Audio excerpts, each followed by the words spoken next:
That was a choice to do. Right. That was a choice. Why would they? Wait, hold on. Wait. You talking about the same time period? Wait, can we get No, Liberia. We're talking about the Liberian going back. We're talking about Liberia. That was a choice. Like, well, we have to Yes, realize. but it was still happening. Wait, can I speak? Can we hear Leon? I just don't understand how they. Can we please listen to Leon first? I don't like the speaking over each other, y'all. Please.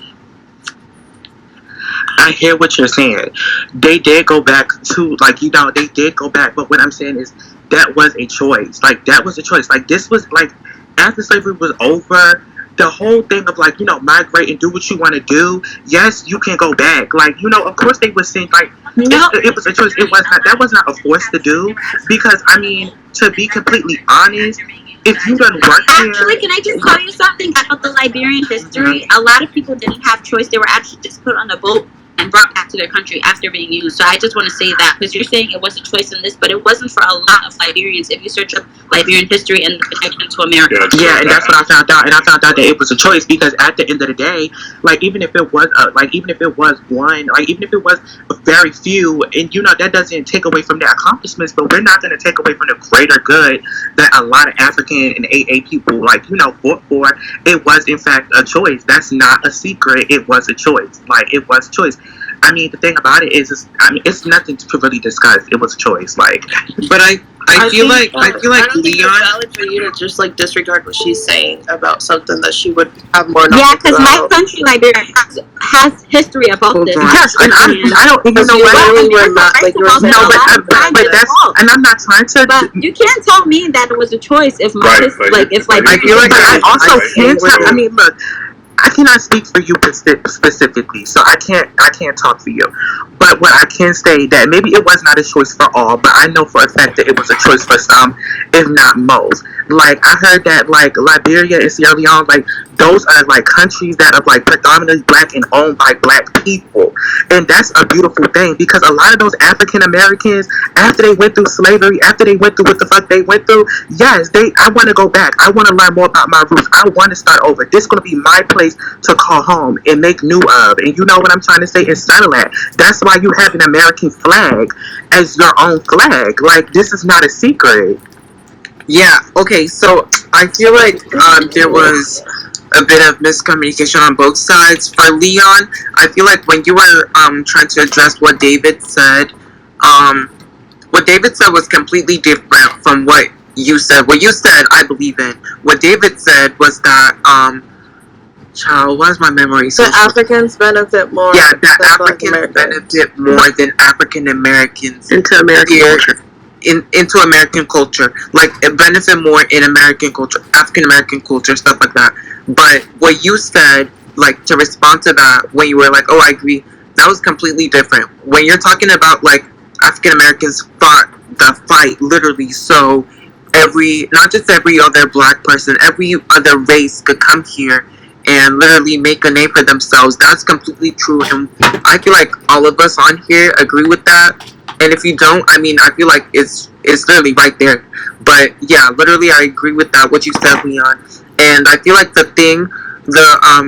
miscommunication on the Liberian thing is that I feel like I also learned about this in history, actually. Like, when they talk about some people went back to Africa, they never said the part where some people were literally forced to. Yeah, I never They only talked about the people that, oh, you had the choice, and they asked you. When it really, I just feel like they always tried to make Black American people not know shit, because it's so for love. I don't want to minimize your history, and I'm always open to learning. No, I'm not saying you're minimizing it, but I'm just saying that in those books, people don't realize that after slavery, even when the slaves were freed, they were trying to send a lot of people back to Africa. And they were even trying to minimize the amount of Black Americans that are in this country. I have a question. But wouldn't it really be logical to assume that, yeah, like, they were like, yeah, hey guys, here's a free ticket back to your country, nothing's wrong, it's okay. No, Like, they were literally trying because to re-enslave a bunch of people in the country itself. I'm not talking about really like I don't. there was That wouldn't be correct. I'm not shocked about that because that seems about white. Like that seems like something white would do. Like, you know, we rob you of your own lands. We have you work here, so of course, like I wouldn't mind sending you back to some shit that's, you know, has nothing there. Like, where will it benefit from me? I don't, you know, we already took everything, so go back and go build your own shit up. I don't care. Like, don't talk about white. Yeah, so let me tell y'all a little bit about American Liberian history. So hold on. So of the 4,571 repatriated, formerly enslaved ADOS Black Americans that did, some of them against their will, some of them with the idea that they were working with the American Colonization Society themselves, people that set aside the plot of land for what became Liberia. Only about 1,800 of those people survived the passage because they weren't used to the climatic conditions of Africa when they were repatriated. That's number one. Number two, the people that did eventually repatriate the African continent, aka Liberia, with that voyage, right, of the 1,800 people that actually survived from the nearly 5,000 that were sent. Those people actually, Robert Johnson himself, the first president, Black American ADOS man of Liberia, he literally was intercepting the slave trade that was still taking part on the continent from different tribes, and he spoke out against that. Yes, and that's let him finish real quick. Okay.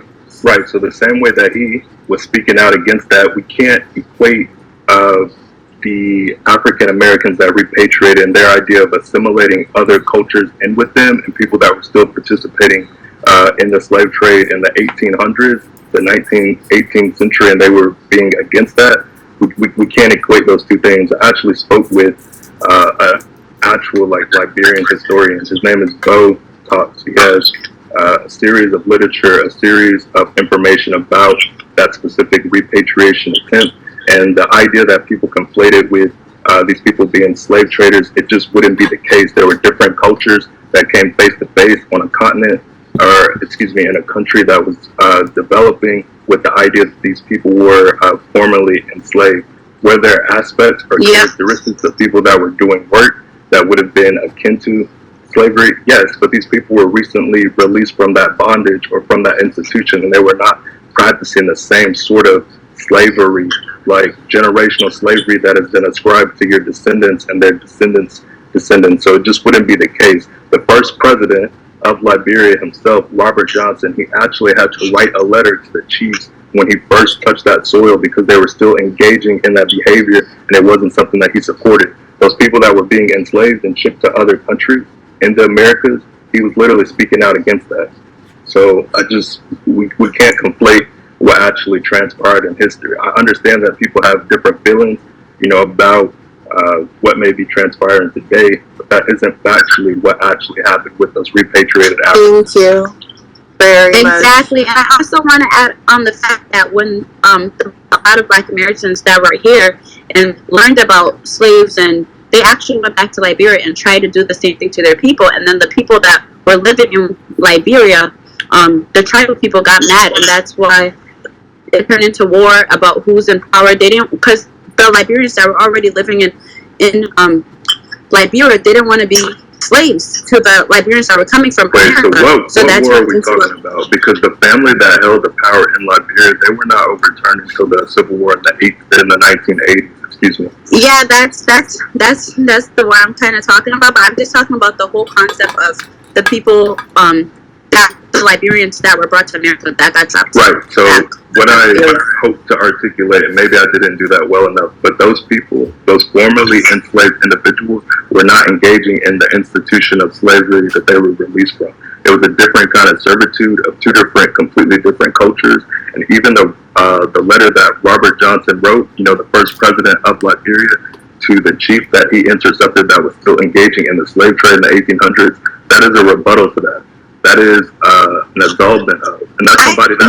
And that's what I was taught. His family that held power in that country before they were overturned and had to flee. Right? You can read Helen Cooper. She's a journalist from, I believe, like CN. Yeah. Right. So she actually was a part of that ruling family before the Civil War broke out in the 1980s, and she had to flee for her life. So that would be a separate instance. That would not be slavery. I understand what you're saying. Yeah, I understand it completely because I'm Liberian and my mom, she has sat me down, told me the whole history. So you're not wrong.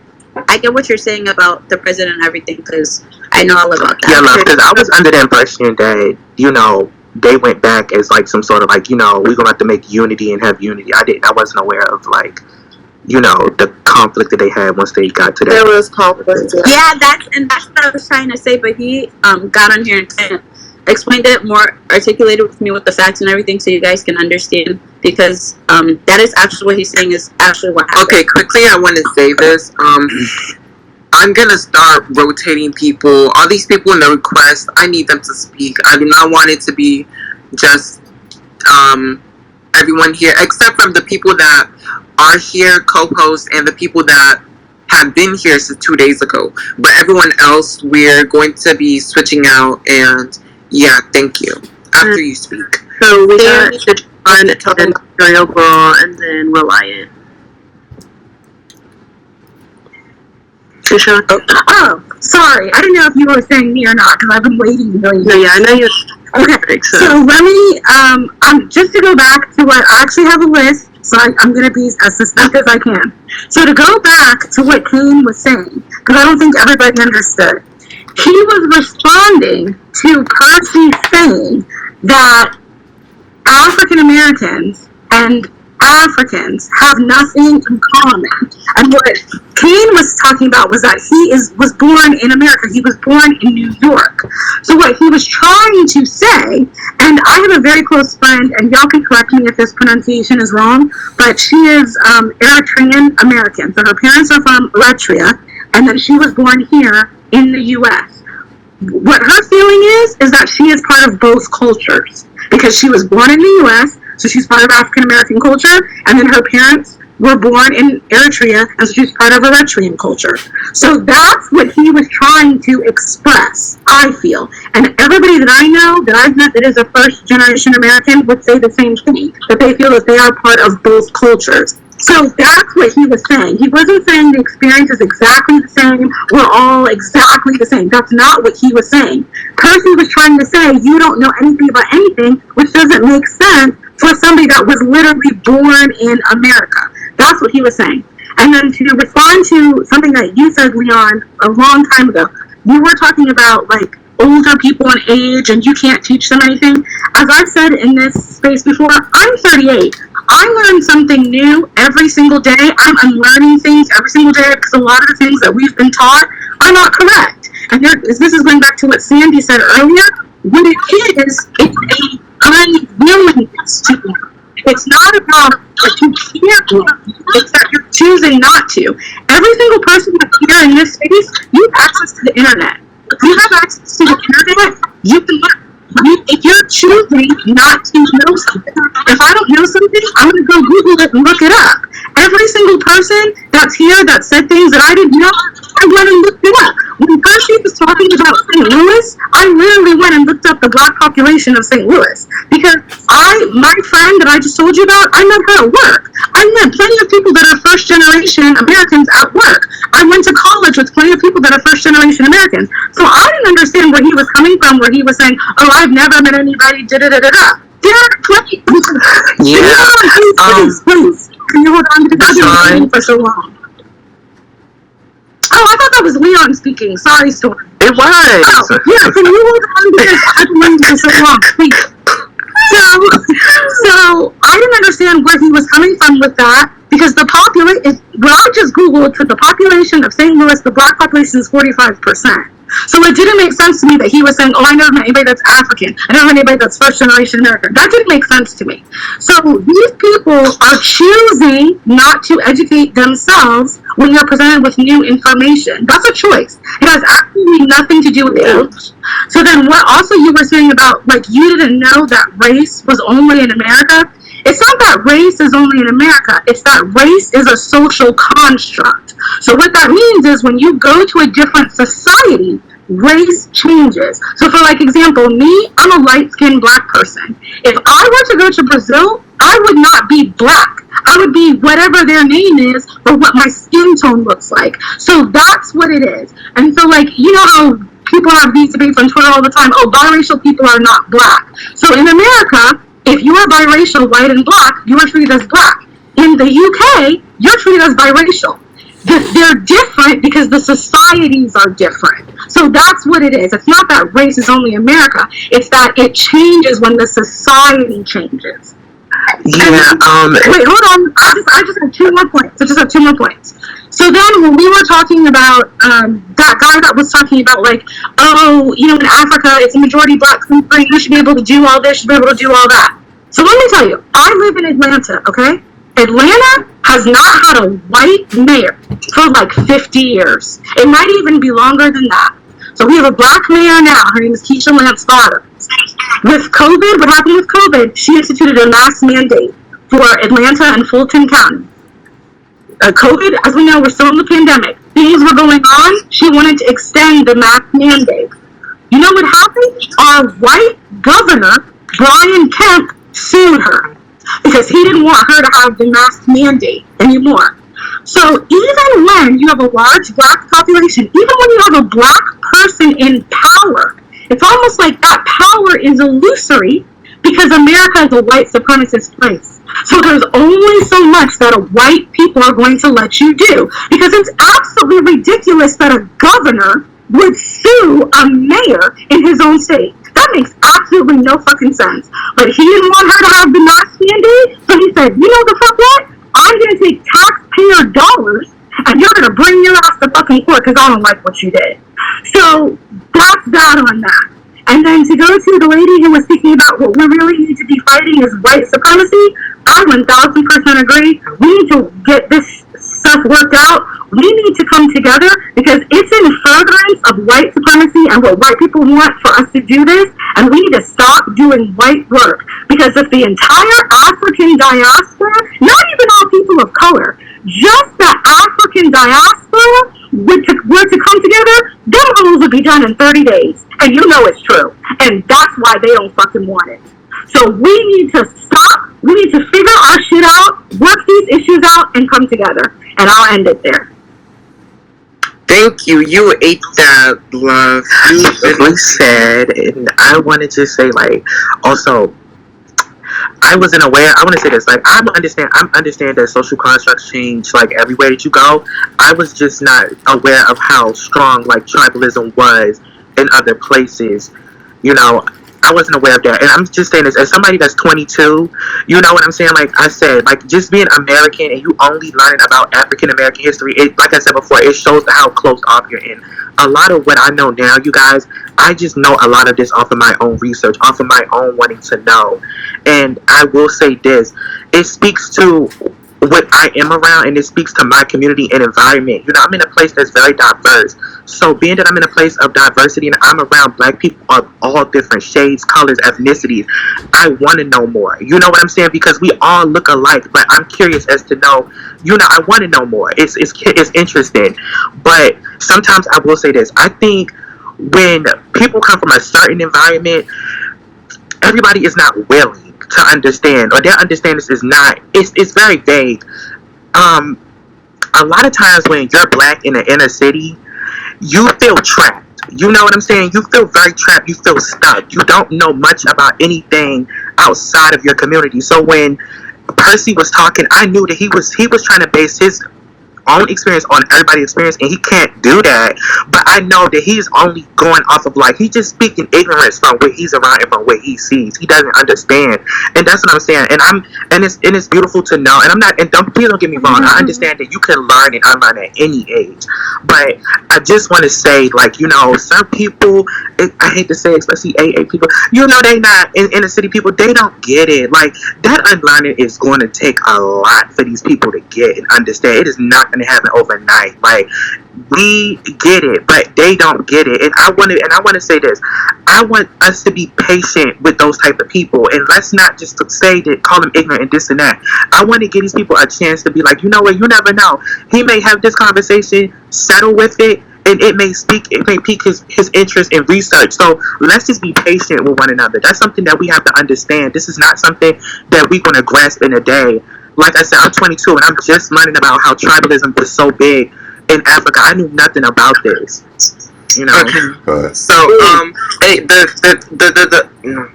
the people that speak is Material Girl and then Reliance, and then if you want to speak, please put your hand up. Or Sandy is after. Then it's Sandy is before Percy. Okay, Sandy, Percy, then Stephanie, then Sandy. Okay, Sandy's already going. CDR is going last. Or CDR and Love. I didn't see which one of y'all put your hand first. But we should also. I'm sorry, I keep interrupting, but I was just going to say really quick, we should also, because I know Material Girl has also been waiting, we should also, because it's getting late, have people who haven't said anything at all also come to the if you've spoken, please just understand. We just need to get a move in because it's 12. I'm in college. I pay for my own college child. I cannot fail or miss class tomorrow. So, yeah, we're going to rotate a little bit. I hope y'all understand. We love y'all. Leon, everybody, love y'all. Text me. We follow each other. Yeah. You ain't follow me back, Storm. You know what? I'm partially blind in one eye. I did not see it. I just didn't know, but I follow you now. Okay, yeah. Material Girl, floor is yours. Okay, so hi. I've been like dipping in and out, so I've been, like hearing a few different things. I'm just gonna touch on two of the other topics people discuss, and then I will go into like my question because like I had a question for the group. I think that one guy who was like he's from St. Louis and he's so-called never seen an African immigrant in his, community or whatever. I think he brought that up because when I first joined this space, there was, I guess like someone up here, I remember them saying that they grew up in a, predominantly white environment. So I think that kind of thing throws you off when you make a space about, titles for African Americans, but you haven't really been around us. I think that's what happened. But then he made like an idiotic point, so it kind of just threw everybody off. Two, I agree with the young man. Where did he go? Leon. No, he had to leave because what's called? Oh, we're rotating people. Okay, but that's fine. Like, I agree with him that everyone has like a lot of work to do to understand each other and to learn about each other's cultures and what we go through. Because for me, I don't really see a lot of I haven't seen a lot of xenophobia, and of course it's I have that privilege of being around different demographics. So I've been in predominantly black communities, predominantly white communities. So growing up, I did see xenophobia directed towards African immigrants, and especially those with African names as opposed to names like John and Gloria or whatever. And I think there's a lot to unpack with that, but I've noticed the majority of that xenophobia is in kind of like the inner city African American communities, and within that culture, it's a lot of not to make it an excuse for them, but I think a lot of that has to do with lack of information. And when you're in an environment like that, you kind of don't care, no shade, about other cultures. Seeing people in those communities, a lot of them don't even have access to computers, access to basic, libraries to fund different stuff. So it's just they just don't know.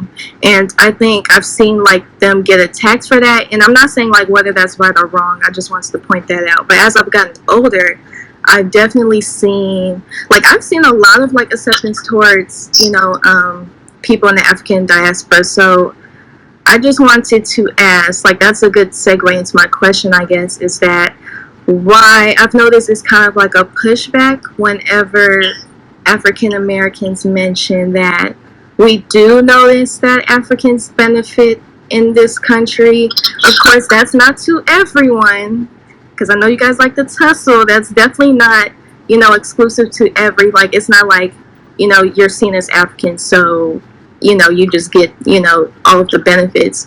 But I've noticed a lot, and even with my other peers, most of them are, like West African, for instance, so for context.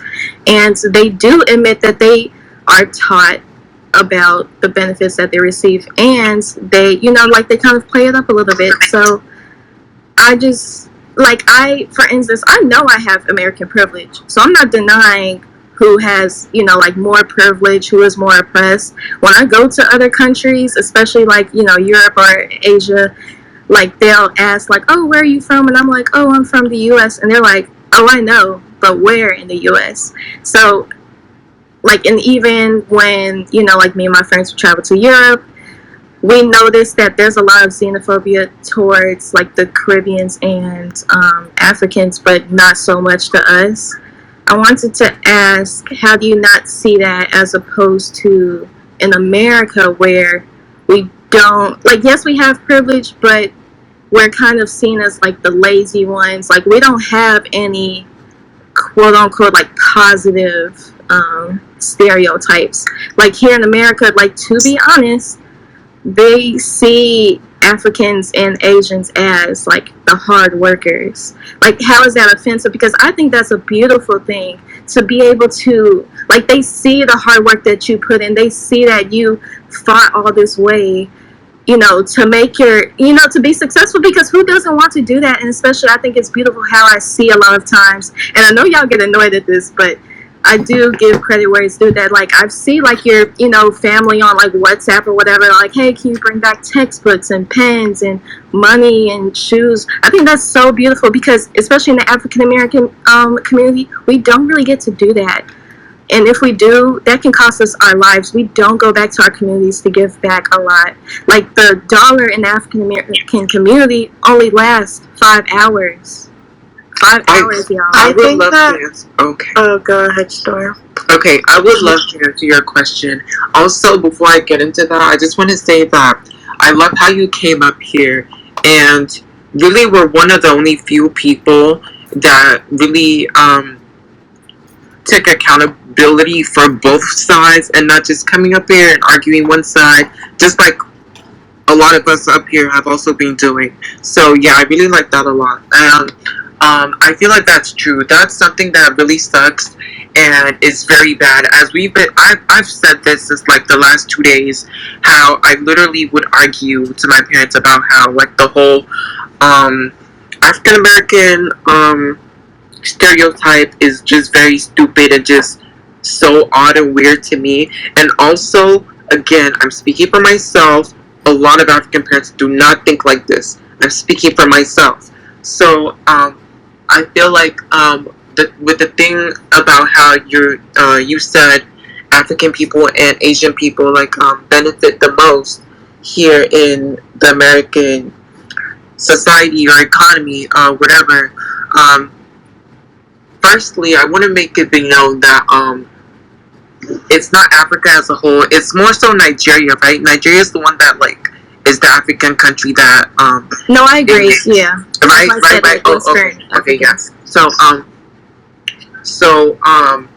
first, I just wanted to make it clear that yeah, it was Nigerians that are the ones that are the African group that are benefiting in the U.S. and stuff like that with Asian race and all of that. And I feel like a lot of times people kind of forget that there's different country of African people here, right? But you wouldn't know, because if you're going outside, we're all black. Unless you speak to me or you ask name or something that's so revealing, So it's a lot of these people that are also from Africa and stuff are literally in the same hoods that people live in. They live in the same Bronx, in the same districts, in the same everything. A lot of us just, especially if you're from Nigeria or something like that, we already speak English, so it's very easy. The next step is just learning the accent or something like that, For me, I feel like it took me 1 month to learn the accent. It's not that perfect to some people, but I feel like if I don't say something that's Nigerian, you really not gonna know.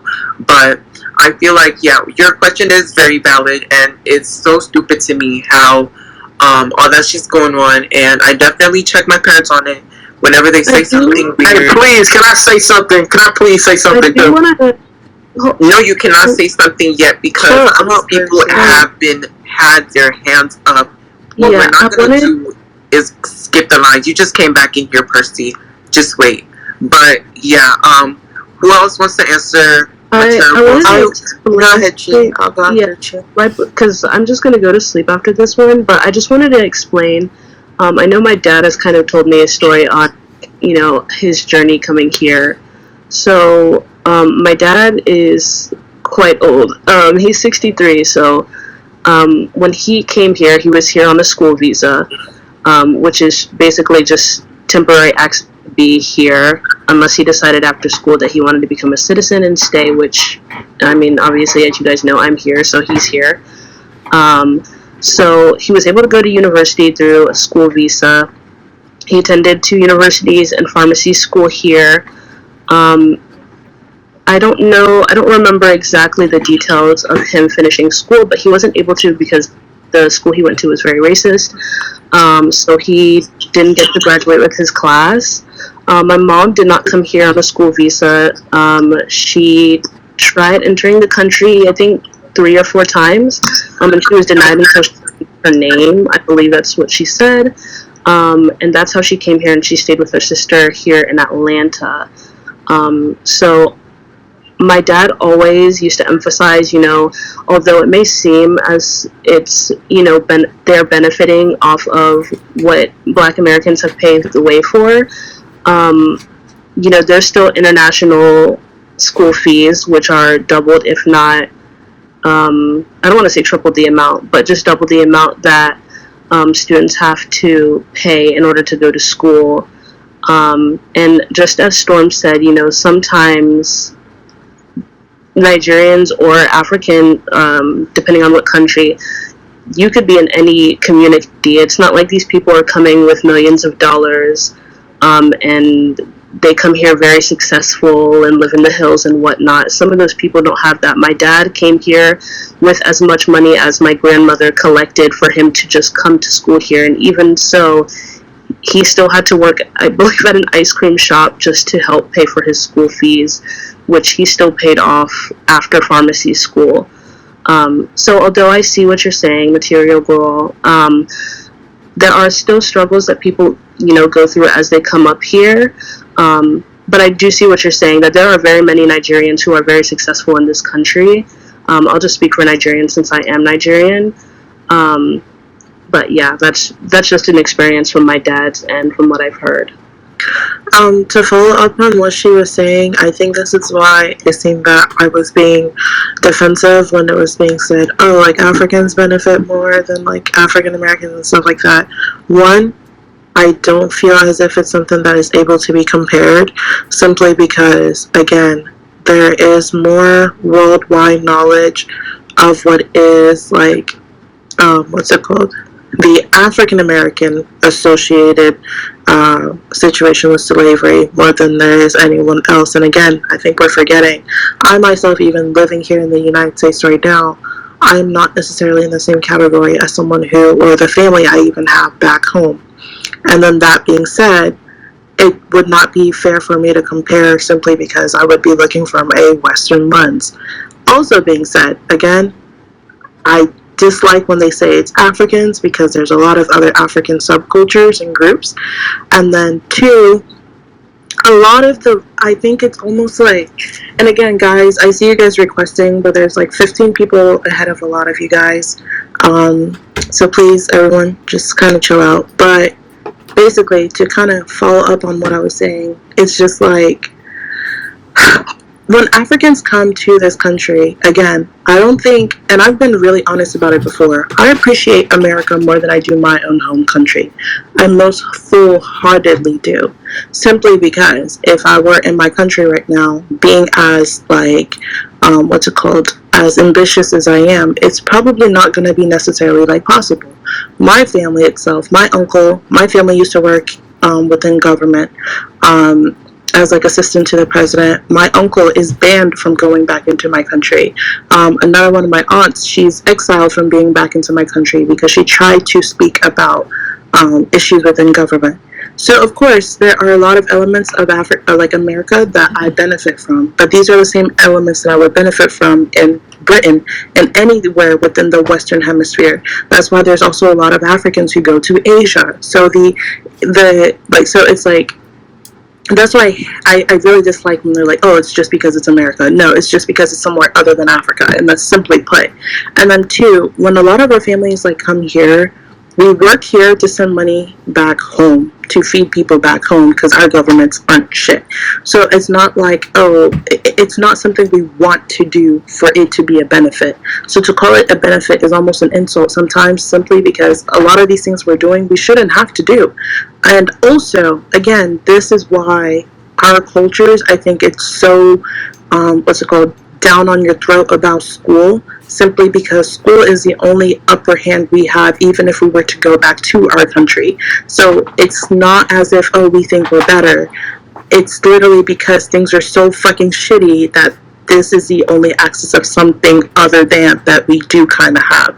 And I full-heartedly stand on 10 toes and admit that. But I do think it's almost ignorant to then assume, oh, because like Africans are coming here, like, oh, we're taking up people's resources and stuff like that, because the way Africans get access to a lot of these things are on two different roads. Like there's like she was saying, the school fees are different. The exams needed to be taken and stuff like that are different. That's why I would say a lot of Africans now are actually just going to Asia.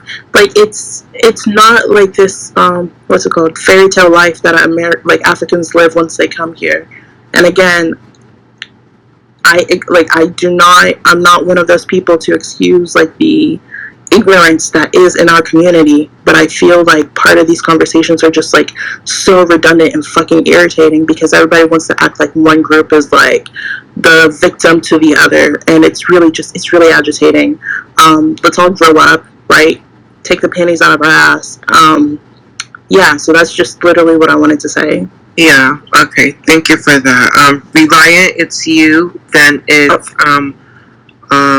who is it next? Openly, and then it's Sandy, and then it's Steph, and then it's Ty.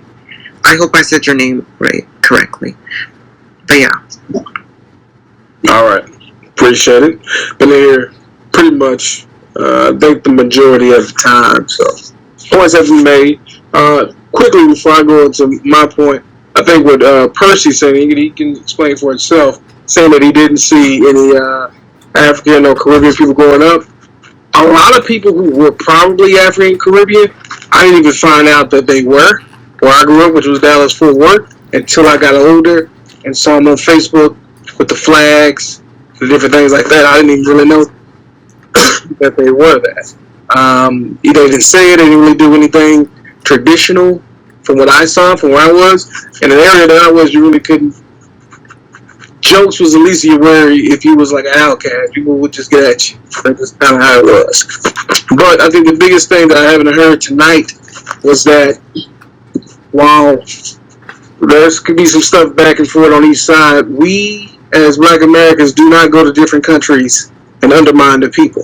Now that's not to say a lot of the people on this call, like a lot of low-level people, but a lot of people in politics, and a lot of the celebrities, or even some of the journalists and writers that we see on Twitter with the blue checks, they undermine. A lot of them are from other countries. You got your Candace Owens, you got your Loveys, you got a lot of these people who are first and second gen, who go to college, mostly PWIs or even Howard. They get a little internship or a writer's job, and now they become like ambassadors on the culture. And a lot of times they don't be doing it justice. And we see a lot of this, a lot of politicians who are mostly on the Caribbean side. I think the actors are more so the underminers are from Africa than it is the politicians.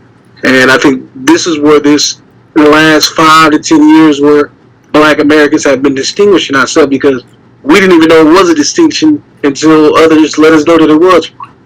And I think that now that we are aware of how people have felt and how they have moved, for the most part, we've been doing it for a while and we're a little behind. but a lot of Americans are upset that we feel like we got played. But a lot of people that we were, especially our family, fought to get them here with the Immigration Act.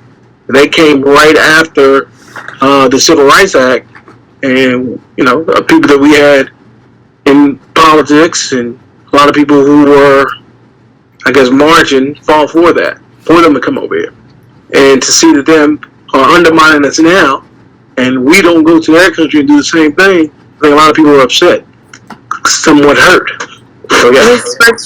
Respectfully, that's not fully true, because there have been a few, there are different, again, I'm not disregarding the fact that the statement that you made is true. I am simply saying that the narrative that is being painted as if, like, Africans do not go to Africa and disrespect Africans, I think that is very false, simply because I myself have a friend who was African American who, like, she went to Togo, she loved it there, she enjoyed it. She was a group of 24 people who went, but of the 24, 10 of them left simply because they said they could not deal with the poverty or the type of stuff there. She was one of the few who actually wanted to stay. So again, I do think that I really just know. I'm saying not liking a country and then going to another country and undermining the main black class. Two different. But that's literally the example that I just gave, though. That's just people going to a city and not liking a country. No, they went to a country. Literally, and then once they got to that country, they were disrespecting the people. And I know you're saying, like, but see, here's the thing. You're measuring it in regards of, like, these artists and, like, politicians and stuff like that. Africans, when it comes to politicians, right, the politicians that we have right now are not the type of politicians, one, that I would say speaks for anyone. And then two, when it comes to a lot of celebrities, again, a lot of these celebrities have, like, they're successful because of their connections to the politicians. So I think part of what is being, like, misconstrued is the fact that a lot of these things are intertwined in regards of how. I acknowledge what you're saying, but I'm just saying it's like there are some people who allow themselves to be used by certain politicians and by certain industries to undermine us, and they'll take that. But it's true. Yeah, that's most of the celebrities, simply because that's how a lot of people get up in these countries. It's simply that. So I just feel as if when you say, like, oh, well, we're not going to other people's countries and, like, messing it up. Well, like, at least we're not going to other people's countries and talking about them and belittling them. I'm saying that's not what. Can I comment on what you both are saying? Politics. Other people. I said we don't go to their country, get in politics, or talk about their politics, tell them that they don't need reparations like Lovey has done, how Roland Martin, who's like second generation Haitian, a lot of these people are in politics. There were so many African Americans here in this chat itself that were talking about why we haven't fixed Africa yet. Named Cobra, who had recently received the check. We're not in Africa.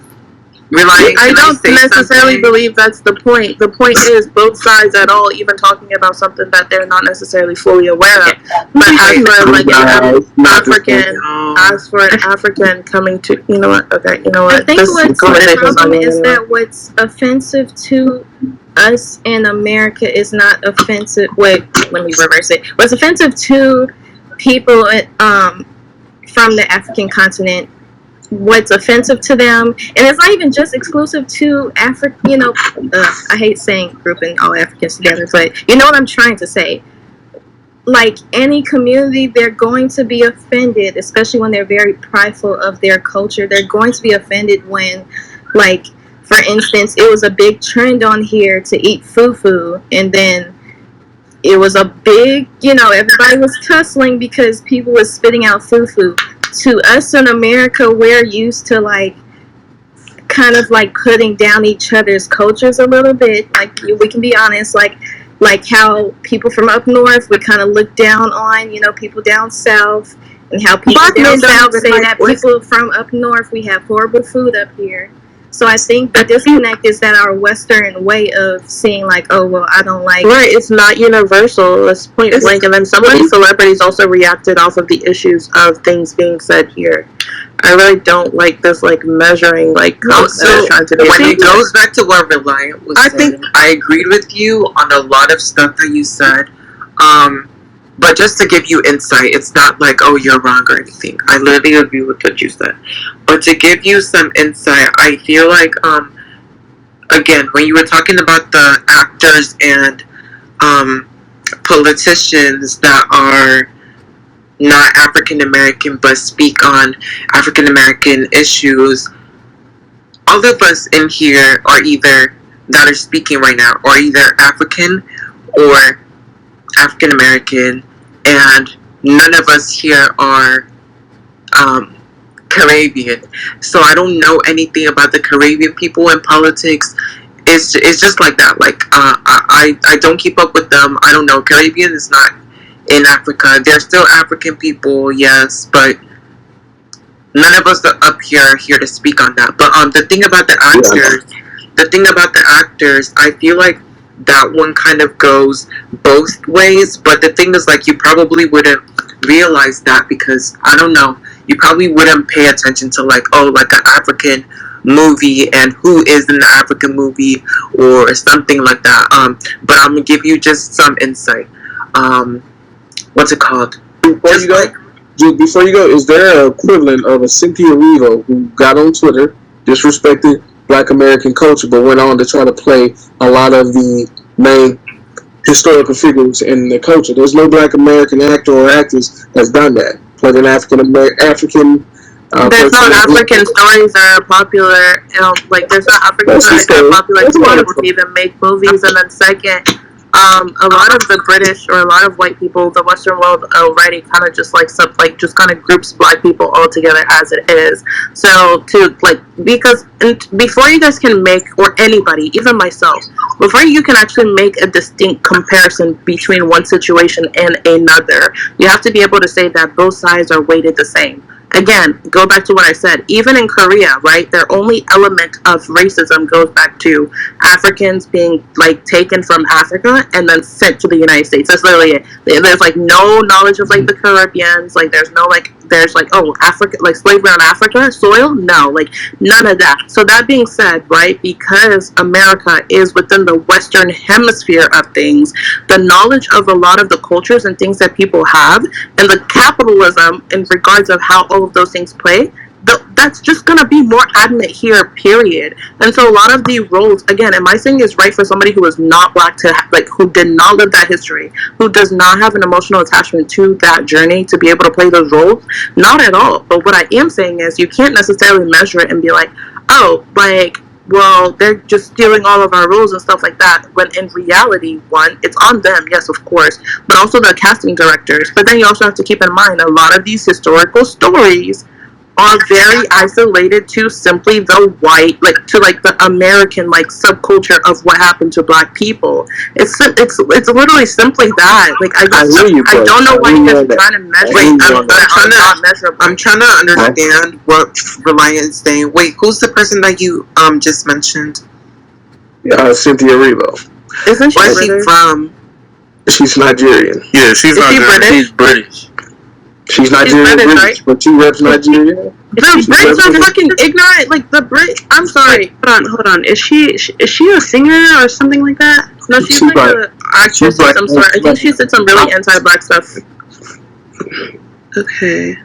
No, I am not gonna defend her. No, I think she definitely said some anti-Black stuff. That's what I'm saying. Is there's no reason she defends her as a person. She's weird again, she's Brit, even American descendants and okay, so I come from the British because we did not all of us are like that. Okay, yes, but sometimes y'all be messy. I promise. I love you, specifically, but y'all be messy. I don't understand. I'm such a nice person. You are.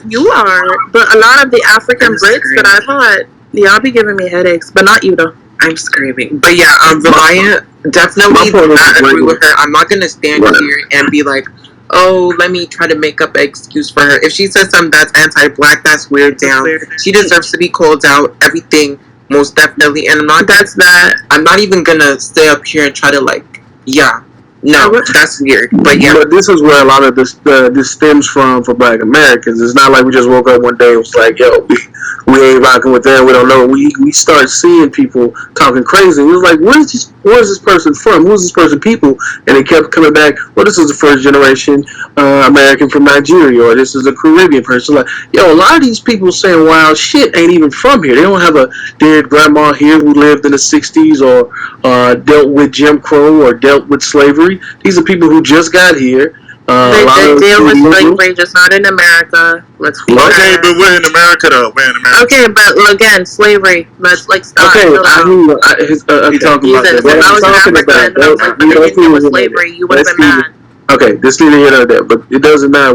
My biggest point was we don't go to Jamaica, we don't go to the Caribbean, we don't go to Nigeria, these other countries. Like, you know, well, let's get into their political affairs. Let's talk shit about this shit. We go there, we have an experience, take some pictures, and we leave. We don't go there and fuck stuff up, or I'm black too, so I should get whatever they get, or we all black. It's flat and black, and I should. Somebody in this chat literally already said that though. But I'm just gonna say this. Look, I'm gonna. Like a lot of people before you that spoke literally said that exact thing. Like, oh, why don't we have dual citizenship in another country? Somebody else was also saying why. Like literally, like people are allowed to buy land in Ghana. Like that's what I'm saying. Is like you're speaking from. No, wait. Okay, so you're speaking from one. I see. Go ahead. I'm sorry. What Reliant is saying. So the way that I see it as is that nobody is looking to. Okay, if we're speaking on Nigeria specifically, or any country in Africa, nobody looks at those countries and thinks, oh, the land of opportunity, as our parents did when it came to America. America or the UK or those European countries are sought after as countries that will give them opportunity because the government or politics in their country are just diminished, are trash or whatever. So they find that they can find opportunities elsewhere. Nobody looks to Africa and says, oh, if I go there, I can find da-da-da-da-da-da. Nobody has the inclination to go down there anyway. I'm not saying that that you guys don't have the right to go there, because if you want to seek out history there or do whatever you want. I'm not saying that. I'm saying that at the same time, you have to understand. You guys have to understand that. Go visit. We're not going to sabotage it. The only reason why America is appealing to come is by what Black Americans did. Like a lot of people, most people know how the money was made and how America got so rich. It's because of slavery, and Black Americans still. It's a land of opportunity, but then what happens? They stay in the UK, they stay in China, they don't go back home. So because a lot of us are not able to go back home, so that is to go back to that country. If you, a lot of us can't go back home. I feel like I also had stated like my uncle and certain family that have worked within government with Africa, they're literally banned from going back home. And then there are people literally literally even my president itself. Like the last time somebody tried to do any subtle change, right? He woke up literally people woke up the next day with his head on the ground. Like he literally got beheaded. There's still a lot of what's it called? Capital cruel on capital punishment. So that's what I'm saying. Like in the effort to compare, right, the advancement of America as it is, of the advancement of America as it is, to then the continent of Africa, not all of Africa, of course, but the limited subgroups of Africa and their access to some of the things that they are able to do. One, I feel like that itself is an ignorant approach, because I would also call myself out on that. I can't do, that's literally why I just think that most of the time, this is why these conversations are just so fucking redundant. And then because there's so much content that's just. Can I wait. Really quick, I'm gonna say this, y'all. As I said before, I'm a college student. I pay my own college. I cannot be as awake for hours on hours or till 7 a.m. like yesterday. So I'm gonna make it that everyone has 3 minutes to speak, please. And the next person to go is openly, and then Sandy, please, and then it's Percy, and then it's Ty, and then it's the black. I'm gonna just say that. I don't know. Okay, Okay, cool. Thanks, Storm. So I haven't been here the whole time, but from what I'm gathering, it seems like there are two very skewed perceptions going on in terms of how each group views each other. But I think that it's kind of like, I hope I say your name right, Hogo. Like, it's very redundant because if we look in present day, both groups are still suffering immensely from slavery. I mean, I don't know. Like, I just keep hearing people say, "Well, Africans come here and they do blah blah blah," but like, it's millions, hundreds of millions of Africans in Africa. Yet, there's not even. I mean, if we go look on the census, I'm pretty sure there's not that many Africans who even get to make it to America. So already the perception that you have of Africans is inaccurate because it's a very minor amount of Africans that even make it to America, point blank. And then if you look at present day Africa, I mean, aside from Nigeria, there's many countries within Africa where they're even going to great lengths to get to Nigeria to have a better life. And Nigeria is having so many tribal conflicts. I mean, the government is corrupt. There's so many things happening where there's people who do go to school and do all of these cool things, and they can't even get jobs, and they can't even get a visa to go leave the country because of things like Boko Haram and all of these other things that label most people in the country as terrorists and make it hard for them to even get a visa to go anywhere else. And then on the other end, if we look at it in America, I mean, there's so many social devices that are used to keep African Americans in a box and to keep them from exploring these kind of opportunities that they think that Africans are just getting so easily, where at the end of the day, I think it's more so that each group is having different experiences as a result of like post-capitalism, post-industrialism, post-slavery, and now it's like shit is so deep-rooted that people are looking at people who have literally just gone through the same experience and are having two different outcomes from said experience as like two completely different groups, which I think is like completely insane, because at the end of the day, we're still all like, we all niggas, so like it's just like it's too redundant to go back and forth on who's having it worse or who's having it best, because at the end of the day, like, both groups are still suffering from like the effects of slavery. So yep. Oh, sorry. I'm sorry. I did that too fast. But yeah, thank you so much for your insight on that. But that also leads me to this question, because earlier, I don't know how long y'all have been here, but a lot of people, ADOS people were talking about how if you're African, you should not be saying the N-word. And that's Negrophobic. Can we touch on that for like a little bit? Yeah, can no I fighting no. Yeah, No I mean, fight. yeah, I'm not gonna. No. I feel like at the end of the day, right, before any African or American opens their mouth, the first thing that a person perceives is their appearance. At the end of the day, when Africans were being taken from Africa and brought to other countries as slaves, many Africans stayed in Africa and suffered at the hands of like colonialism, resources ripped from them, all of this stuff getting R-worded. And at the end of the day, those same white people who was in Africa was calling them the N-word. So, I mean, I feel like it's confusing for one group to claim ownership of the word when at the end of the day, neither group owns the term in a sense because of the origin of it. So I don't know. I don't think any group has the right to determine who can use the word. We can, because we lived the experience. Okay, don't Well, so I okay, would say everyone else would. Americans are not the only people who enslaved, nor were they the only people called the NEE word. Like, And hold on, and then on top of that, when Africans come here, they be like, "Oh, I ain't no nigga, I'm African, or this, that, and the third, I'm Nigerian." Okay, that goes back to what I had said before. Why are you so mad? Not comprehend that the word black or the way of self-identity from other countries is not the same. And like, so like, again, I was 6 years old. Somebody said, "What are you?" I said I was fucking Togolese, and so I associated Togolese to be that of the equivalent of when somebody who was black says that they were black. It was a form of like like subset identity.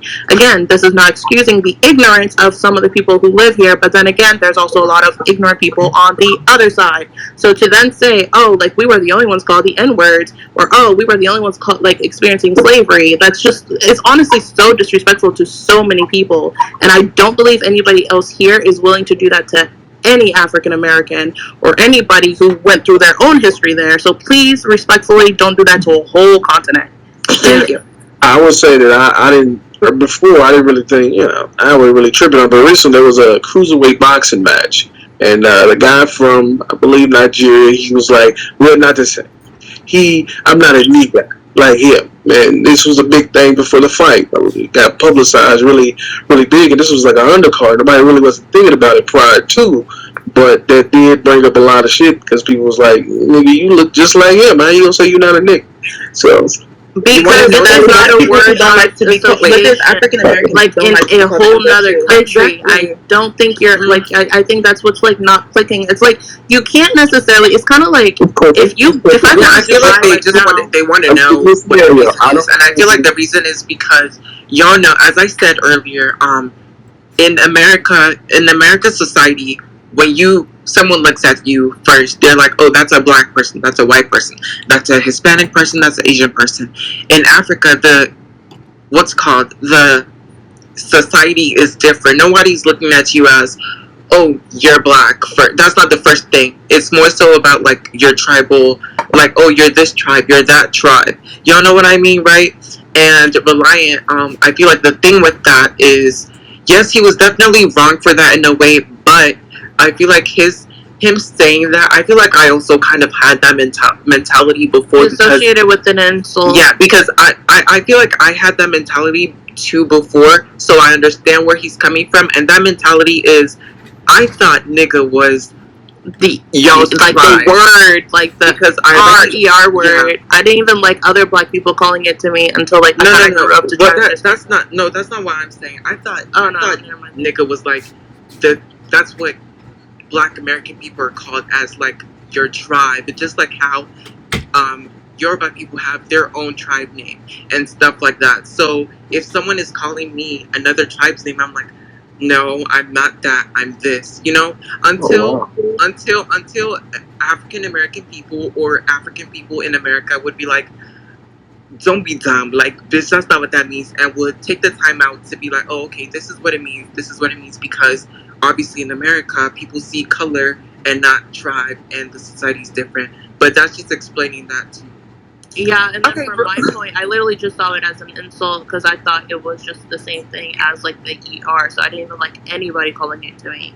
So that's why for a long time I was always just like, no, don't call me that. I'm not that. Simply because I thought it was an insult. So you can't really blame somebody from a whole nother country on their own understanding of a word.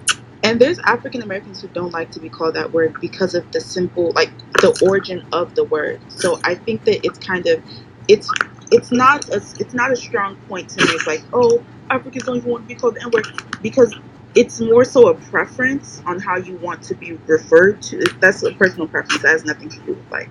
And also, I just wanted to say something real quick to the black. I don't know what the rest of your name means. You can just call me Mark. My name is Mark. You can call me Mark.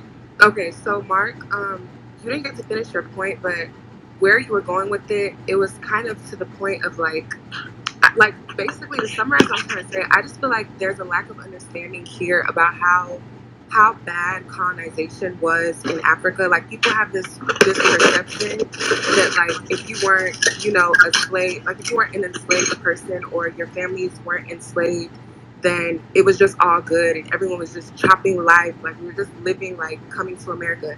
It's not like that. Like, people were calling us nigger for hundreds of years. Like, we was going through shit in our own land. Like, people were getting raped. Like, it was the same thing. People getting limbs cut off.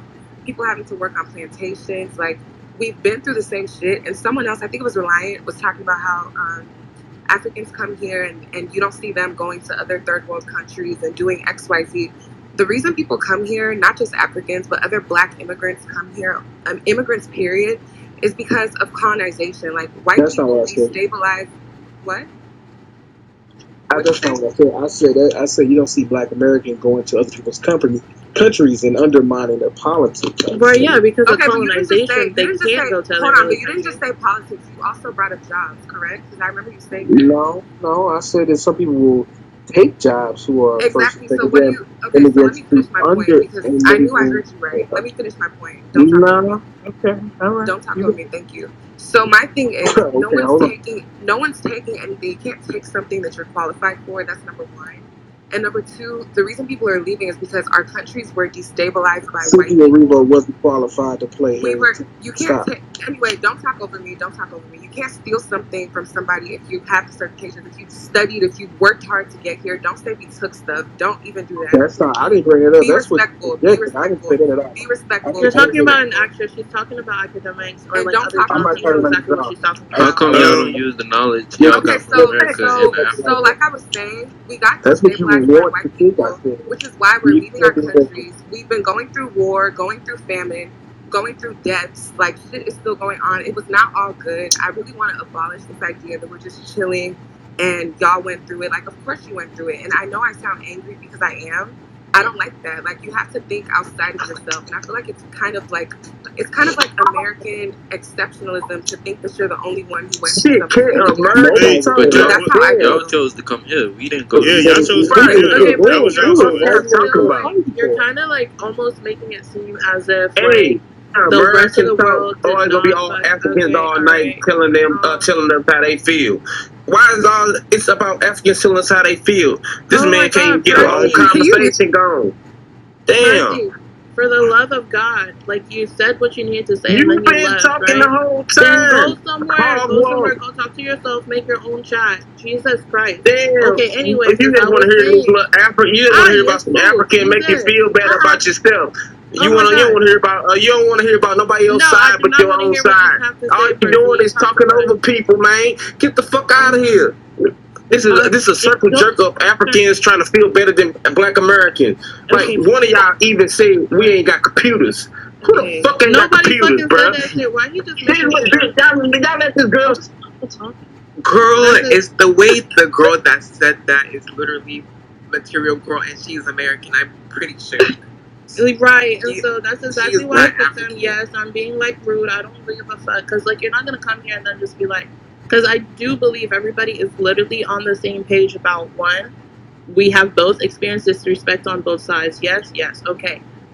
Two, again, I hate this conversation that is going on as if, again, like NN said, we were all just living life in Africa. Everything was nice. We're all just, like eating and just living our life and nothing was wrong. Mind you, again, we were literally railroaded through multiple countries. Germany, my little country alone, Germany and France, Germany again, and then France. People were enslaved. People have been, like, Arabs have come to Africa, taken our people, taken them back to be like servants in their country. So I feel like there's this feeling of conversation almost as if like, oh, we didn't care enough to fight or something, or we didn't care enough to try to make change when that's just not the matter. Y'all don't look at each other as the same. What? We don't what? Bro, what? Y'all don't look at each other. Wait, at first, before y'all go forward, Material Girl, I know what you said was misinterpreted, interpreted. It sure was. So I need you to clear. I need you to clear your name because now all the people is going to drag you in the hashtag and talk about they don't have to be clear your name. Okay, first of all, are you trying to say like okay, like I didn't get why he was mad that I said like a lot of poor people couldn't afford computers. They couldn't. The fuck? Also, are you American? And that's just something I've noticed, and that's just one of the things that like was a barrier between me and other African Americans, or even just poor people in general, is that I had certain access to different resources and they didn't. So you sound classist and egregious. Babe, we all have. She's literally African American. We all have privileges in our own right. I grew up like I don't understand how you're saying. How is her saying the statement? I had access to computers. So may I say something? I'm gonna leave. I'm gonna leave. Can I say something? Go ahead, Black. I'm sorry. I think all we're saying is like that y'all here and we've been here for 500 years, and we kind of feel like y'all trying to dictate the rules of engagement, and telling us what we should do, how we should do this, that, and the third. When I don't think that should be the case. It's been said a lot of times, but we paved the way for y'all to come here and eat good and enjoy the fruits of our labor. Going to HBCUs, getting these good opportunities, getting these good scholarships, in the closeness of blackness, you know what I'm saying? So it's just y'all Most here, immigrants don't qualify honestly, y'all need to bow at the altar. Y'all need to show some No, respect. I think that's just disrespectful For to the real. fact that Africans Y'all need to bow at the have to altar. put in some Y'all need work. to show some I respect. think that's a bit disgusting. And if y'all not supporting us get reparations, then I don't think it's really. I think it's almost offensive, really, to then just be like, wait, who I said know I've been anything talking about a lot. not I'm so supporting sorry. African I'm Americans? so sorry. I'm just saying, if y'all not But I just advocating think for us it's to get dumb anything, because it we just have seems to like think this Africans is didn't do just. anything. You guys paved the way for Africans to come to America, and then all of a sudden we get A's and stuff in classes because you did. Okay. That's not making sense to me. I don't want to apologize for anybody because I'm not here to do that. I'm not about to be an apologist for nobody. Thank you. I think Leon said this. I think this is all a trauma response, and I think obviously we have all gone through things individually as Africans or African Americans or melanated people or Black Americans, whatever you want to call yourselves. I don't think we should be using that as a way to come at each other or have a superiority complex. I think, as Storm has said, we obviously have to keep each other accountable and learn how to understand one another. Us coming at each other's throats and saying that, we owe each other anything is exactly what white people. Right, and it's really disgusting. Do anything for us to be in the chat and get at each other's throats. The whole point of this chat is just to understand one another. So I don't know what all this screaming, yelling, and bowing to the altar or helping each other with reparations. It's an ego complex. I feel as if, and again, I'm not speaking about the vast majority of African Americans or none of that, but I'm speaking specifically to that point that was made about bowing to African Americans. Basically, kind of just disregarding the fact that Africans come here to also work. It's sort of just because it was made easier for us to come here does not mean that the work that we do here is easy. And so to then say that is to owe somebody else to bow at, that's fucking rubbish. Yeah. Because there's no way I could say that to an an American go to what's it called? To Africa and then just be oh yeah, you need to bow to me because you came to my country. That's an ego complex. Find your own security. Complex, and now you guys are coming here with. I just don't. So for me, it's I just think it's kind of a slap in the face, especially coming with the parents who struggled to get here. I don't want to do any trauma Olympics or try to have a battle with what we went through versus what Black Americans went through. I'm just here to try to understand where you guys are coming from. We don't have to bow down to anybody.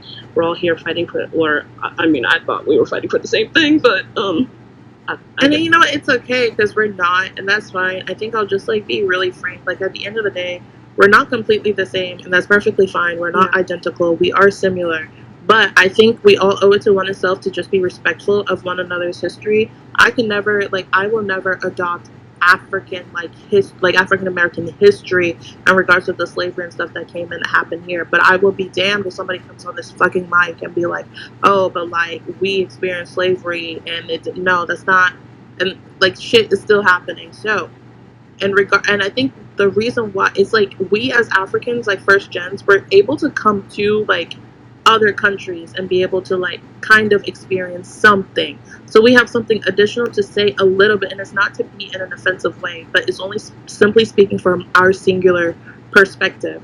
And also at the end of the day, because it's of the Western world, because that's just how it fucking works, because it's of the Western world, you can't then just say the Africans, the Black Americans aren't going to Africa, simply because it's not something that's catered or advertised in a way that is plausible to that extent. It's simply that. And so you can't use that as a defense.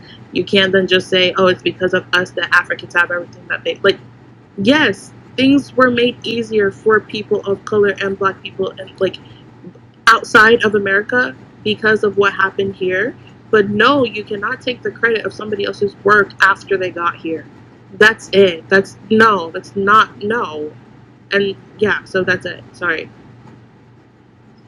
Okay, can I answer why African Americans feel that type of way about? Because the only reason I avoid I wanted to say Sandy has been waiting for a bit, so I was Sandy, literally go ahead gonna and say answer that her. right now. Like, Okay, Sandy, yeah.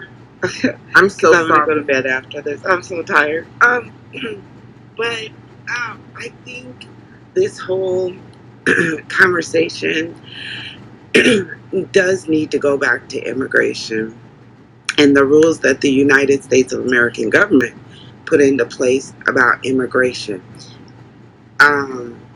We're getting after each other about this immigration thing over what the U.S. put in place. The U.S., when they put in the immigration policies and laws, and they were, and they invoked all this stuff, right? You're talking about they're invoking immigration policy at the same time that you have freed slaves, okay, who have nothing, okay, in this country.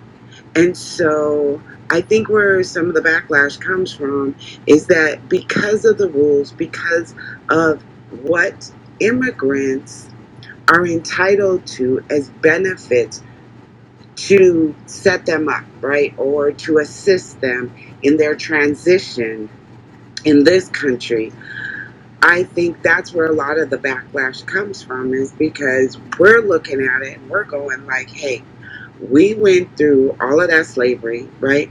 Multi-generation, hundreds of years of slavery. Then, once we did get free, and even after slavery was it was abolished, you still waited years before you even advised some of the states, right? So people were still under slavery, not knowing that slavery was abolished. Even after that, you had Jim Crow, right? And so you have the separation. Now, I mean, my father is 70 years old. My father grew up in Jim Crow, born and raised in Jim Crow. Could not go to college because of Jim Crow, right?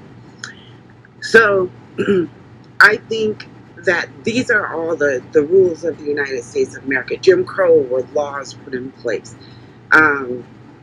The the immigration policy and the benefits that come out of immigration for migrants, right, it was a big spit in the face to African Americans, to freed slaves, right, which still are in place today. And a lot of these laws, policies, they're kind of all still in place in certain areas. So I think African Americans do get defensive in the fact that we keep getting screwed over by our country, right? But I think we get mad at the wrong people. You can't get mad at the immigrant, right? Don't get mad at, don't be mad at the player. Get mad about the game, right? Or however that goes.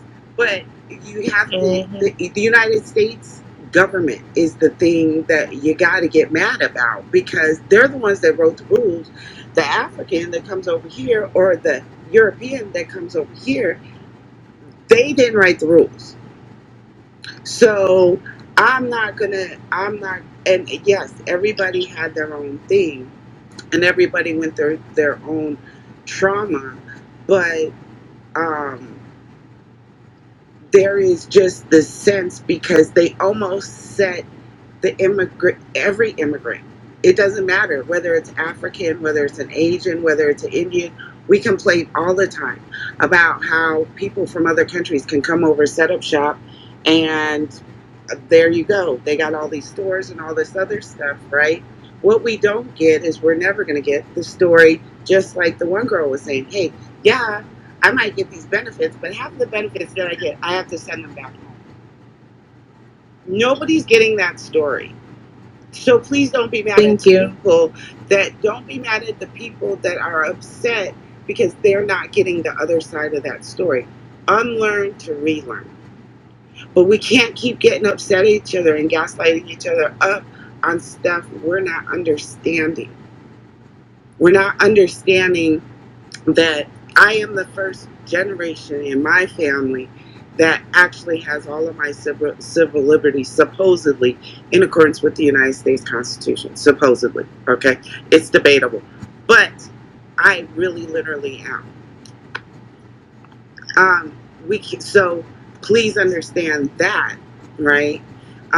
Also understand that we we are going to be defensive because we always are on the fight for everything that we do, and your fight and how you fight might be different than our fight and how we fight. So everybody fight for their own ethnic group. Everybody's and the U.S. But it is the government that sets it up. But you don't have to that way. disrespect another ethnic group to fight for your own, and you don't have to disregard. Yeah, but we never asked for nobody help. What? But didn't There were countless people here before you that were, you know what? Okay, Sandy, I'm so sorry for interrupting. Please continue. You're saying a lot of educational things. Okay, because I'm getting ready to go back. Okay, so all I'm saying is that there has to be an unlearning to relearn. You have to. Bottom line, that's what's going to have to happen. ADOS, I don't think ADOS is dangerous, and I don't think that ADOS, by any chance, in regard to the organization, that organization stemmed from trying to get the reparations, right? The debt that's owed to us. And in order to establish the debt that's owed to us, now I can't speak for anybody individually, but on the principles, I can speak to say that, you know, that debt that is owed to us has been owed to us for a long time. And everybody else seems to get all these reparations, except for us, right? But I also want to say that reparations is a global thing. If the United States of America can get reparations, everybody's gonna get the reparations, because we're not the only ones that were enslaved, right? The people of the Caribbean, it was just where you got dropped off, all right? And then, obviously, in Africa, you had slavery. But that means that France, England, Germany, all of the countries that participated in slavery is going to have to pay. Please stop the narrative that Africans are the reason why slavery started. Africans sold other people. Oh my gosh! Please, literally, that was not the majority of the reason why there was literally slavery. Some of these places, first off, that would just be a false fact off the bat, because a lot of African communities live. Okay, I think a lot of African communities. Either way, I don't think Sandy was done. It happened. A lot of African communities. Oh yeah, Sandy didn't finish. I'm so sorry. Go ahead. She's been here for 5 hours. She deserves. She was saying a lot of stuff. I'm sorry. Okay, so anyway, globally, there is a debt owed, right? Because all of us are descendants of some type of slavery at some point in our generational history.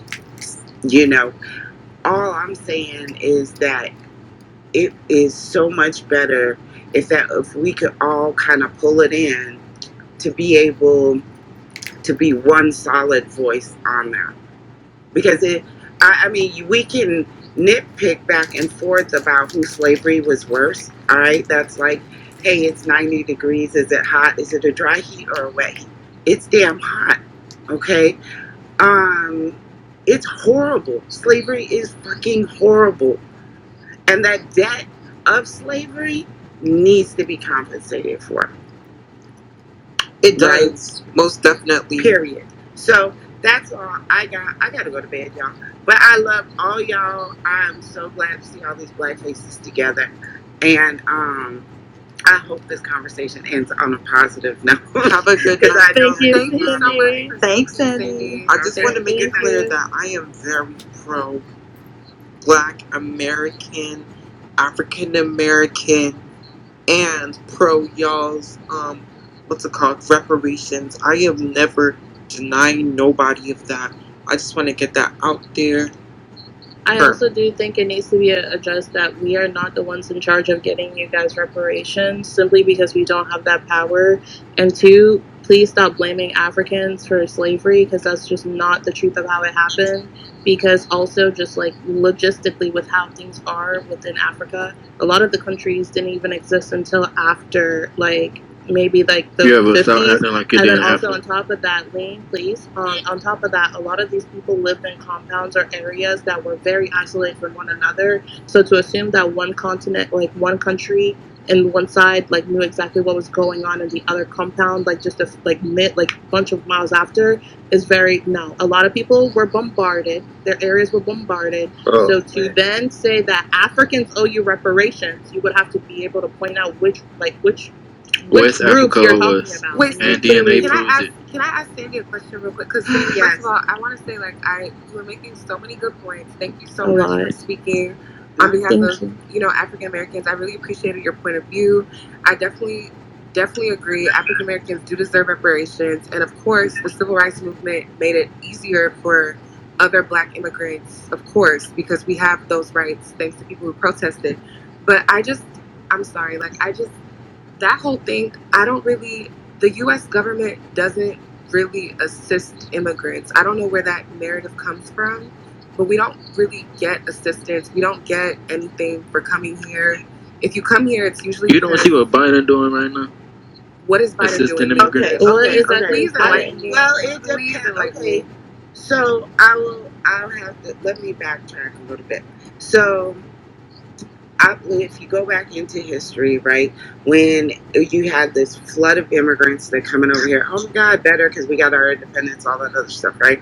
So you have this flood of immigrants, right, and they were primarily European immigrants that came over, right? They got the full setup shop, all right. The initial that came over, they got the full setup shop, land grants, free land, handed out, given to them. Then you had, mind you, we have freed slaves not getting none, sharecropping. That's like debt life forever, right? And then they would get also, they had the land grants, and then they were given the land, and then they were taught how to till the land and how to work the land. So then you had a system of, hey, we got all this agriculture. And I live in Alabama, dead middle of the Black Belt, okay? Yeah. And all of that, those Black landowners, right, or the white landowners, they are still here. No, they are still doing their thing. But now, from the process of immigration, right, the wealth that was built is still here in white pockets in Alabama. Now you have, just like Joe Biden, what the gentleman was saying, Joe Biden was saying that the immigrants or the migrants that were coming over from our southern border, right? Not from Africa, but from the southern border, they were coming in, they were separated, children and parents, right? So now the ACLU stepped in and said, hey, that's not right. You're gonna have to compensate for that error, the United States government. I'm so sorry, Sandy, I don't mean to cut you off, but sure. When I was asking, because we're speaking about Black immigrants specifically, but when I asked like what assistance Black immigrants get from the government, you brought up an example, and I'm not trying to be rude, I'm actually genuinely trying to understand, but you brought up like European immigrants, and when that happened, that was a minute ago, and that was European immigrants, like for Black immigration and for immigrants period now, like as it is, because I don't even think European immigrants get grants as of this year, but not to You have to prove Black income. immigrants. You have to prove income to be able to. Yeah, like get, you don't like. yeah. I don't. Right. So I feel like it's it's kind of really a disconnect as to exactly what it takes to come here. Like it's not easy. Like it's not. We don't get help. Like you have to plan. You have to save up. You have to do. Not even that. Even if you don't save up, you have to be lucky. And even now, like I don't know why someone brought up Biden, because even now, like I can speak for my country specifically. I don't know about other countries in the diaspora. But for Nigeria, there's even a ban on people coming in up until 2024 to even apply. So you can't say that Biden is like trying to like make it. And I know you didn't say this. I think Mean Drip or something said something about Biden. Right. But it's never been easy, and we've never because my aunt received even applied. 4 Right. times and still has been denied You for don't the get, past there's no 8 years. assistance for immigrants, period. So if it's hard for just So- regular immigrants to come here, it's even double hard for black immigrants because this country hates black people. So I don't think, we don't have any kind of privilege really. Like, I don't. Okay, so I'm just gonna run down. I just pulled it up online. It's an overview of immigrant eligibility. And so they get supplemental security income, right? SSI. They get supplemental nutrition assistance program. That's SNAP. They get assistance for. Okay, but I'm so sorry. families. SNAP is Hold on. SNAP is income based. I'm so Yeah, sorry. all of that's this is situational. Yeah, it's not based on immigration status. That's based on your income. Right. That's not And so it specific could to also be immigrants. accessible to anyone. Like, it's not The just. Somalians in Minnesota receive 800. Somalis come as asylum. Doesn't matter. Doesn't matter. Say, Doesn't you can't matter. just be using a subset of Africans for all And of they can stay Africa. multiple families in a household. And there used to be a black tower in Minneapolis, and it used to be all black. The Somalis came and overtook that. So they do get some stuff. And They come as Are you asylum. saying that they're Okay. allowed? That's so different from regular immigration. So, like, what do you But I just wanted to, let me just say real quick, I'm sorry, like, I'm not trying to talk over you, Sandy, but everything you listed, that's all stuff that's available to American citizens. Like, that's not specific to immigrants. And when you were speaking earlier, it kind of came from a place of, we have access to certain things that y'all don't, and that's just simply not the case, especially when, to get most of these benefits that you listed, you have to be a citizen, and a lot of people who come here aren't even full citizens, so they can't even get these benefits. So it's just not true. That's just not accurate. So none of these programs that they identified are you able to get because of your immigration status? Because this to me, and just hear me out just a second, this says that as long as you're a qualified immigrant, that you're able to participate in all of these programs. I'm not But saying, Sandy, you But you have to have somebody who is a citizen to be able to qualified like indicates vouch. citizenship. That's not Right. It's not. You also, specific to for some of them, you status. have to literally be in the process of like immigration, like for being a citizen. Like, so like that's the thing. It's a lot of the. You have to have somebody who is already here to be able to give you like any type it's of not, like. it doesn't work that way. Like you're not getting grants Right. for So the for block stuff just to grants, come here. It doesn't work so that the way. block grants, none of those things either. Those are block not. grant- You guys aren't entitled to block grants. No, because a lot No of these one's things are entitled to awarded. anything, and plus you It's also on have a to keep in mind situation a lot of these basis. grants and stuff. We're not given a list of things that we have access to when we come here, and so that also being said, I just almost think it's like you can't necessarily like hold someone accountable for a type of grant or resource that they might be able to have when they have no idea that that grant or resource is there.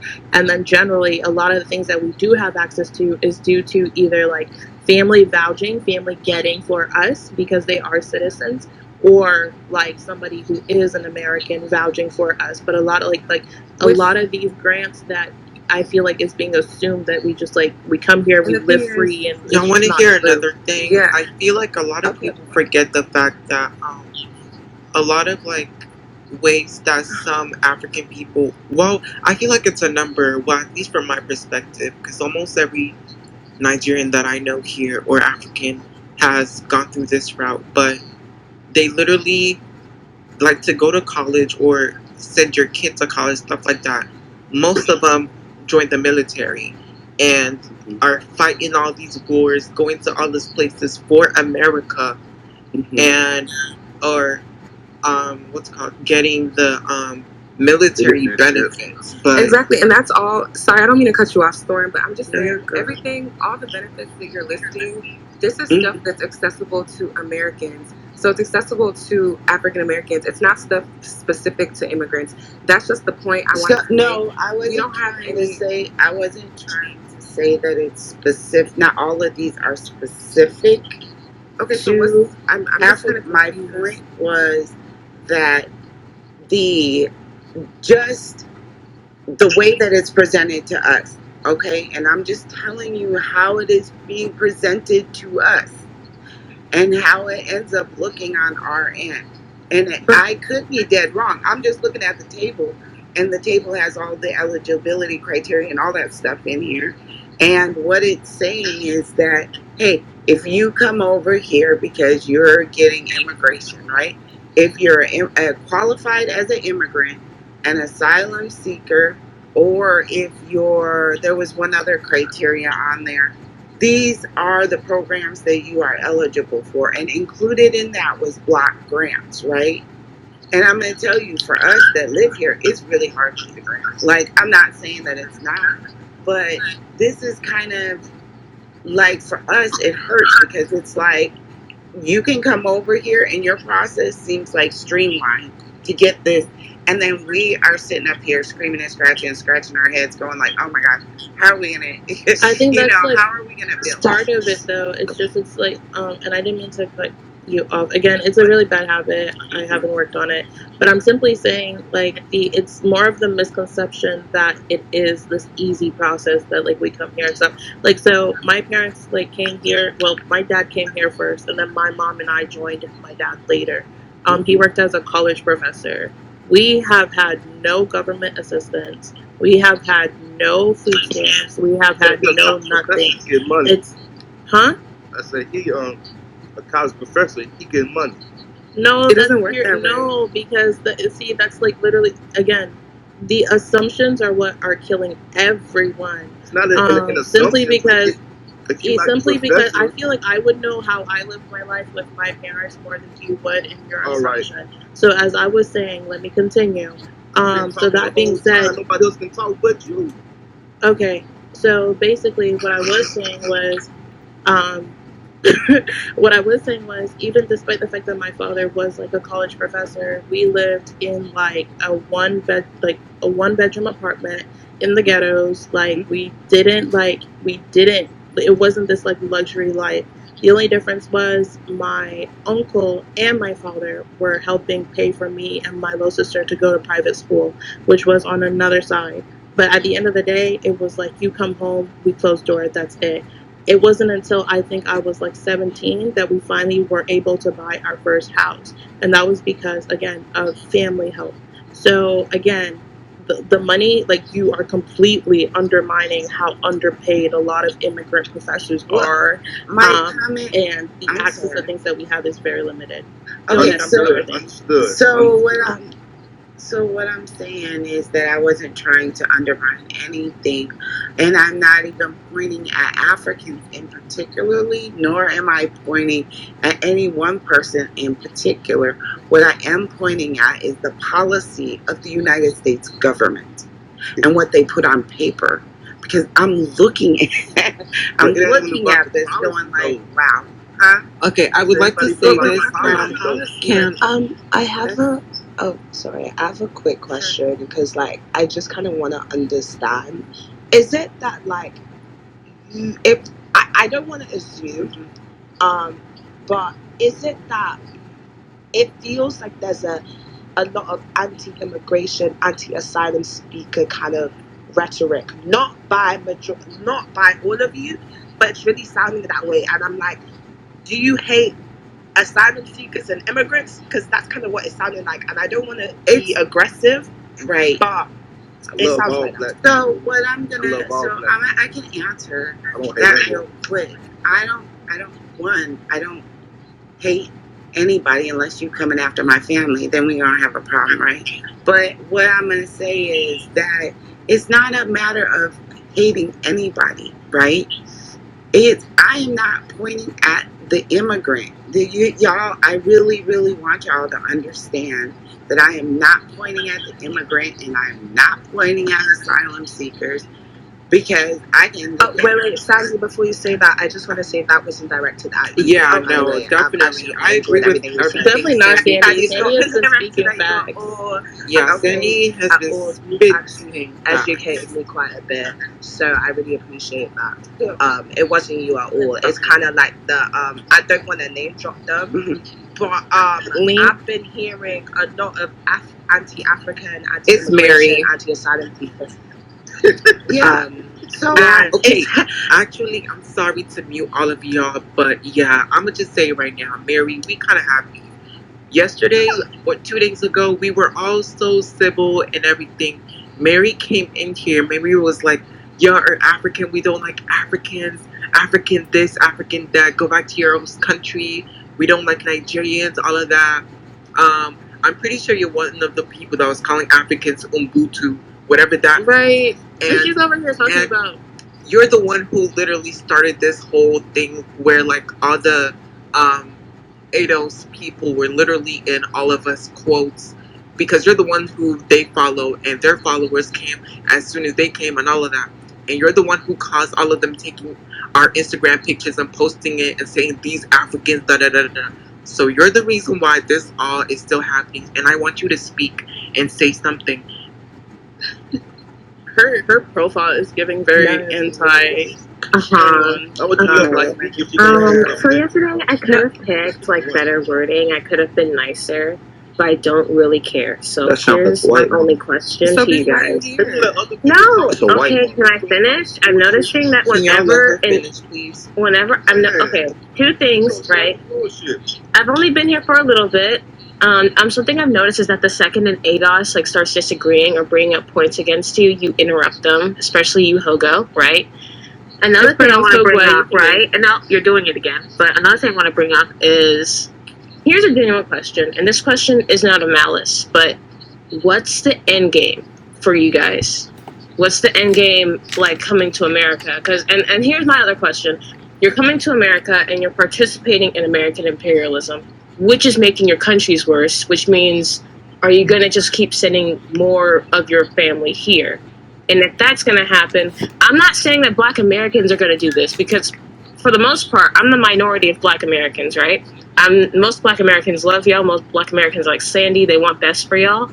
But what's going to happen is that America is already on this like path to being a much more conservative, a much more xenophobic country.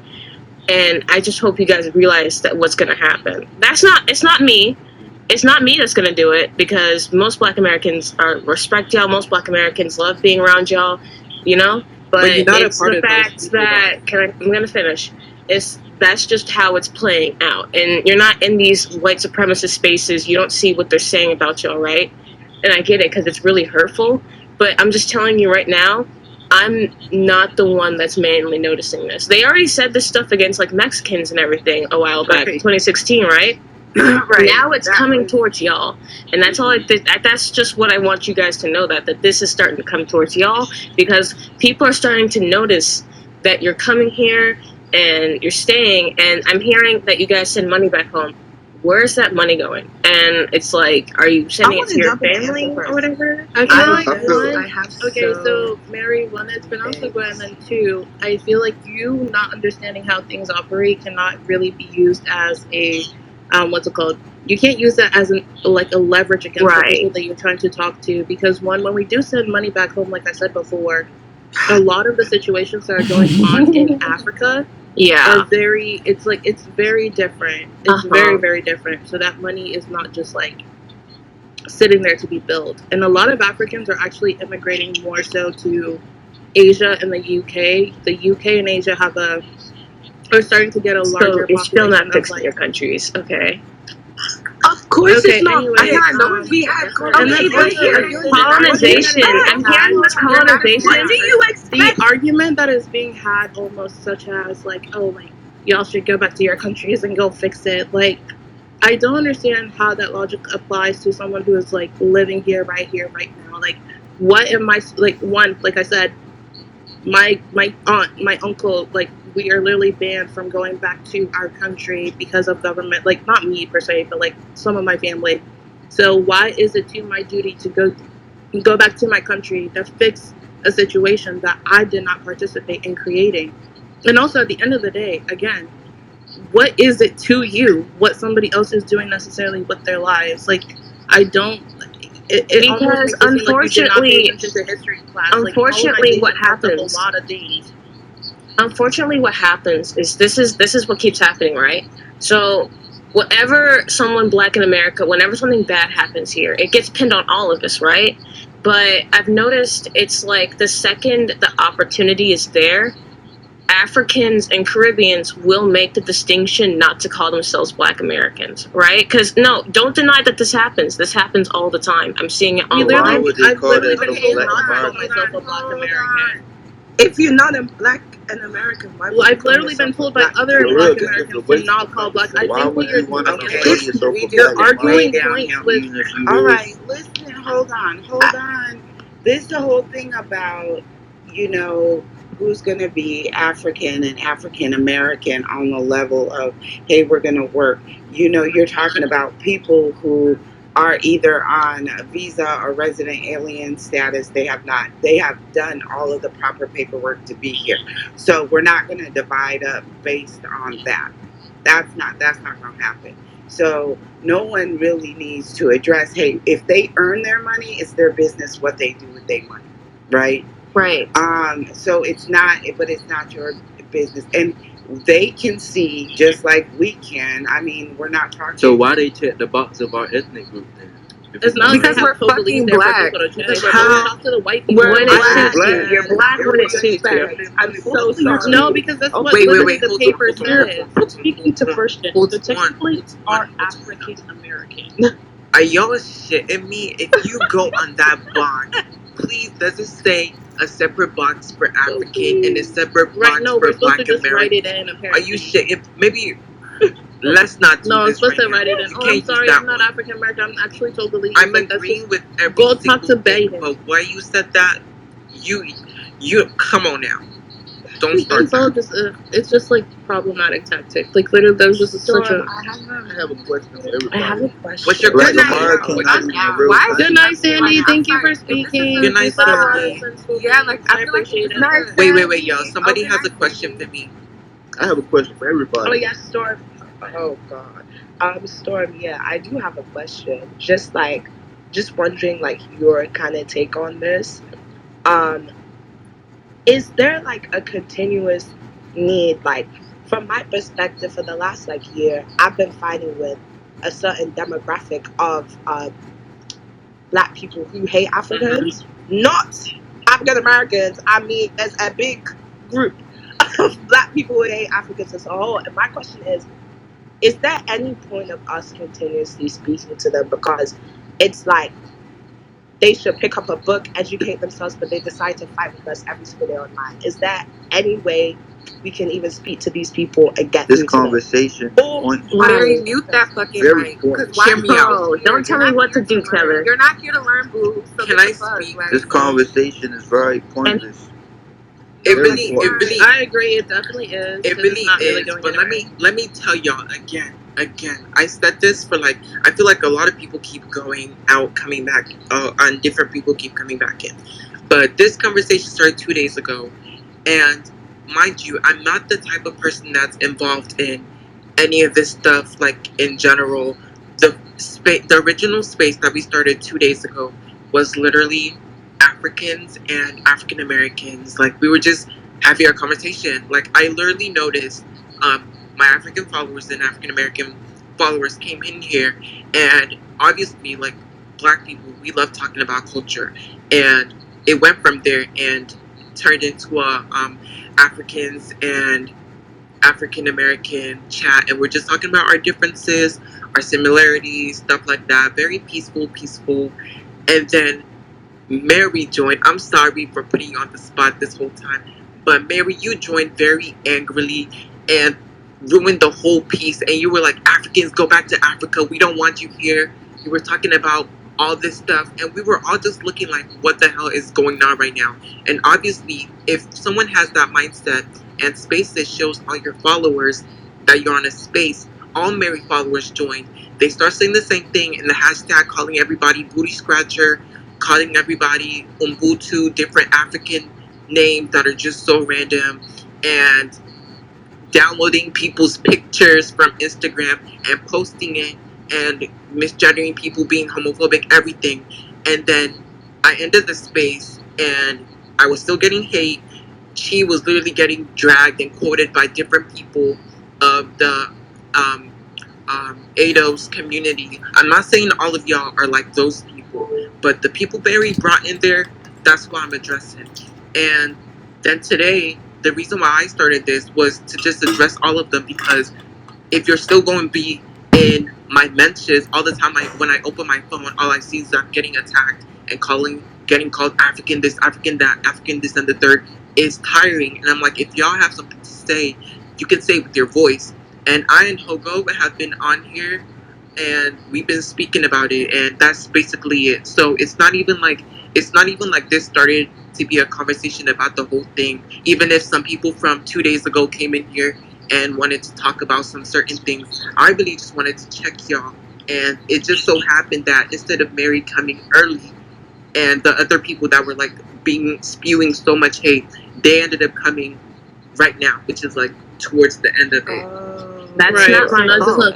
Honestly, if that's not my Wait. Sorry, I'm so sorry. And one last thing, Mary. I did not like how you came up here and you were trying to make it seem like you're not even the one who spewed any of this hate. And you're like, people are starting to notice how you guys are actively You are participating the people. You are the one who started this whole thing. So let's address that. And please do not cut people off, guys. That's one more thing I'm gonna say right here. Please, y'all, do not cut people off. Okay. I have a question. Oh. Hold up. Let me say something real quick, because I've been on here for a minute. Hold up. This conversation is pointless, because niggas in America, there's no point in having this conversation if niggas in America can't realize or don't understand they biologically African. So I feel Why'd you say nigga, by the way? So I feel Why do you feel okay saying that? So I feel as though this conversation is very dumb. You know what I'm saying? Because you got niggas that hate being, like, you can't be pro-black and anti-African at the same time. Because at the end of the day, black Africans don't like each other. What you talking about? Africans don't get along with each other. What you talking about? Okay, and you I think that's just a human problem. I don't understand why we think this is like a magical power. Like, look what niggas talking about. Y'all niggas talking about African Americans and Africans and all that other shit. When niggas is all connected. And this black American people, no, we are not. Keep talking is lame. Like, what the fuck is a black American? It's not real, yo. Y'all niggas are African in America due to slavery. Like, what the fuck is a black American? Y'all use that term to try to disconnect each other with being African. We're getting called ignorant when this guy doesn't even know the difference between Africans and black people in America. That's crazy. Our culture is completely different from yours. I think Can I just say this? Go ahead, Mary. Go ahead. No. As soon as I say something, so the guy, nigga, why the fuck you ever what I'm saying, nigga? What are you talking about? All I'm saying that's another thing they were trying to say earlier. They said if you're not American, you cannot say nigga if you're black and you're negrophobic. Well, they're not one code, because the other one was talking about why did we dissociate. Can I just say something real quick? Can I just say something real quick about what he just said about Africans? A bunch of anti-Africans. Y'all trying to convince these people, and y'all trying to make these people like. It don't even all the sense. Anti-African stuff aside, what he just said was factually wrong. I keep saying this. That's underdeveloped due to slavery. Why the fuck do you oh my god! Money back home? It don't make I keep saying this, and I said this in the past. Do you not know? They brought 30,000. Are you explaining my history to me? You don't know your history. He's African American. He's like, this man don't want to be in Africa. He's literally in America. He literally lives in Baltimore. You don't. You live in so even better. You don't know. Okay, can I please just say what I want to say real quickly? When he specifically said that Black Americans are just Africans in America and that we're all just the same, here's the thing: there is over four centuries of difference in our culture. There's differences. You guys do not understand that we made our own culture out of nothing. Everybody understands. You made your own culture. Everyone understands that. I think what you don't understand. He literally just said there wasn't. Mary, literally, like, please, like, there was literally slavery, right? Also on the soil of Africa. A lot of the history and a lot of the writing, a lot of the stuff that we had prior to colonization, prior to enslavement, a lot of those things were also lost. It was like there's still Africans who are still very much like a mix of different tribes. Like like you can't you oh my god, I don't understand why there's just this like necessity for you to feel so we did everything out of nothing and no one else did. Like the logic just like makes zero sense to me. I think you can respectfully say yes, African American history is not my history or other African histories, like African like No other people, African but shares you can't. culture You really can't or just like history. be like, oh, like everybody else like didn't and we did. I think that's But very we had insensitive okay. because The slavery biggest in America difference. is not the same as slavery in other countries. Exactly. I think my point was It simply meant the to fact that establish slavery happened. Okay, But we also had Western influence in our culture. There was also Western influence on the continent of Africa. I It is really not the don't. exact same Western influence that we had. That's the difference. Can I please speak? This is hilarious. I have Mary. I have a question for you, like genuinely, like a real ass question. Because Mary's the one that's been speaking. I'm so sorry, bro. I really don't want to communicate with you, but Mary, I just have like an honest question because you're saying Africans this, Africans that, but there are Africans speaking to you right now saying that what you're saying, the assumption that Africans have against you, but we're saying it's not real. So why Why are you saying that it's not real for her saying on the her same end shit? too? She's completely acting as if like Mary, what, where do like you slavery in live? Africa was Right. pancakes. That you What, know like what? eating You guys eggs are and then right. taking We're the saying white this man thing, space like is what? useless because this truly is just an African circle jerk to admit that you guys will never fix your countries. You guys will never respect other people, and you're gonna keep walking around the globe crying about colonization, and you're never gonna actually do anything. You're just gonna Do you keep not crying. say white You're just gonna supremacy keep is immigrating, bad? and it's just gonna get worse for all of us. So I just want to say, as a Black American, thanks for fucking up everything for the rest of us. Mary, read a book, bro. Read a No, book. for real, I don't care. You guys are gonna be like, you're ignorant. Dead Who ass. are you mad at, Mary? I'm mad at white people, obviously, but you guys are in it too.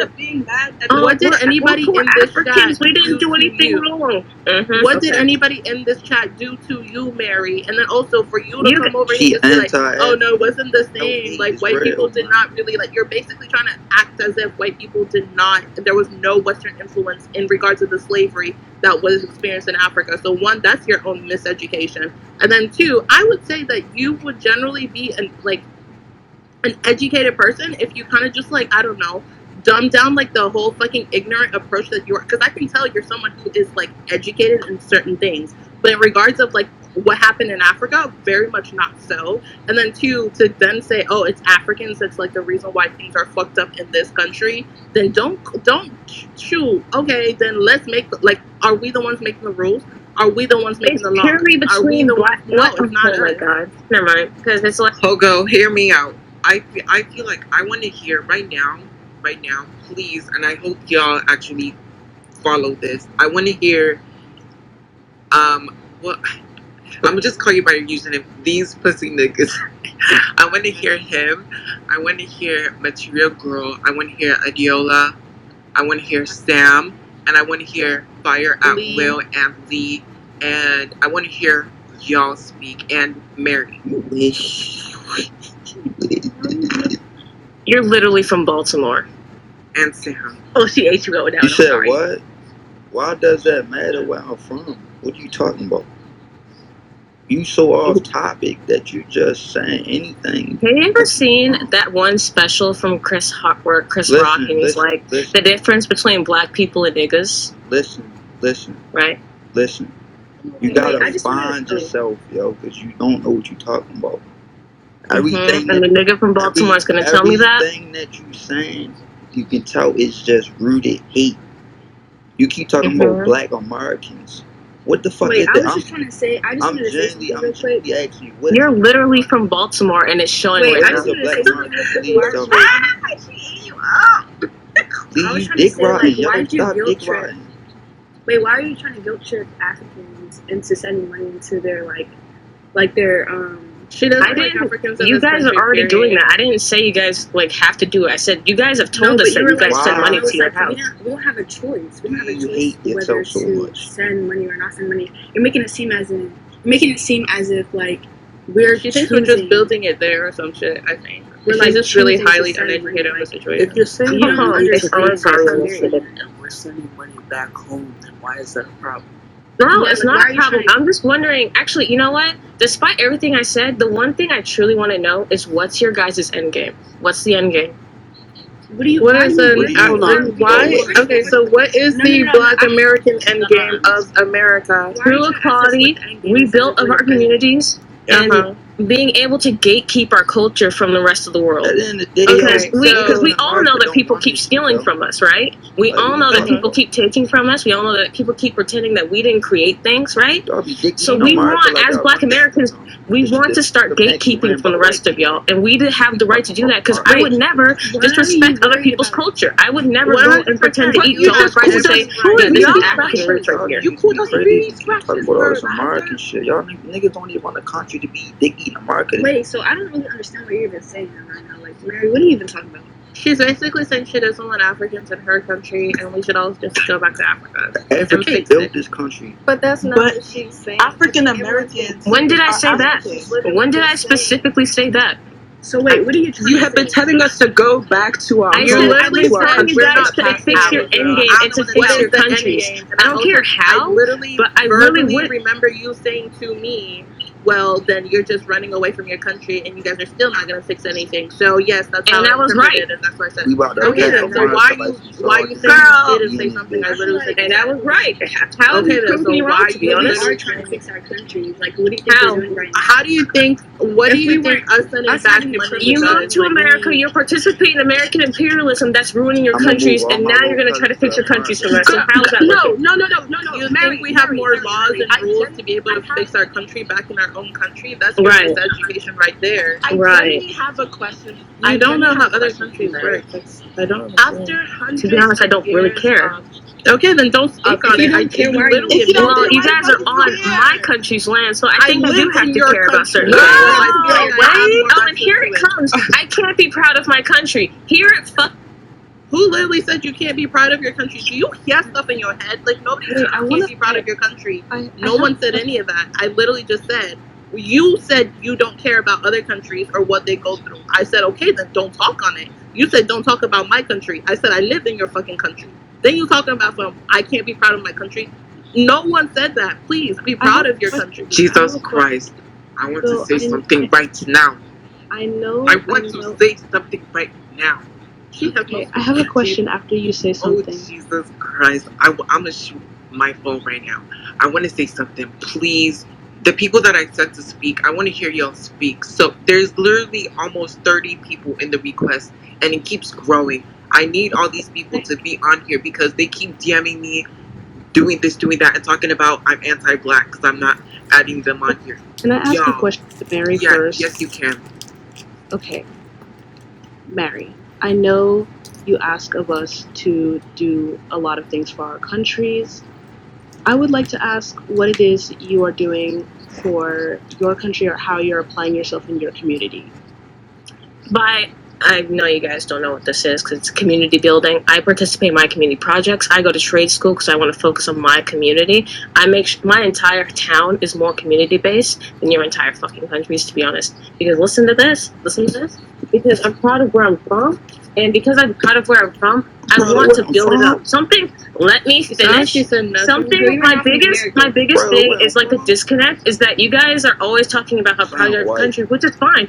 Everyone should be proud of where they're from, but it's getting worse over there, right? So why aren't you guys focusing on it? Getting worse here. You know why it's getting worse? Can I answer her question? I actually have a It's getting worse here.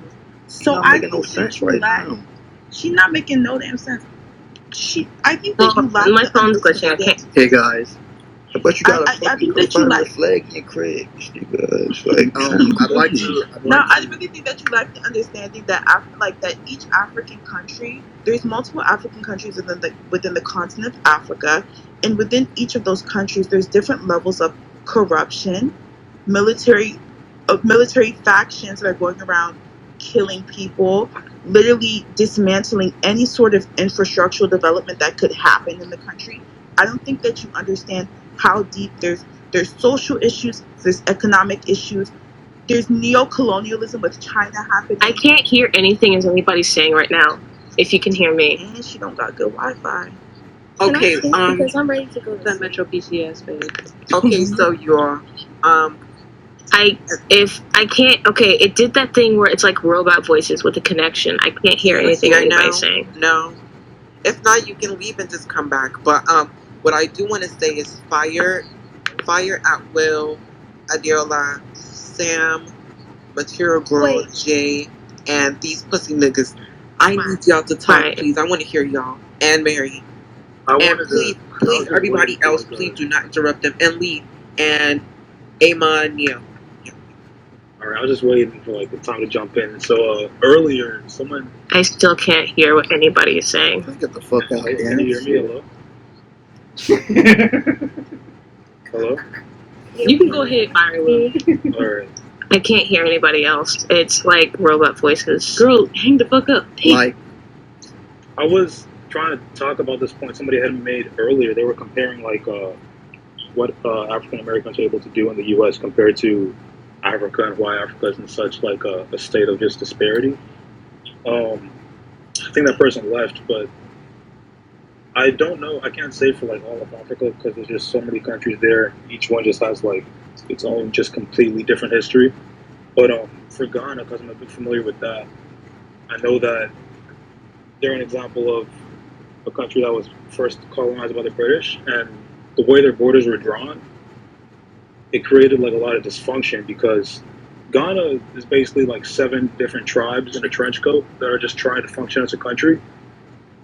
And it's worked out decently compared to a lot of its neighbors, but even within Ghana, you still have a lot of dysfunction, and the countries just were not set up to be functional countries at all. They were set up to be resource extraction points. And so after colonization, when these guys got their independence, a lot of them they went through a lot of struggles just to set up their governments. And many of those governments didn't work properly. A lot of those countries, they haven't even gone like a decade without some kind of coup or a famine or just something just completely upending them. And then on top of that, they don't have infrastructure. And the little infrastructure that was in place was only there for the aforementioned resource extraction. So when Ghana did get its independence with Kwame Nkrumah, one of the things he was trying to do was to implement more socialist policies, which would have helped the country. But what happened was the CIA backed a coup in Ghana that ended up taking power from Nkrumah. And so I just say all that just to say that like a lot of these African countries, they're just dysfunctional. Like the way they were created literally prevents any type of like sustainable economy or infrastructure or government from being built. And that's things that were happening like 50, 60 years ago. Today you have all the long-standing effects of that, plus, you know, the corrupt politicians that are in place who are just taking money from taxes from outside countries and using that for themselves instead of investing into the actual country. And now you have this problem with other countries like China that are, you know, trying to kind of colonize Africa in a way. But the other thing was, like compared to America, it's just like a completely different playing field. Because in America, yes, black people did suffer a lot, and I don't want to. I'm trying to say this without trying to like downplay the suffering and all the pain and all the struggles that black people in America have been through, because I definitely recognize that, and there's been some incredible things here.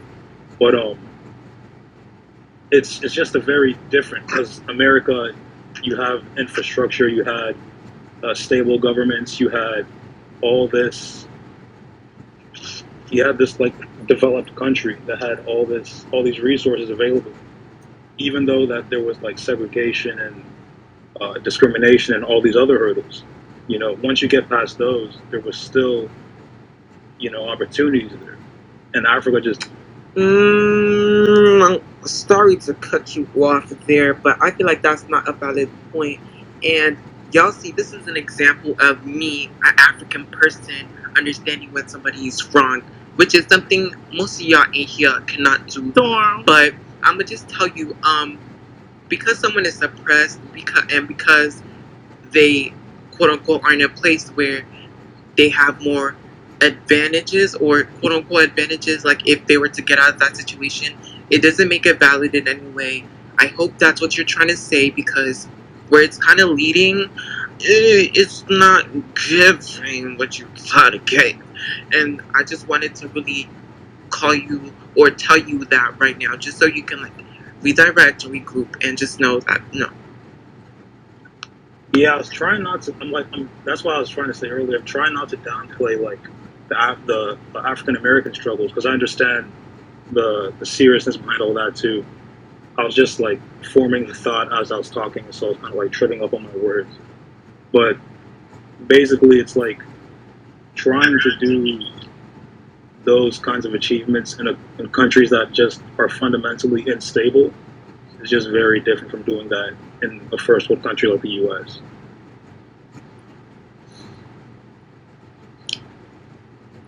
The pussy niggas. Wait, what's your name, please? Me? No, not you. Oh. I think it's Sean or Son. Stan. Okay. I don't know. Son, I wanted to know you. I wanted to know exactly you, Lee, and Material Girl. I'm gonna choose y'all three. Y'all's opinion on, because earlier they were dragging us for saying the N word and said we're negrophobic. Man, look. What's y'all's opinion on that? Look, man. This conversation done. You know what I'm saying? I ain't ready. If it's done, you can leave. I ain't ready. I'm forcing you to stay. I ain't ready. Do too much talking, but this conversation been going on for too long, man. And it's just. You can go. Shut the fuck up, man. Cause I ain't talking to you. No, So listen you can to go. what I was saying. You know what I'm saying? It's just a big disconnection. And white people love this shit, yo. Y'all just giving niggas something to talk about. Like real shit. Like y'all just giving white niggas something to laugh about because this shit dumb. You know what I'm saying? Two Africans, no matter if you was born over in the continent of Africa or you was born here due to slavery or whatnot, everybody's so African. I think that's what niggas fail to realize. So I feel as though we just Africans that go through our own experience and go through our own struggles. So while y'all niggas on this bitch talking about, oh, black American and y'all Africans, like what the fuck? What are you then? If you're not African, what are you? Like y'all niggas is still biology African. So it's like these conversations. And don't say you're Native American. Don't say you're Native American either, because you're right, not. and that's what I'm saying. So it's like y'all niggas are rather claim Native American than you say, oh, I'm African American. Like even as a black American, so I'm a black American. Like y'all niggas sound lame and shit. Like I'm sorry, like it just it don't make sense to me. Like y'all Also, niggas, Lee's an African American person that said that. black people from the 1600s to the 1800s, 1900s. They didn't want to be black Americans or American. These niggas was living in home. They wanted to be African. They wanted to be back home, and that's where y'all came from. So it was like, why is y'all pushing this black American term now? Like I like the term African American. Me, because it's like niggas will never be nothing but Africans in America. No matter how long you've been here, no matter when you got here, last year, 400 years ago, 300 years ago. So it was just dumb. And then Shorty talking about some niggas sending money back home and shit. Like why is you worrying about people sending money back home? Like that don't make sense. Like niggas work hard for that money. At the end of the day, niggas don't run America. Like this shit is ran by white people. This is a racist system. This is systematically ran by racist white people. This ain't them niggas sending money back home, not taking nothing from you. It's not doing anything to niggas here. That's an undeveloped continent. Them people suffered. That shit's undeveloped due to slavery. So it's like if a Nigerian working here and they want to send money back home, they got the right to do that because that country is undeveloped due to slavery. So it's like, why is you bitching about that or crying about that? That don't make sense. They sent 30,000 Igbo people to Virginia and Maryland as slaves. Niggas, that's like, nigga, at the end of the day, niggas all come from the same people. Y'all talking about black Americans and I don't like Africans and all this dumb ass shit. Like, y'all sound lame and shit. 3 million Nigerians came here during slavery. So where y'all? So these are y'all niggas' grandparents and shit. Y'all niggas ain't native to America. Y'all will never be biologically Native American. Y'all will never be nothing but African. Y'all biologically African. So it's like this conversation is just dumb as shit. That's why I'm just in here just listening to this shit. Like y'all niggas fuck two of the same niggas is fussing at each other and shit. No African have the same experience. Africa's a fucking continent. So like that shit dumb. Like this conversation is funny as shit. You got niggas just blabbering on like y'all bored as shit. It's just the fact that niggas in America is anti-African and it's a rooted trauma. It's a rooted trauma effect. So niggas don't. It's not the fact that niggas don't want to be African from what they learned and what they heard growing up because they around white people. The same thing with colorism. It all go hand in hand. Like, all this shit is the same shit. Colorism, anti-blackness, all that shit. Like, so this shit just lame. We like, that's what I'm saying. So like, having this conversation with these type of people is pointless because these niggas don't want to be that. Even if you give them proof, these niggas can do a motherfucking family tree and find out, oh, my family came in 1800s. My grandfather was a Nigerian slave. These niggas won't still say I'm not African or I'm black American or we not the same. Like it's lame. It's no point of talking to these niggas about this shit. No matter if you African American or your parents was born there or whatever. It's just pointless, yo. Really, so that's all I gotta say. Wait, that. I'm gonna let Material Girl go first because I think that you said her name first. Yeah, Material Girl. Okay, I'm gonna keep this short because I gotta go to sleep. But I liked how the space was going, but there was a lot of xenophobic things said about African Americans. First of all, slavery here is not the same as slavery in other countries. You are using a white supremacist talking point to say, oh, well, slavery was everywhere. That's what white Americans here use to gaslight us, to tell us, as if we haven't built this country, to say as to why we're not where we're supposed to be. Secondly, where was I? I'm gonna just get to my main point because this space was kind of dragged out, and that's why I kind of don't like entering diasporic war spaces. But I've been in spaces where we've had this conversation already, and we kind of came to the conclusion that we have to work together. I know somebody asked that before, and no one really answered it. Everybody was just kind of like being a victim. It's like, oh, we don't have certain resources, we don't have this, blah, blah, blah. We need to come together to use our different privileges to boost each other up. Like, we can't use this same, like, oh, well, niggas don't run this country. That's the most cool shit I ever heard. Even if we don't, we built this country, and we can make the necessary steps to at least niggas don't run this do what country. Mary was saying. Don't interrupt me. Thank you. We can at least do those types of things to make sure that we can get to where we're in a better position than we already are. Because the whole point of chattel slavery was because us black people doing more for each other, not the country. Don't interrupt me while I'm talking. Niggas don't want a country. It affects those slaves. It affects the descendants of those slaves as well. So that's why in the black community here in America, we have generational trauma. We have, generational poverty. So we need to get over that. We need to start, coming up with some steps to do, what we need to do. Thank you. Niggas don't run this country. I just want to say really quick, when I said that slavery, I want to address one point. When slavery existed everywhere, it was just about saying and that's the thing, niggas run this. I think that don't people run forget this that shit. slavery is still happening. Like there's so I wasn't Africans saying in it Libya as a white who are supremacist literally talking enslaved, point. right? I was just saying it as a fact. Niggas had one black president, and he had a white mother. Like niggas don't run this shit. This is not systematically. Okay, let me go. This is not systematically ran by black people. I'm sorry to say, it's not. And if you can. Baltimore, that's one. Who's next? Why do you keep talking about Baltimore? Why is you so like that? You keep talking about Baltimore. Next, but you can't come up with nothing else. America is not systematically ran by black people. If that was the case, why the fuck is it still slave owners on money America don't give a fuck about us. And you think around America, it's still slave masters on money. That's how much they respect us as a people. That we still run around with slave masters on fucking money. Y'all have a good And night. you worrying about talking Good about slavery. Like, you talking Good about night. something crazy. I'll follow some of y'all back. I know, like. Good night. Night. Tyler. Good night, girl. Yeah, I feel like definitely there was a lot of things that were said on both sides that I did not agree with, and I feel like I and some other people here will admit to that. But yeah, Lee is to speak next, and I'm gonna rotate the speakers a little bit because some of y'all, I told y'all to speak, but y'all did not speak. Shout out to all my niggas who fuck America. Okay. Systematically fuck America. Like real shit. If you a black person and you getting mad because I'm saying that, you a part of the issue. Fuck America. America never did shit for niggas.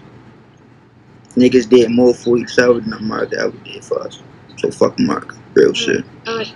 Lee. And fuck the Okay, Navy. so I. And fuck the FBI. Oh my God. Fuck the police. Please. And then be killing me because he always put a U in America. Where's the U in America? Please. When I first came here, I thought y'all was Fuck the trolling. army. In the Navy, nigga. When I first came here, I thought y'all was trolling because out of nowhere she started coming for the fact that he from Baltimore. So I thought it was a joke. That's why I was putting laughing emojis. I hope I ain't offended by it. But yeah, she was dead ass when she married. She was dead ass when she came here, and you could tell she was being xenophobic. At first, I was laughing with her because I thought she was playing, but she was dead ass. She was like, "Shut up, you nigga, you from Baltimore." The Baltimore thing really threw me off because like that's a weird example of I want to kind of like describe it as like American tribalism because she was coming. Right, it's weird. Because she was coming at him just for being from a different place. She's weird. She's a white woman. But white. As far as the whole like, first of all, I'm African American, but I don't really know. I don't know. I can keep it a buck and say I don't know my roots. That she was snatched from me. You feel me? So I don't really know for sure what country or what tribe I'm from. And I'm not paying a white man to tell me. But I'm keeping a buck 50. I think it's really, really weird when like other African Americans that don't know their roots, they try to say that they are Native American, that they are Hebrew Israelites. Baby, you are from Africa. Cut it out. You're not from Egypt. Wait, you're not. Y'all niggas don't even look Native American. Y'all niggas will never be Native American. They wiped out 90% of Native Americans during slavery. Y'all niggas is not Native American. Y'all niggas is like 10% white. Right.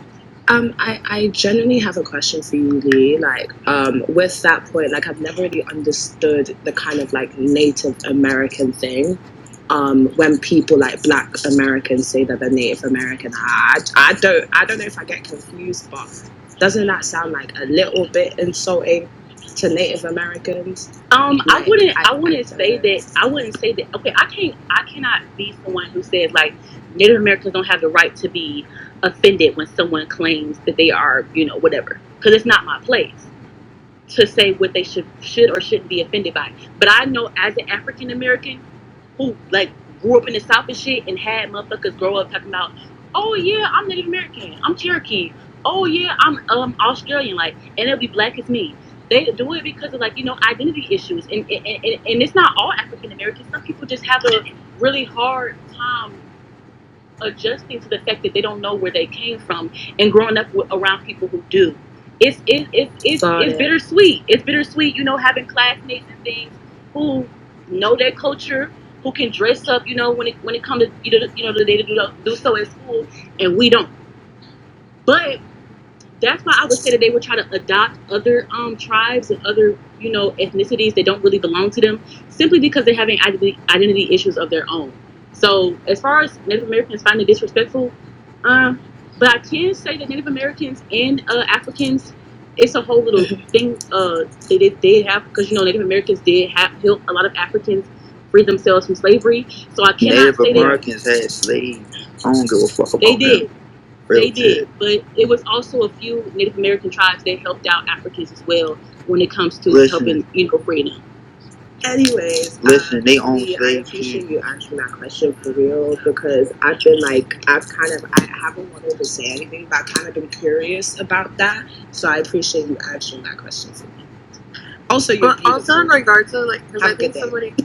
somebody had said like, when I had made the statement about like African American history being like global and stuff, and basically like that being a contribution or a reason from like, okay, it's global because it's within a Western hemisphere of actions and issues, and it's one of like the hallmarks of a very tragic event within the Western world. So that's literally why it's also most known to. You can't necessarily take credit for that as the victims of the situation. It was more so white people exploiting the issue that they contributed to. That's part of what led it to be global. I just wanted to say that because I saw some people like asking about it. Right. Okay. And I also wanted to add on to something that Mary said earlier, about the whole, what did they say? Black culture is different than, certain African cultures. That's true. Egyptian culture ain't the same as South African culture, so of course it's going to be a difference. I do want to say that it is true, as she said, the fact that African Americans were ripped from our original roots, and we were taught like, hey, you can't wear your hair like this, like you used to. You can't speak in your native language no more. You finna speak this English, and you finna do this, whatever. So we didn't have the luxury of being able to connect with our original culture while being enslaved. That shit wasn't gonna go down. If you tried that shit, you was gonna get killed. Simple as that. So I definitely can agree with her and say that we did have to build our own culture up from the ground up, but still using a bit of what we already had that we secretly kind of, you know, talked about within each other. I mean, y'all can see it today. How Southern African Americans act. It's definitely culture that we had to build out There of. was a culture built by enslaved Africans, and black people in America are still African. So it's just another form of African culture built in America due to slavery. Right, and I feel like So it's I like really it's do not so like it's the like people. you can't I do not say like the people that I don't agree with I do not like the people that come up here and try to like downplay or down talk. Okay, well, I'm not gonna act like it's been a lot of people. Honestly, it was just that one person that came here. But do not down talk other people's slavery experience. That shit is so weird to me. I feel like you can definitely make your point without saying, "Oh, you still have this. At least you still had that. At least you still did this and the third." I feel like we should not even be going there at all. I'm sorry, but if someone tries to go there, I'm just remove them because I don't like to argue that much. Yeah, we're not gonna go there. Wait, let me talk about something real quick. Hold on. Your point Hold is on. Somebody had added me real quick, and it was like, you speaking for yourself, not all of us. The majority of us don't feel lost and aren't lost, whatever, goofy. First of all, I said before I even stated anything that I wasn't talking about every single African American. First off, and if you had such a problem, you've been in this space and you had more than enough opportunity to speak, but you didn't. So I came up here and I spoke for those who were struggling with those identity issues. Come on now, don't even play on my time. And I'm not speaking for all I African just want to say Americans. this Not real quick. all African Americans do not have identity issues. That's fine, but we can't talk like a lot of them don't. Okay? Okay. Yeah, I just want to say, your points are very valid in terms of like the culture thing. Why? Because like I was doing some research on like the Gullah Geechee, like, and like when you hear what they say, I can hear like Yoruba, and it's Yoruba is like from Nigeria, obviously. So everything ties together. But at the end of the day, like I'm African, I'm Nigerian. When some Black Americans be like, for example, they don't care about finding out the roots or whatever, I feel like nobody has to force anybody to do anything just because like that's what they know. You know, like at the end of the day, like yes, everybody's from Africa. It's in the books. We can see it. But it's just like that's what they know, you know? So like and also like somebody earlier brought up a point about Africans being privileged here in America. That makes sense to an extent, but not really. It doesn't really, but at the same time, I understand why they would say that. But it's just because of the way Africans are trained and are brought up. Like somebody said that America is the land of opportunity. That's what it is. That's why a lot of immigrants are here. So they come with the mindset that they want to succeed. That's why, like, if you check in America now, almost every Nigerians are the most educated immigrants here in the States. Literally. Like, all Africans here have degrees. I can promise that. Like, at least 99% have degrees. So it's just like, because what we're used to back home, it's not the same thing here. Everything is way easier over here. Like, literally, it's way easier. So, like, there's different factors to everything. But at the end of the day, like, nobody should be arguing about anything. Because at the end of the day, bro, the white man was too shooters. Now. I'm telling you, they're not So, gonna see yeah, you bro, on the street that's and it. be like, "Oh no, he's African and he's American." Bro, That's not and gonna a good happen. example We're of that all is, still black. yeah, and a And good my point example. is, let's talk about Kyle Rittenhouse. Let's talk Nah, about the fuck that nigga. Fuck that nigga. Life Matter fucking protests. Yeah, but like a good In the example. same breath, y'all niggas will be like, "Oh, America is not built for us," and then be like, "Oh, I'm African American. I'm African American." Does that make sense to you? So like like a so good I feel example. as if that I think that part of it is just like lack of wanting to anyone like lack of wanting to hold fault, because I see a lot of people saying that like I'm anti-Black American, which is not the case. Your ignorance is not my fault. I literally simply said like my statements were there was also slavery in like Africa. And then also somebody also said that I should go back to Togo. No, I don't want to go back to Togo. I prefer living here because this is where I am able to do a lot of things I can't in Togo because, well, like a lot of my family who were working for government are not allowed to go back. That's not Okay, something Nigga I just can tell me another what thing- they another do. thing- but that's not my Like, point. My just to point sound like, oh, was somebody why white. I didn't even get to why finish because that y'all started the talking country over is me. not built for you specifically, and know that and have knowledge of that and see it in your day-to-day like shit, and then Jack, oh, I'm an African American, I stand with America. That makes sense to you? Bro, I want another thing- okay, could you another thing- re-ask? Like, so you're asking me if I'm standing with America? No, I'm asking people Jack being African American. Like, why say that and then acknowledge at the same time that America was not for you. Like, it was never for you. And you know this, you have knowledge of this from Because being an history. African American is an experience. People born in Shut up, Africa. son. People born Yeah, and one thing I feel like we shouldn't, as Africans, we shouldn't take away from the fact that like when African Americans say that they built America, like that is a fact. But No, it's still It is a ties- real no, fact. it not still taking also the ties experience to the away. point that Why align yourself with something that you don't fuck with? Obviously, it's something Okay, that can I answer because wait, it's hold a, on, it's hold a on, hold on. I'm not But done. y'all, hold Wait, so yeah, on. Because y'all yeah, is on the Lee, you opposing go. side. Can Yeah, I you answer go. the question? Yeah, go ahead. Yeah, Okay, go thank ahead. you. Go ahead. Because I've been trying to speak and y'all been talking over me. I ain't even get to continue my first point. Yeah, I'll Let's still get go into to it. it. So Coleslaw. back to what she was back to what she was saying about how like why would African Americans claim America if you know Lee, why you eat coleslaw? Shut up! I eat coleslaw too. ain't you from Baltimore? What the fuck? You eat coleslaw on hot Alright. dogs. Back to the point. Why would African Americans claim America if America doesn't need to stand with us?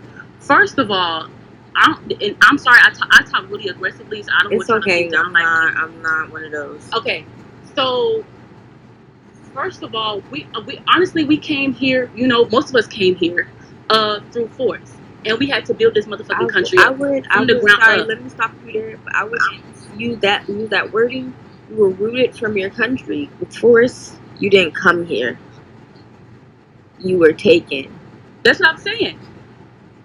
Now, I feel like what she's trying to say is like We helped build this motherfucking country. So my thing is, I like, don't think it was what, help. you know, I think it was forced. Like, I understand where I feel you're like you coming guys from, say it, but you the say it wording, as like, you say it in a within way it, like you were you chose wanted to to come do this here. shit. Like, y'all came over here like, yeah.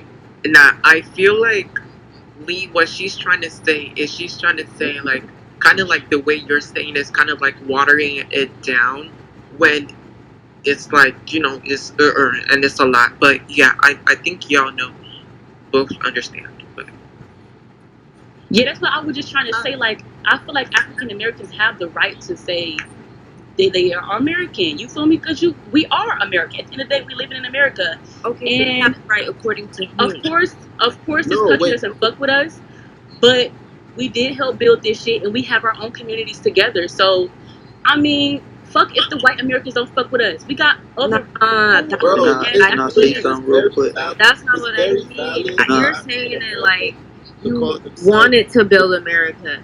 Y'all was forced to build Alright, America. but You're No, but saying hold on. it You know like why it's valid? after slavery, You know why? I hate this so much. Okay, Adiola, Jules, these pussy niggas, and Danielle, I need y'all to speak, please. Or I'm gonna just kick you all off in the next Aima. 3 minutes. Not you, these pussy niggas. You've been speaking, but the rest. Okay, I'm up. Thank you. Or is it Stormy or Storm? Storm. Wait. Isn't Danielle white? Yes, I am. but And why is Fuck, you get this this nigga is out of an here. African Somebody said, somebody said, bro. No. it's the way that we was canceled. Why you bring Oyibo Bro, from it? why? Somebody so said Oyibo sorry, from but it, I but don't think this is a Oh my god. conversation Okay. for a white Danielle, person. what did you want to say? Like, that's my only point. Why are we getting shut up for a white person? I'll shut up and someone else can go. No, hold up real quick. I'm gonna say this. I know they shut up. Let me know when I can go. No, hold up. I'm gonna say this real quick and y'all can go. So look, African American is an experience because Africans in America and Africans that was born in a continent don't view things the same. Even when it comes to like racism, everything. So that's why I think it's important if you want to view yourself as African American because it identifies what you're used to. Even if your mother and father was born in Africa, you know what I'm saying? If you was born here, you are African American because of your experience. You're not going to view the world and society as the same as a person that was born in Nigeria. Because at the end of the day, when you walk out of your house, you in America. You view everything just like anybody else that was here. I feel that's what I'm saying. So it's like when niggas be talking like, oh, people that got immigrant parents can't call themselves African Americans, it's dumb because we all view things the same. It's like Adiola, So we don't Yeah, hear what Adiola you're actually, saying. please speak. not Adiola, but like, I'm asked me to repeat the question. Do you Yeah. mind? I just wanted to repeat the question so I can really hear it properly. Okay, I said, And then everything happened. as we know, America does not fuck with black people as a whole. So, jacking African, like in the same breath, y'all be saying, or we be saying, America is not built for us. America doesn't care about us. This, that, and the other. And then in the same breath, be like, oh, I'm African American and jack that nationality, patriarchy shit. Like, come on. It's not. I think it makes Oh, okay, sense because okay. like I know I'm not a descendant of slavery in this country, but to say that like America doesn't fuck with us as black people at the same time as identifying as American makes sense because like in a way we're trying to like take back our power. Like they were forcing people to build the country and it's still evident that they don't care about us. So But wouldn't you try to go back and be like, okay, my people came here as uprooted Africans and be like, I'm African. Isn't that the power you be trying to take back? Briefly, I want to address these people in the hashtags and my DMs and everything. People are coming for me. I hate how this bitch called T-A-I. You are such a huge liar. This person is talking about how they've been in this space a whole hour and I kicked them off. This bitch came up here and talking about their Wi-Fi's bugging and they had to leave and was DMing me about how my service disconnected, my this, that. And then you're in the comments talking about how I'm a liar and I removed you. Please, what we're not gonna do is make off all these lies because now I'm not even going to add you back because that's so stupid to me. And this whole time, Okay, this is the last time I'm gonna say this, yo. I'm gonna give each person 3 minutes to speak. I'm gonna literally just start a timer right now. If y'all speak over each other, I'm gonna just mute and let the next person go, and that's it. That's really it right now. 2 minutes. Okay, start in order then. Start in order. There is no order. This hoe is switching up all y'all. No, we need to do order. Like, I think Angel was okay. So Jules and then Sam, Jules, and then Angel, then me, and then Adiola. So I can start. Go ahead. Okay, I just wanted to bring back the fact that, well, Material Girl isn't here no more, but she said something along the lines of, like, slavery in America and slavery in Africa will never be the same. And I just feel like it was, like, insensitive because a lot of, my country, Sudan, like, it was colonized by British people, and I feel like we went through a lot of the same experiences African Americans went through with slavery and stuff. And I also wanted to bring back the fact that Mary was like, we come here, she said basically, why are we not staying in our country to advance like what's over there instead of coming over here, but we come over here in general to advance ourselves and basically bring the privilege we worked hard for so we could bring it back to our country and use it as like, like good resource and stuff like that. That's all I wanted to say. And so yeah. Thank you. Who's next? I'm next. Thanks, everyone. And please, y'all, I'm gonna say this one thing too. Do not cut people off. I'm gonna literally just kick you off. I'm so pissed right now. Just do that. All right, man. Thanks for hosting. I'm gonna keep it brief. Bless up to everybody. I'm a Canadian Trinidadian in Toronto, and just to be an observer from outside, what I can say is that ever since this whole HR 40 bill came up in the U.S. many years ago, trying to work out reparations, I feel that's been like the big spike in this whole trying to differentiate between African descendants of enslaved people and Africans and Caribbeans and people from other continents in the diaspora. So I think that there's been a big distinction because people who are clamoring to get reparations money are really insistent that they don't want Africans and Caribbeans to have access to those funds, which is understandable, right? But I think that people have to kind of see that there's a lot of people who are collaborators and conspirators who are working on behalf of white people to divide us. So I think that we have to kind of do our best to try and have these conversations as respectfully as possible and not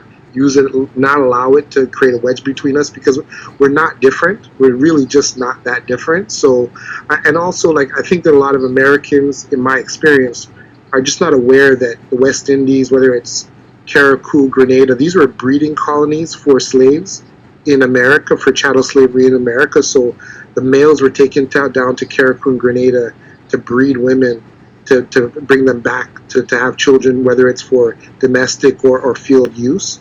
So I think it's very important to look at that. Also, if any of you haven't get a chance to see it, High on the Hog, which is a documentary on Netflix, really just documents how our food is so similar when it's from Ghana. Jollof rice is like rice and peas in Trinidad, like all these different things that we share culinary-wise. So, take some time to look at how similar we are, because I really see that we're much more similar than we are different. And let's not be hating on each other as much. When it comes to the whole thing about reparations, I feel like African Americans are entitled to that, and Caribbeans, right? Because Caribbeans are entitled to it as well. Yeah, okay. But a lot of American blacks don't really see. They tend to look at Caribbeans as other and not part of the struggle, when it couldn't be more different. When you look at people in Haiti was the biggest revolution and onslaught against the slave masters, in Jamaica and different places. But people it's not considered part of the enslaved African narrative. And I think that some people just need to kind of pull back and see triangular trade from West Africa down to the West Indies into Louisiana, into Nova Scotia in Canada. Like, it's all connected. And I think sometimes Americans are a little bit too kind of self-focused. Like it's a bigger world out there when it comes to chattel slavery and how enslaved Africans were treated.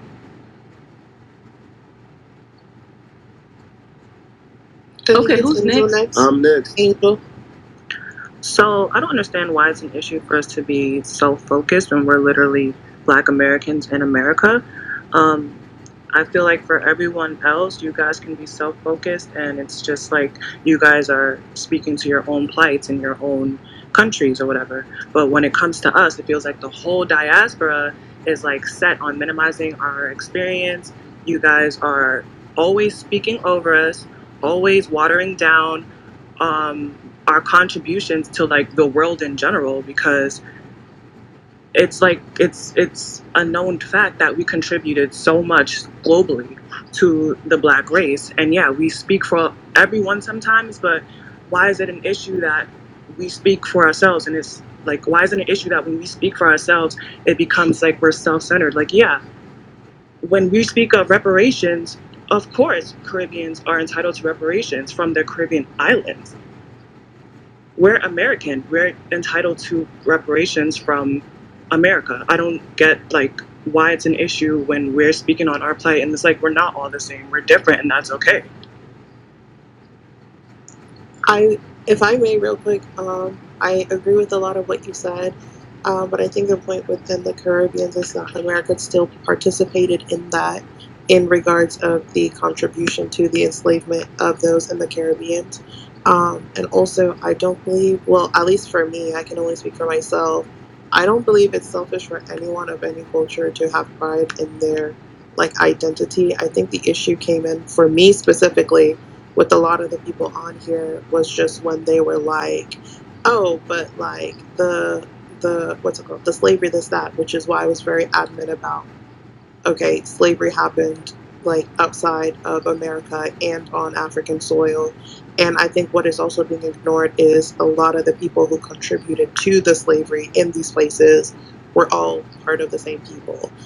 It was all very much white people. It was still very much white Americans and white, like, what's it called, slave owners and traders that were participating in these, that were making it easier for France and Britain and stuff like that. So worldwide, there is a need for reparation. Am I entitled to the reparation for those in America?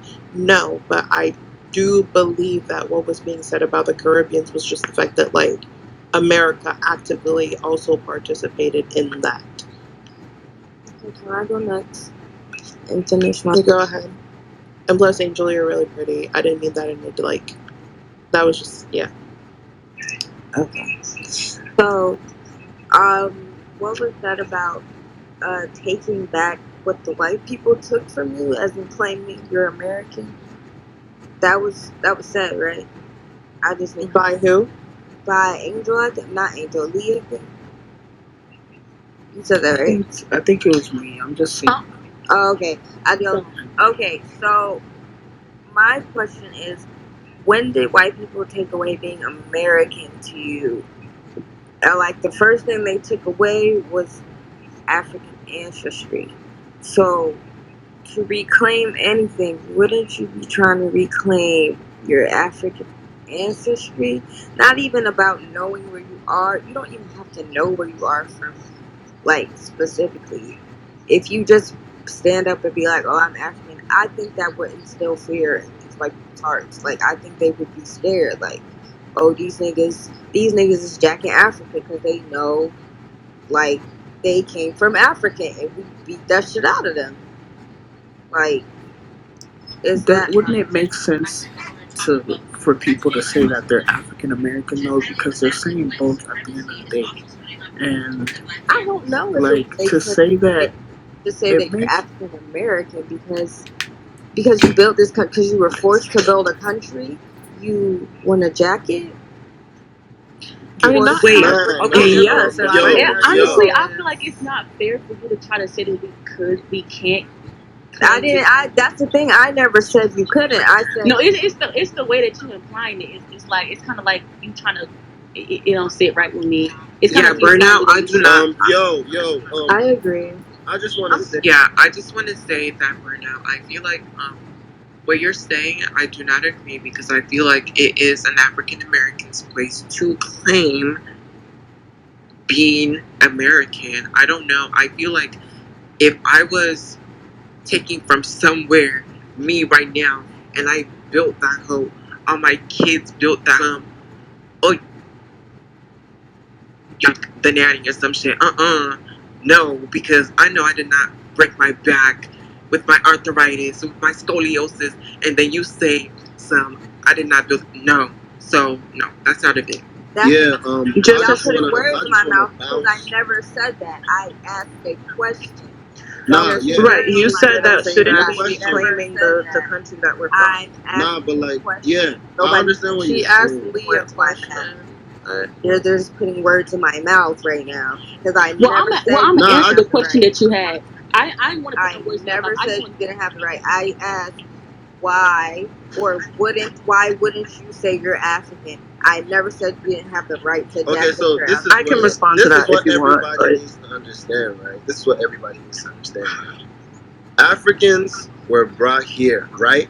But at the end of the day, people assimilated, like every African from different countries assimilated and made their own culture. That's what's Black American culture, right? Exactly. Okay, so now, like, bro, even with the American thing, I feel like even white people are not American. Why? Because this is not their land. If we're being honest, this is not their land. That's like nobody, because you can call yourself. Wait, hold on. Black Americans can call themselves Americans because that's what they know. This is where they are. It's what they're used to. But in the larger scope of things, like they can call themselves Americans for every reason whatsoever because they are. That's what they are. So like you saying that you can just say you're African and want to connect back. It's not as easy as people think it is. I'm Nigerian, and I know from that American perspective, it's not as easy. Like first of all, even if you determine where you're from, how do you want to go there? Like, what do you want to do? You feel me? So like, there's a lot of layers to stuff like that. That's why, I feel yeah, that's true. And just to speak to that point, I feel like another way that I see it is like you know how I'm not gonna say you exactly said this or you were asking a question about it, either one of them, but was talking about how what was it? Why would African American people want to claim their American side, mostly because of like how the system is so bad and all of this and that. I feel like the same thing can be applied to literally any place in Africa, like my country or anyone else's country. When we all speak about how we don't like what's going on, or like it don't even have to be Africa, and it still does not deny that we're from there. It's just like because we have an issue and we're trying to fix that issue, that's more so what we're focusing on, and not that. But yeah, y'all understand what I'm trying to say. I feel like we all old enough to Yeah, understand. What I feel like you're saying that. Okay, because I could back that. Oh, there's like this dress salon or salon, whatever. But I'm a proud Sierra Leonean. But it's just like I'm still trying to figure out what the fuck is going on there and shit like that. Because the people are not treated well. I think for people for people to say that they're not American or to like, I don't know, like ignore the fact that, I don't know how to say this. I don't want to put words in your mouth, but shit, I lost my train of thought. Never mind. I want to say that just the fact alone that we were first called African American kind of speaks to the fact that we're so far removed that we don't know what place in Africa, what country in Africa that we're from. Like, I feel like first generation Americans, so to speak, you guys kind of have that identity where like your parents are Nigerian, you're born here, and you're called Nigerian American, or you guys call yourself Nigerian. There's a difference. You know, we have that broad spectrum of, oh, we're African American, because of course we know our ancestry lies in Africa, but we don't know exactly where. We are so far removed that we have created our own culture. And that's why I don't think it's fair to feel like, oh, like we should just drop everything that we know about our Southern ancestry or wherever we're from in America and just take on our supposed, because a lot of us, we can't really get accurate representation of where we're from, actually, especially with the ancestry test. So it's just, I just feel like everyone should kind of be able to keep their own identities. And yes, we're all Black, we're all kind of fighting white supremacy, but there is a difference between us all. Really quick, Angel, I feel like what you're saying is definitely true, but I don't think anybody in this space said that. Nobody was like, African Americans, you need to be African, or like any of. Yeah, I'm sorry to cut you off, but you let the Baltimore guy come up here and speak for a long time and tell us that we're all African and we shouldn't be jacking or dick riding America, whatever the fuck that means.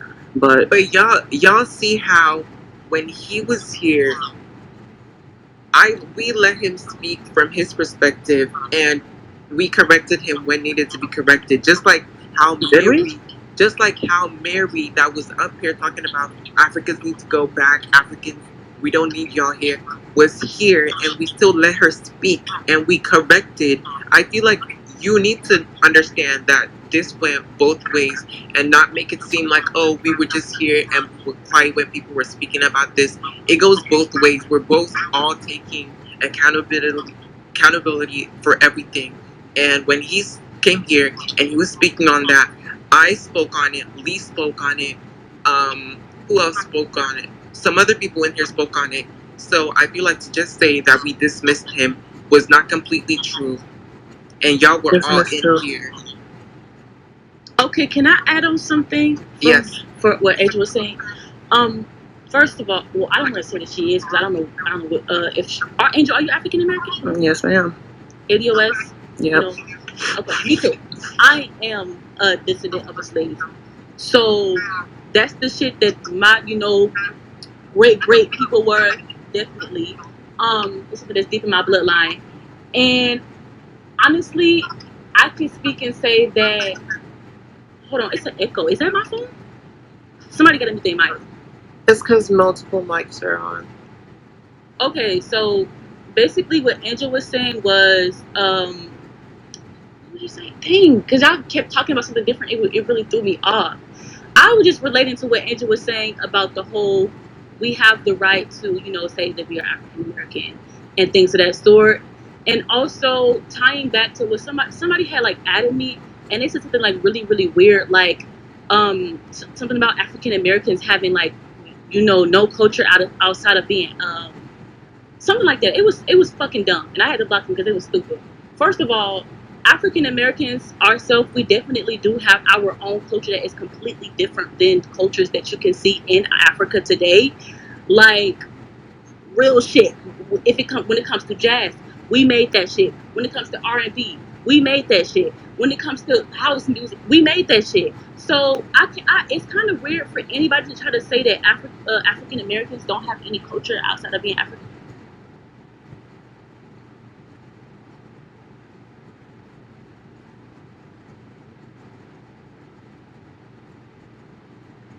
You being disrespectful about watering down like the shit that we really fought for. African Americans definitely have the right to call ourselves African American. And although this country don't fuck with us, we still got motherfuckers in it who do. And you know what? Fuck the white folks. And fuck the fact that we were brought here by force. If we wasn't brought here by force, you feel me, and we had an option, I would definitely choose to live back in fucking Africa, but we didn't have no fucking option. We were brought here by force. Okay? And honestly, if I did have the option to go back to Africa, I wouldn't even know where the fuck to go, because the way that I have grown up, I was taught that Africans don't fuck with you because you're African American and because you think you're better than everybody.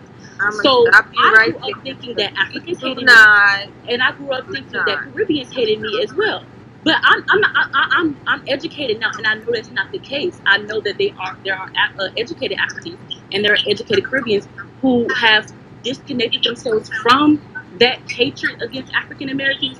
So I'm not gonna come in here spewing disrespect like all Africans hate African Americans. Okay? Yeah, Lee's point is very valid, because just like how on the African side, people have been told like, oh, African American people do not like you, African American people this, that, and the third, and the same thing on her side, being told this thing, that, and the third about Africa. Yes, and that's why we have most of us have that's why most of us, I don't want to say all, because y'all, the second y'all think I'm saying all, y'all come in my mention and saying I'm generalizing all African Americans. I'm not generalizing all African Americans, and I'm not speaking for all African Americans. Okay. So the reason why some African Americans are so comfortable within that term and identifying as African Americans, the reason why some of them do, is because we feel like, you feel me? If we don't have this, then what do we have? Exactly. And I Sorry, can I say something? I think we get a little further if we both acknowledge that we've both been kind of derogatory to each other. Literally. Can I make a I point? feel like Sorry, can I say something?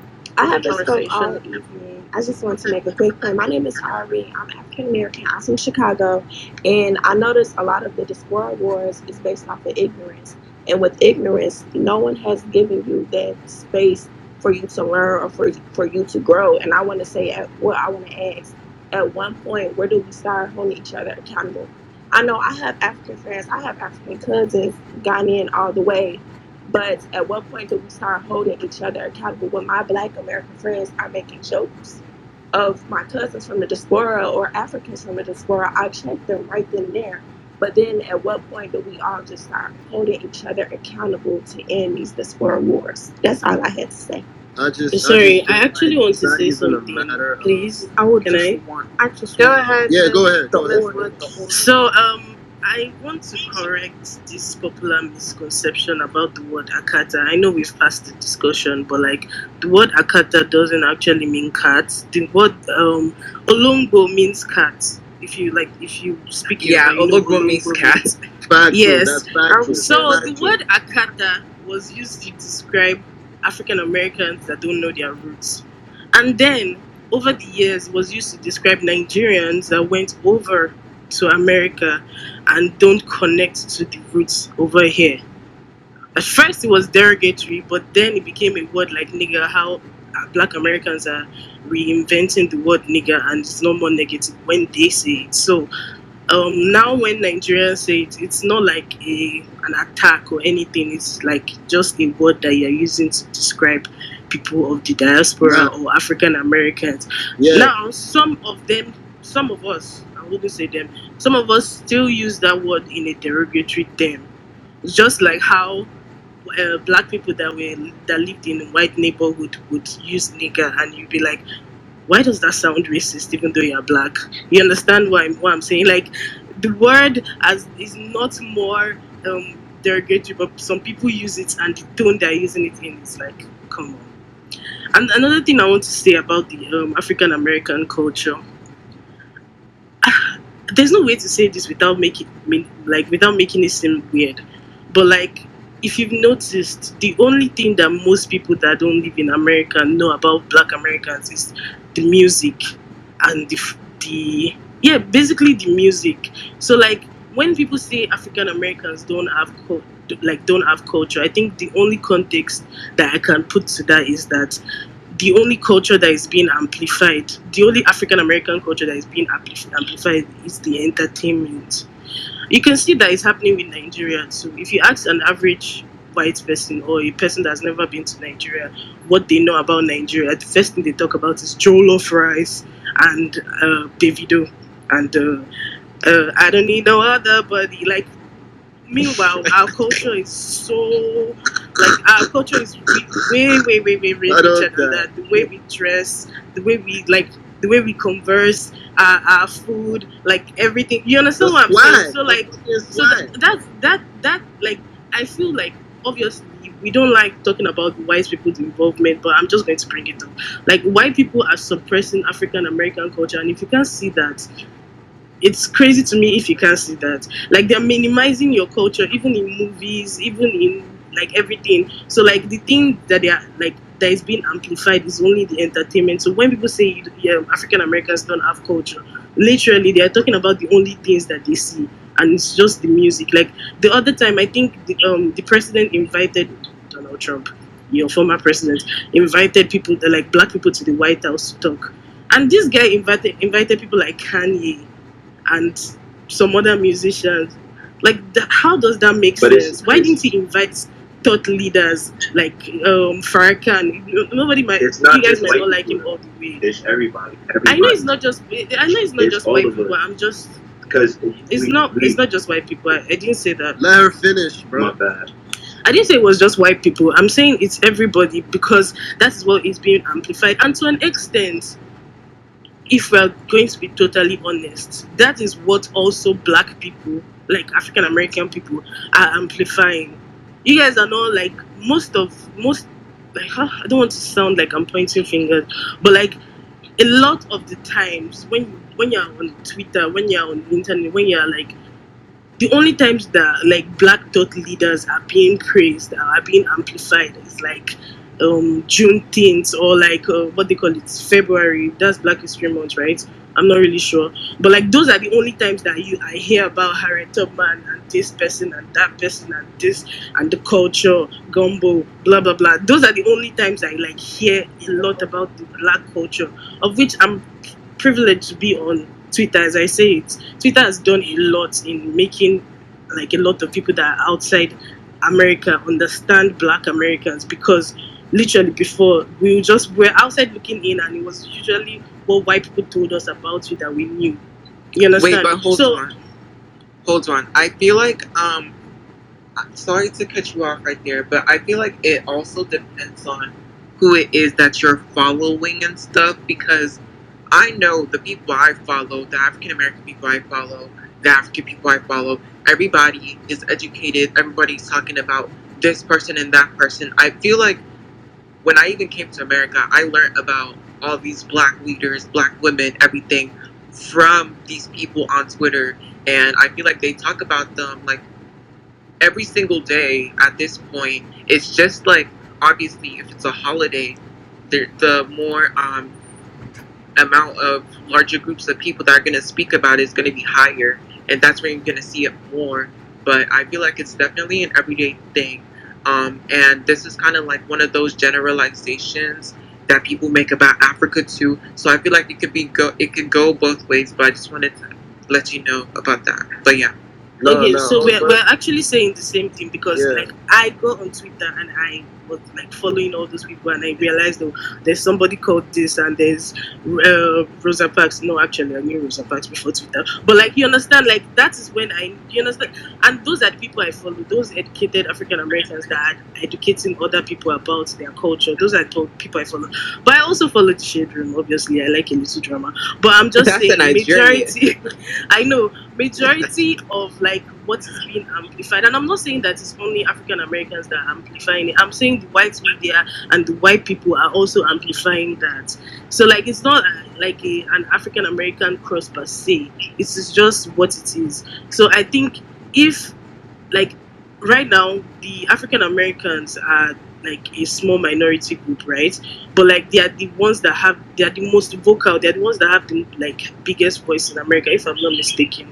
I don't think the Chinese or the Spanish people have that much like voice. So I feel like if like they are giving more platforms to just exhibit like their culture, I feel like it will go a long way in making the rest of the world understand the culture. And I'm not saying that African Americans should come and dance for us so that we'll see like their potential, or like they should put up like they should what do you call it, be perfect for us so that we can recognize that they are more than dancing.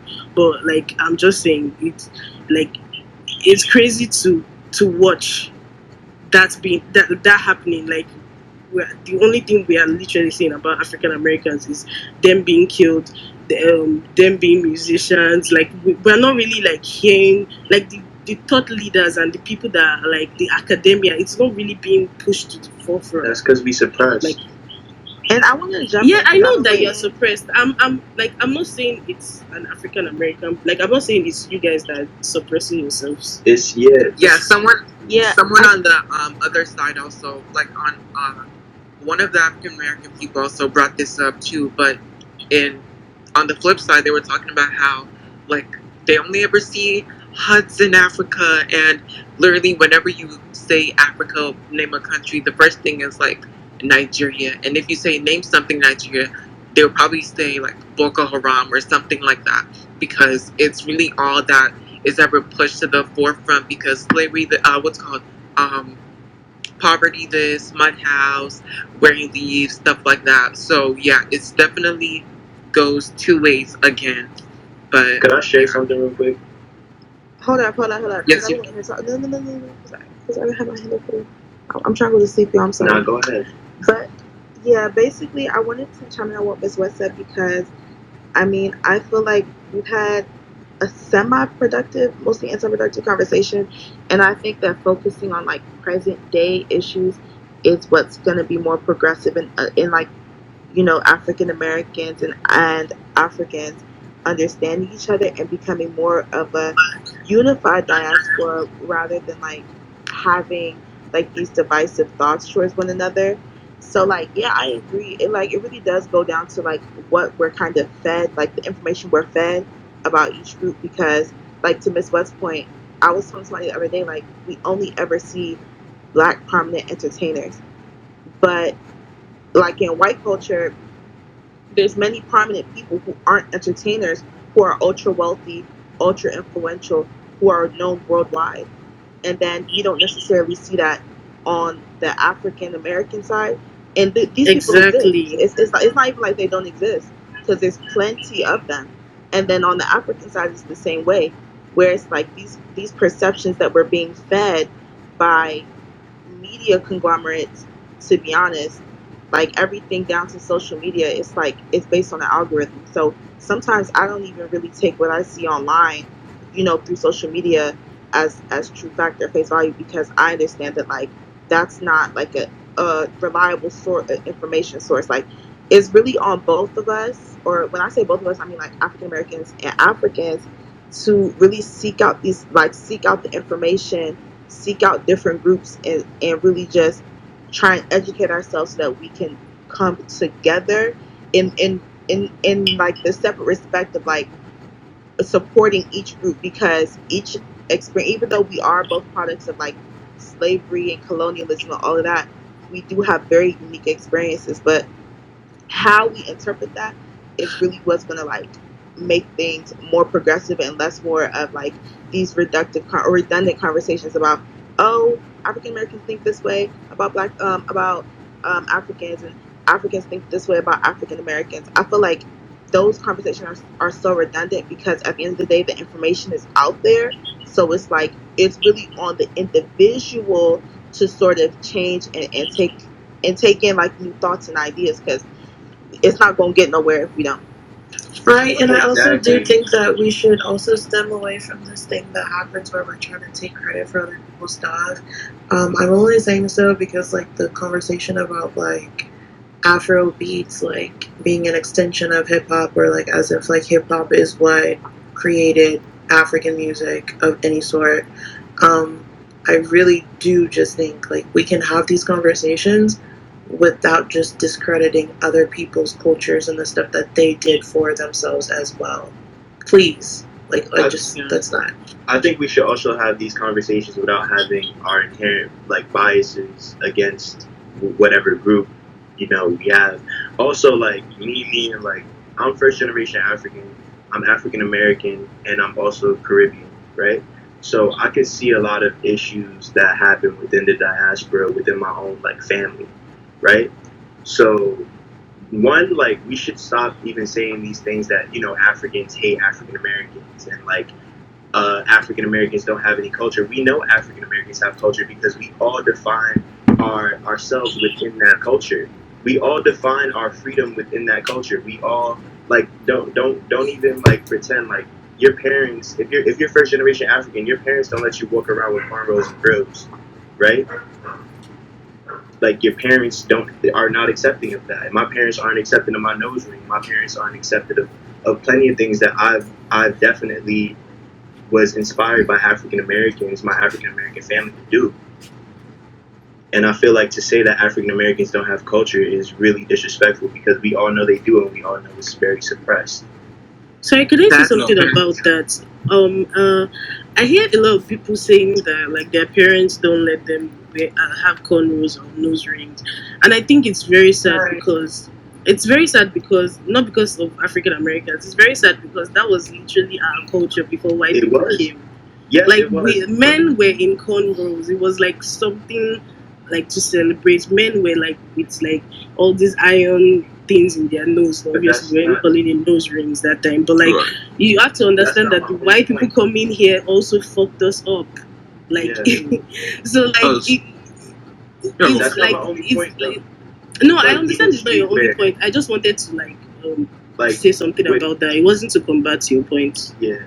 But like I think even with like streetwear and how we express ourselves, it's taken by everybody in the diaspora, and then we're spit on by being disrespected by saying we don't have any culture, like we're dumb Americans, and even like calling us Americans is low key sometimes very disrespectful because we don't have the same pride that other people have in our country. We don't feel like we don't feel like we're people from this land. We're of this land, but we're not from this land, and we float in a space that I don't think a lot of people in the diaspora understand. Right. Most black I think people do not define themselves as black Americans. a big part of the issue is that we don't acknowledge that between ourselves we have a lot of issues. Hold on, y'all better be careful saying the word "we" before they start coming after y'all saying y'all know. But we know what's up. Like we know what's I up. was And gonna also, say like, that because I'm some- personally- when you're talking Some about Black the- Americans don't mind being called American. When you're talking about like continental Africans and then like diaspora in general, like I think a big part of the conversation needs to be brought up when we don't acknowledge, for instance, how colonialism and anti-blackness has spread throughout, systemically spread throughout Africa and. Hold on. diaspora. It says you're Fulani. I'm Fulani. Like, How we doing? Oh, me too. Gang. This is some other Fulani people in here. But yeah. we like your voice. Appreciate it. But yeah, no. It sucks to see that there's a lot of divide and infighting between different groups when the conversation tends to be like shifted over to the left towards between us as opposed to acknowledging and addressing the issue of anti-blackness given from colonialism. Like even on the topic of like the spread of culture, for instance, like I feel like it's disingenuous to say that we all have our own unique experiences in our different ends, especially in regards to slavery. But at the same time, overall, we did all suffer different aspects of those things. For real? Exactly. Like people don't acknowledge, for instance, how slavery absolutely did affect Africans in America, but also have to take into consideration the fact that imagine that you're already talking about a population in Africa that doesn't have that many millions, and all of a sudden you have like 12 million people that are all of a sudden taken out. Like that, and specifically like, for instance, intellectuals, doctors, and all these other people that were very important for the society, including the workforces. So it's like that's when the topic of Pan-Africanism comes up a lot of the time because like especially when you look at like the 50s and throughout the 80s, all these different groups like from the Caribbean, America, and Africa were all trying to work together in order to not just like build ourselves up, solidify our economics, but also to like own our sovereignty against like these Western states. Like whenever you talk about what's his name, like Thomas Sankara, or like multiple like different like leaders from the Caribbean that were constantly working in between with each other in order to help each other, like uplift each other. Remember with even with Sekou Touré, for instance, and trying to make sure that if one of us falls as a direct result of CIA or French influence, that we have each other's backs. And that came with the acknowledgement that, yes, we are under essentially the same boat and the same problem. And I don't want to be back on that same point of like was mentioned beforehand of how like, yeah, Africans, like African American versus Africans in America. But how somebody is in the quotes, comments, whatever, they're talking about we should not come together because Africans are gonna get reparations too. That is not what we're talking about. Africans is not getting no reparations. I'm not for that personally, getting African American people reparations. But I don't know why people in the comments are completely different people from the ones that are up here. Like even the ones that would be in the comments saying those stuff, by the time you add them up here, they're not saying it anymore. So I'm so confused as to why people keep saying all this like backwards ass shit. We're trying to go forward together. I don't know why people are trying to not get the togetherness of this Like, I'm just so confused. I mean, I was gonna say, yeah, watch out for certain white people, acting as Africans or African Americans to cause division. But just a few things I want to point out. Firstly, shout out to Fulanis, my favorite Nigerians. I love you guys. Secondly, we have to talk about ADOS, or African American people, with caution. Firstly, because they have a culture, and a testament to their culture is someone in the room right now. One of the greatest African American poets, Jill Scott Heron. I'm seeing someone in the room who's actually worked with them. But that ties into my more major point, which is African American people have been at the root of my radicalization. People like Hugh Newton, people like Fred Hampton. Their liberation movement, their struggle is inspiring, and we can't reduce it all to just music or entertainment, because there is a strong intellectual history, there is a strong history of resistance to oppression, resistance to slavery. If you look at people like Nat Turner, resistance to this destruction that they've been facing, albeit there are some reactionary elements that are emerging. There are some very xenophobic or some very mad things coming out of them, in terms of the ADOS movement. But that doesn't negate from the fact that if we are going to talk about reparations, they are owed reparations specifically for being ADOS. And the conversation about reparations ties into another conversation about land back for indigenous people.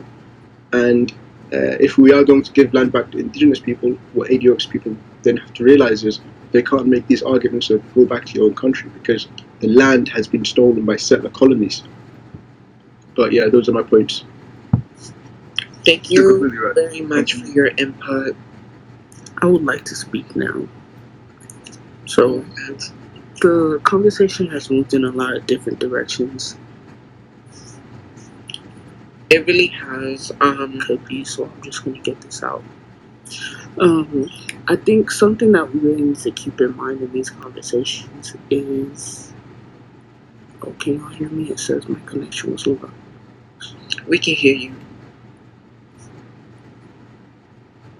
Is confirmation bias, which is basically only listening to what confirms what you already think.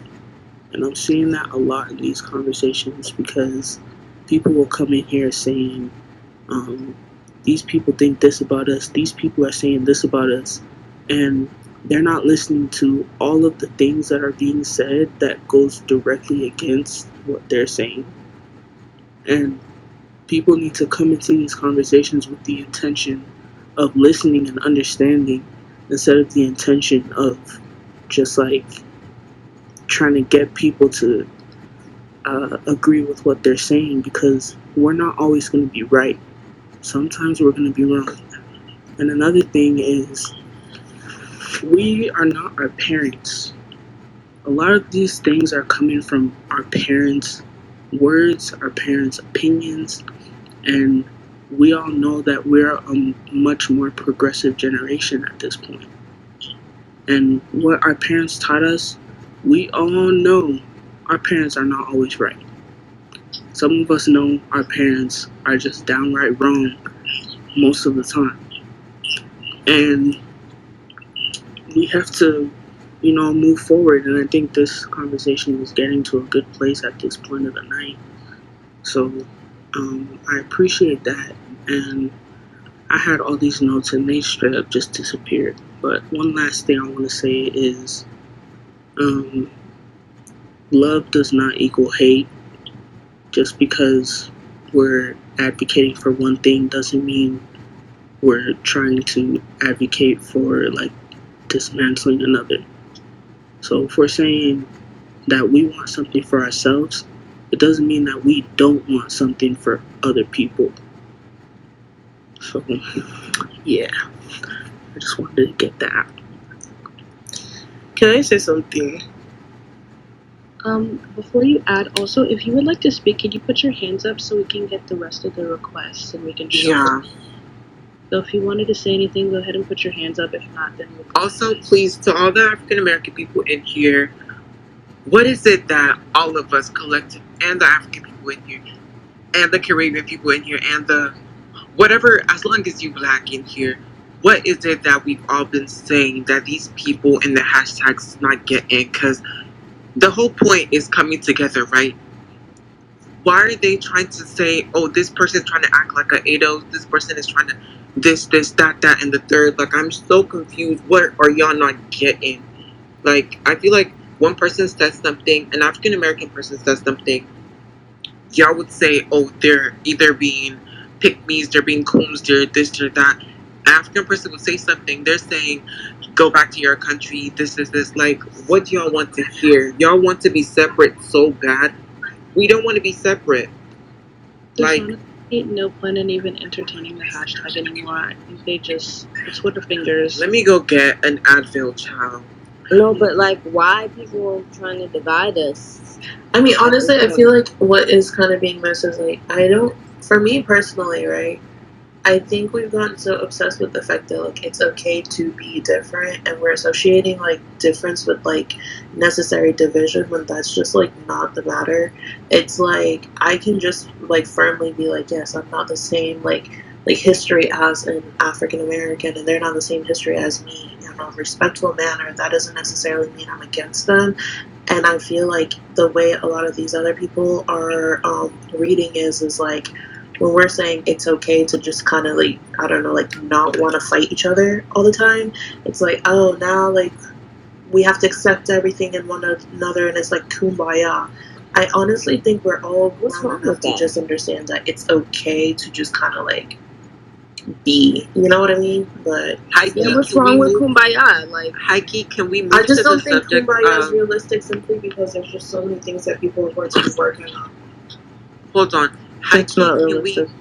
can we move to the subject of like, how can we as black people come together to resolve this by just respecting issue one between another's boundaries. Mutual respect, absolutely. Like just respecting one another's boundaries. That's it. Because I feel like I think we get too obsessed into this need of having to hold hands and work together, and that's how everything works. But in reality, part of it is just like working in your own community. And if somebody like taps you on the shoulder and it's like, hey, like I need a screwdriver, okay, you turn around and give it to them. But that doesn't necessarily mean you need to go out to brunch with these people like all the time. And when I say these people, I mean in general. Please do not take my words out of like context. But I'm just saying like when you're participating in any type of allyship with everyone, it doesn't always have to be like buddy buddy.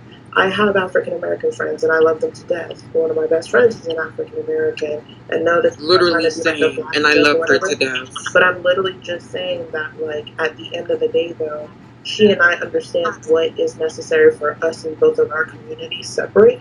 But if she needs me, she can contact me and rely on me. I think people are just too obsessed with seeing this vision of like we all have to be like running in a circle together, and like all black people need to form one secret language to like oppress white people or some shit. Like it doesn't need to be that exaggerated.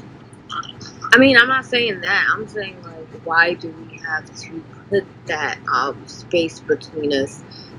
Like, it's not making sense. Like, I feel like we the only race or the only people that do this. But see, that's the thing. We're not like every single. That's what I'm saying. It's like it's human nature. We're not. Yeah. I feel like there's just what's it called? It's a false narrative because Asians are like this. Like okay, but it's holding us back. It's not really holding us back. No, it's not really. I think it's just the obsession of like having it's just to be all together is what's holding us back. Like. Because at the end of the day, every culture is it's not a black isolated issue of separation. It's actually just a human situation. Humans are just like. Sorry, can I say something? Because if we both walking down the street, they're not gonna say, "Oh, she's African," "Oh, she's American." They gonna say those are two. I believe in that. I want to say something to what Ohogoy said. Like yesterday, I was saying something like we are concentrating on similarities and want things to join us together, which is okay and nice, but like we have to concentrate more on the differences. I think that is what will make us go forward. Like every community, as she said, like okay, I'm going to use Nigeria as an example. Nigeria, the way it was formed, they brought people from this place, and that place, and brought us together and said, "You guys are Nigerians now."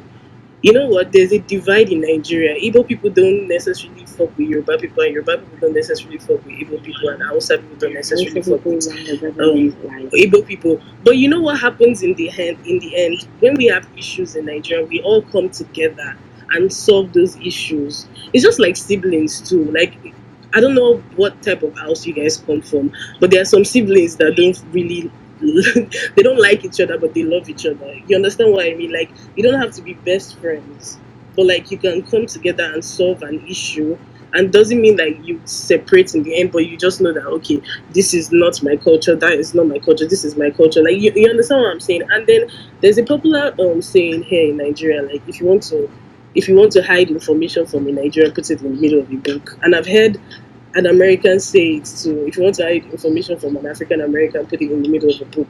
I think we are all ignorant. Like I don't know about the Caribbeans. I think like African Americans, Africans, Caribbeans, we are all ignorant to each other's culture. I think the homework we need to do is to go and research about. I know we have our own shit going on. Like literally, yesterday my friend almost got shot by the police for having dreadlocks. So like I'm sure he's not thinking about an African American problem, but I think in the end we all need to research about each other's culture and think like know how we think as like a culture, like think of like know how African Americans think, know how Caribbeans think, look into their culture, appreciate what you can appreciate, know how like how different they are from you, and that I think that makes it easier for us to come together when we know that okay, this is not my culture, this is not how I think, but I appreciate how No, they I think. agree. Yeah, I this is agree why with they that. think like I'm that. saying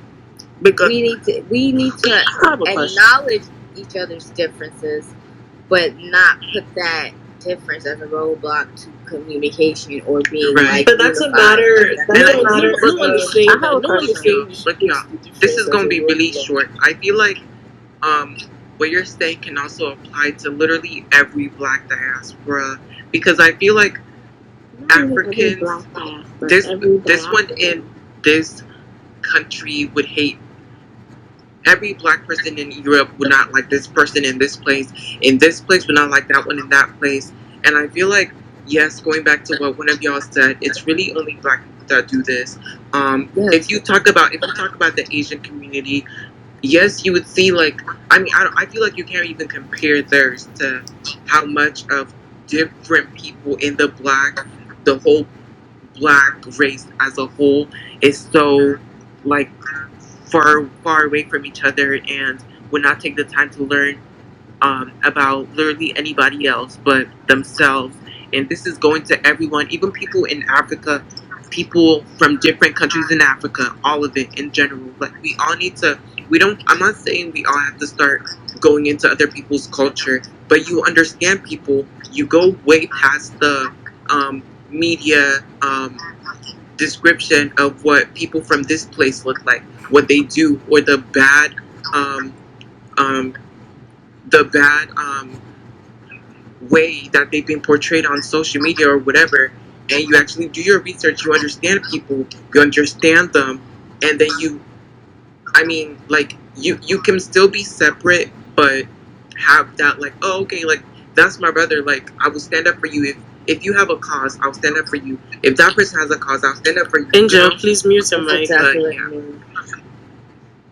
No, but I feel like it's unfair to say That is exactly what we are talking about though. Like okay, let's use Nigeria and Ghana as an example. We like literally hate each other's guts.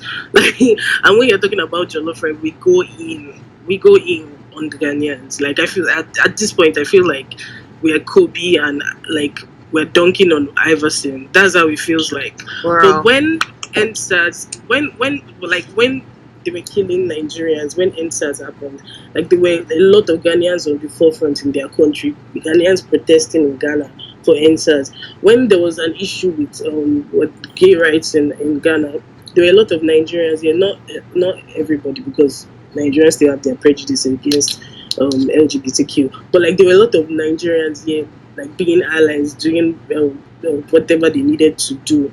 So it's like we need to reach that point of siblingship where you hate each other's guts, but like you can still come together. Like I'm not saying we should hate each other. That was just a joke. But like if you look at the Asian community, they don't they don't necessarily mess with each other like that. But when issues arise in their community, they all come together because they've reached this level of understanding, and that's what we're trying to hold it. Sorry, I can't pronounce her name. That's what we're trying to. Yeah, hold on. That's what we're trying to say. Oh, please don't laugh at me. I'm Nigerian and it's kicking my ass so bad. Can I just say? Oh, boy. That I feel like it's unfair. Who is laughing? Because it's not even that funny. Who was laughing? Y'all are so weird. Yeah, that was weird. You're weird for laughing. So can I just say that I feel like it's unfair to say that, oh, black people are the only people that do this, da da da da. This is a uniquely black experience. That's entirely not fair to be like black people are the only people that have these type of arguments. Black people are the only people to have had an experience like that happen to them. So of course we're gonna be the only people that go through this type of diasporic wars. I feel like we just need to take that into account. Of course, it's not going to be easy, and there's no precedent set. So it's really unfair to be like, black people are the only people that's going through this. Why can't we figure it out? Nah, I was referencing the whole different country, everything. Okay. Yeah, not you in particular, but it was just an overarching point that black people are the only people. Why can't we just love each other? No other diaspora is doing it. They're the only diaspora to have gone through this unique experience. That's the thing, though, because even in saying that, it's like, I guess the statement that I made before when I was saying, well, like, actually we aren't, is I feel like there's this weird concept of, like, almost kind of narrating that everybody has their shit together, but we don't. Yes, we are more widespread, but at the end of the day, though, like, again, it's one of the, like, talking points I hate with, like, a lot of like the Pan-Africanists, this, that, is like, oh, like this community has it. Like, no, they don't. Like, they literally fucking don't. Like, and it's not it. The only difference is just the fact the only difference is that we as black people, because we are so widespread, when we do have these conversations, so many other communities, like, are in those like area to be able to see these conversations. When Asian people and like Latino people and all these people are like fighting and stuff like that, if those are not the type of people you follow, or that's not the community you're surrounded by, you're not going to see most of these arguments. And so it wasn't until literally like, because for me, I have a lot of like POC friends, because I speak a lot of different languages, so it was just the benefit of that.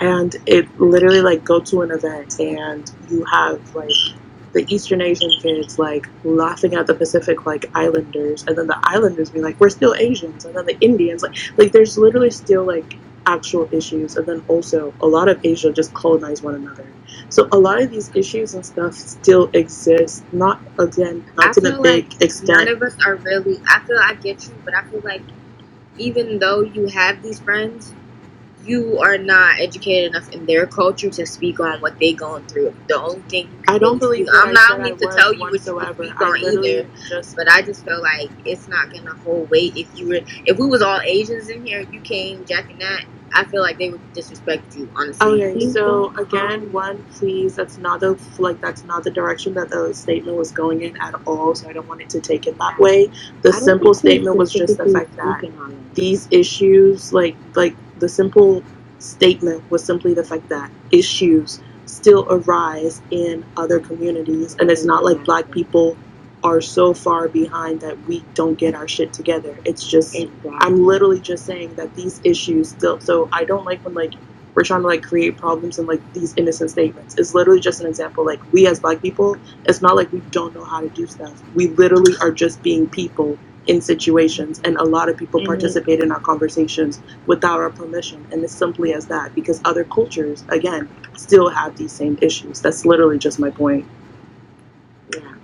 On top of that, like, other people have these issues. We have a unique experience. Sorry, I want to say something very important. Again, is that you in your profile picture? I'm literally not fighting that. Me? I can only speak. Who? Okay, I can only speak on all the our okay, y'all. experience because Y'all I've see, Lee experienced wants it to as speak. a black person. I'm not Lee going to wants speak to speak. on anybody else's culture because I feel like I'm not educated enough to speak on their culture and compare it to mine.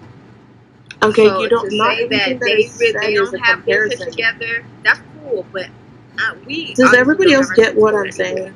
Like, it's No, not. I get you, but it's like I don't really know how we can really how that's gonna hold weight in Okay, court. so if Like, we don't know how to, okay, so if we can't compare it, I think the point that's being missed is I brought it up because we say it. So if you're saying, oh, we can't compare it, then it's also true to say that it makes no sense to be comparing it and saying that they got it together in the first place, which is the whole premise of my statement, is that you can't say, oh my, I'm not saying you did. No, I'm not speaking specifically to you. I'm saying a general statement. Okay, hold on, y'all. Hold on, y'all. Can Lee please speak? Why can't black people all be together? That was your point. Correct me if I'm mistaken.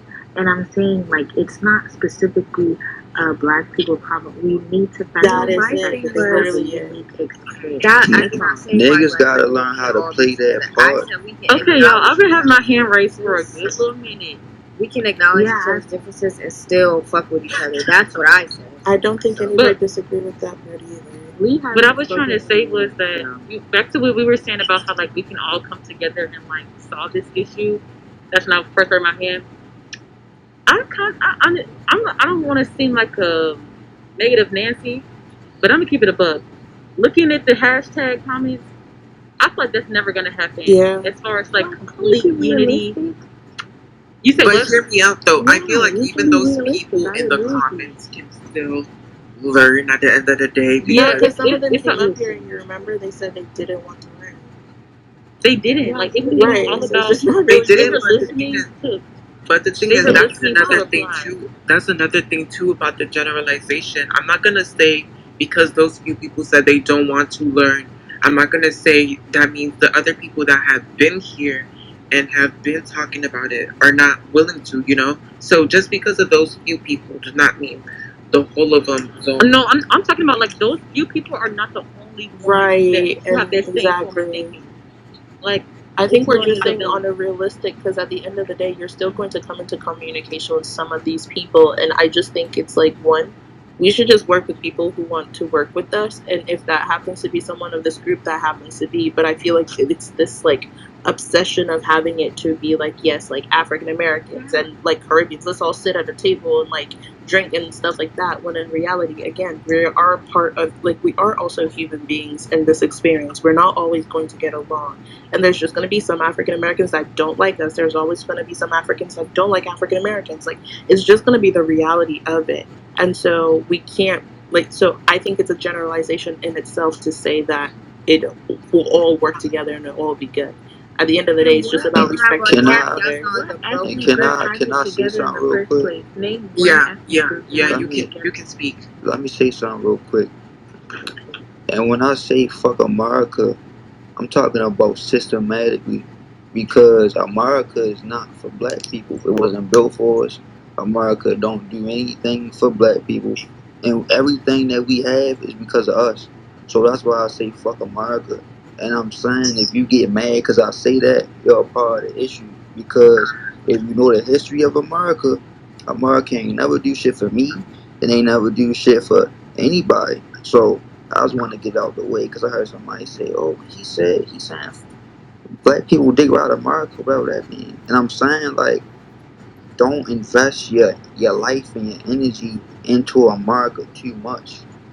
Why? Because the history of America with black people. I'm saying, like, Okay, but are you guys? You guys is from your individual countries. Do you guys not face oppression from your own country? He's Like, African American. But listen, black people. Where's your family from? Black people in You go to America. Africa, you won't feel racism. Black people. If I could just say Listen, something hold real up real quick. Listen real quick. Aren't your people Nigerian? Who, me? Yeah. Yeah, I got Please two don't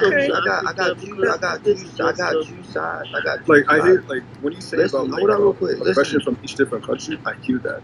But the main issue is that the oppression faced back in, like, our home countries, for instance, in Africa and like throughout the global South are not the same as what we face in the United States, for instance. But the United There's States, a difference. There's a difference when you're talking about somebody's native land it's into a unfair place to where you was brung to. it's unfair to bring up the issues that we face in like our home countries without bringing up how the United States and their friends, for instance, are constantly involving themselves in our politics. When you're talking about political puppets that they place down, like the CIA comes in and puts in, And that's real. these coups and Every leader, black leader in the United States was against fighting a government and to help black people, teaching black people to do for each other. America not doing shit for us. That's all I'm saying. Right. It's like saying like, oh, it's like telling a nigga go to the army. I'm not fighting for this shit. This country don't care enough about nobody for me to join the army. So I can say fuck America. I don't care about America. I care about the black people. You can care about the black people in America and not like America. Because at the end of the day, like I said, black people do for each other. This system is not ran by us. It's not for us. Every time, if black people in America want to be comfortable, we gotta bend the rules and we gotta do extra. This shit not made for us. That's all I'm saying. Sorry, can I say something to Mr. This His name gets me all the time. like, So. don't come to Africa, by the way, please. I beg you. Like, and I'm not. This is real shit. Like, America is not built for you, but Africa is definitely not built for you because at the end of the day, the only place in Africa that would give you anything is Ghana. Ghana. Right. That's the I only mean, at the place. end of the day, But like, no, I let you cook. But like, let me finish. Africa is not even built for Africans. Let me tell you, if you don't know. So of like, course it's not. don't But invest Africa, in when we talking America. about, Invest in America, please. I beg you, invest in America. Because me myself, No, I'm leaving, and I'm American going history to destroyed. Europe. I'm sorry. Don't I'm invest in joking. America. That was a They're joke. gonna But start. don't- They're wait, gonna go in the don't- hashtags and tell you to stay in your country. Girl, they already No, told me to if go you back want to to school. come, if you want to come over I wasn't gonna here, say that. I wasn't gonna say that. if you want to come over here, if you want to come over here to Africa, you can come over here to Africa. But I'm telling you, as an African living in Africa, that the situation here would like there's nothing you can do here right now, there's and nothing there's that you can nothing do there. way But when here you in can do for Africa, it's you. about classism. It's not about racism. When I'm So in you want Africa, I'm a okay, man. so When I'm like let me get you right, black and man, I that's all hear I'm trying to say. Angel, please can you mute your mic? I think it's interfering with. Okay, so like the problem I have with African Americans coming here is not xenophobic. My problem is, okay, you don't want what they call it to be in a society where you don't want to be oppressed, right? But you want to come here and live in a situation where almost everybody is oppressed, but you won't be oppressed. It doesn't make sense to me personally. I'm telling you that the situation in the country is oppressing everybody. The only people that are enjoying Nigeria right now are the people that are oppressing us. So if you Right, come here, because- you're either because- being oppressed or being an oppressor. So like, and you're going to be above the poverty line if you come here. No, you don't understand it. You don't understand it because classism is also really It's terrible. classism. I understand that a lot. It's classism in Africa. What I'm trying to Yes, say is you that are willing to live in a black classist people in society America, where you'll be above the poverty I'm line. not talking about. Listen, And no, That's because still America, though. no, Everything you just said was literally America. I know it's America, but I'm telling you that. This is I'm coming back telling to you what I was talking about earlier. I'm telling you that. Okay. With a racist tinge to it, okay? I'm telling you that the situation here is so terrible that if you come here, you're either below the poverty line or above the poverty line. If you're above the poverty line, chances are you're going to be part of the 1% that are oppressing. So, are you willing to come here and be an oppressor too, regardless of your skin So color? what's even the point? My point is What's that even the point of even transferring wealth? Because my at point that is point, that bro, whatever every wealth you single transfer is going to be mismanaged. That's what I'm trying to say. Everybody that brings so money let there here, be everybody that bribery brings still. money here, the money ends up being mismanaged. Okay, there's everybody here knows Davido, right? He got a lot of money from his friends and people and donated it to an orphanage. And immediately he did that. Everybody was like, why? Why would you do that? Because everybody knows that money. So how can you change that? Like, It's the leaders. It's It's the you can only leaders. blame the And leaders. then You can only blame the leaders of Literally. we can also What you talking That's why about? I feel like it's really about- unrealistic when people are like, "What are you doing to change Africa?" It's like, are you like, what Africa are you speaking about? Which country? Because these leaders are so Exactly. fucking corrupt. Hold on. Like my country, for example, like the leader that's been in power, his father was in power for like 20 plus years. He is now both of them together is about 47 years. They're not doing shit, and it like Togo, the little country as it is already like divided amongst themselves. We get like what's it called? France's like leftovers of like shitty, what's it called? Of shitty like people that France let go. Like our money goes to France first. Like we as the people, And he's still paying the France. right? So but that's the thing. That's how he makes his money. African politicians are amongst one of the most like corrupt. rich people, but they are controlling like most of like the most impoverished areas.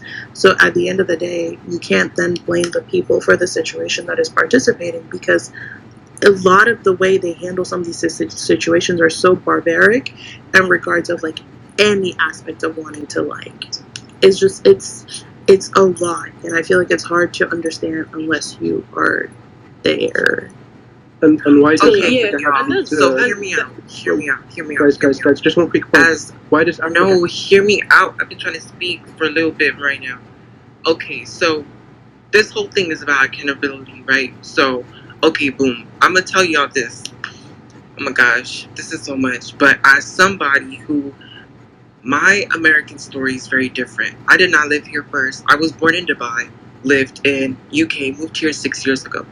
As someone whose parents worked in oil and the government in Nigeria, I would not sit here and lie and act like I do not either hear or the things that has been done is really bad to the core.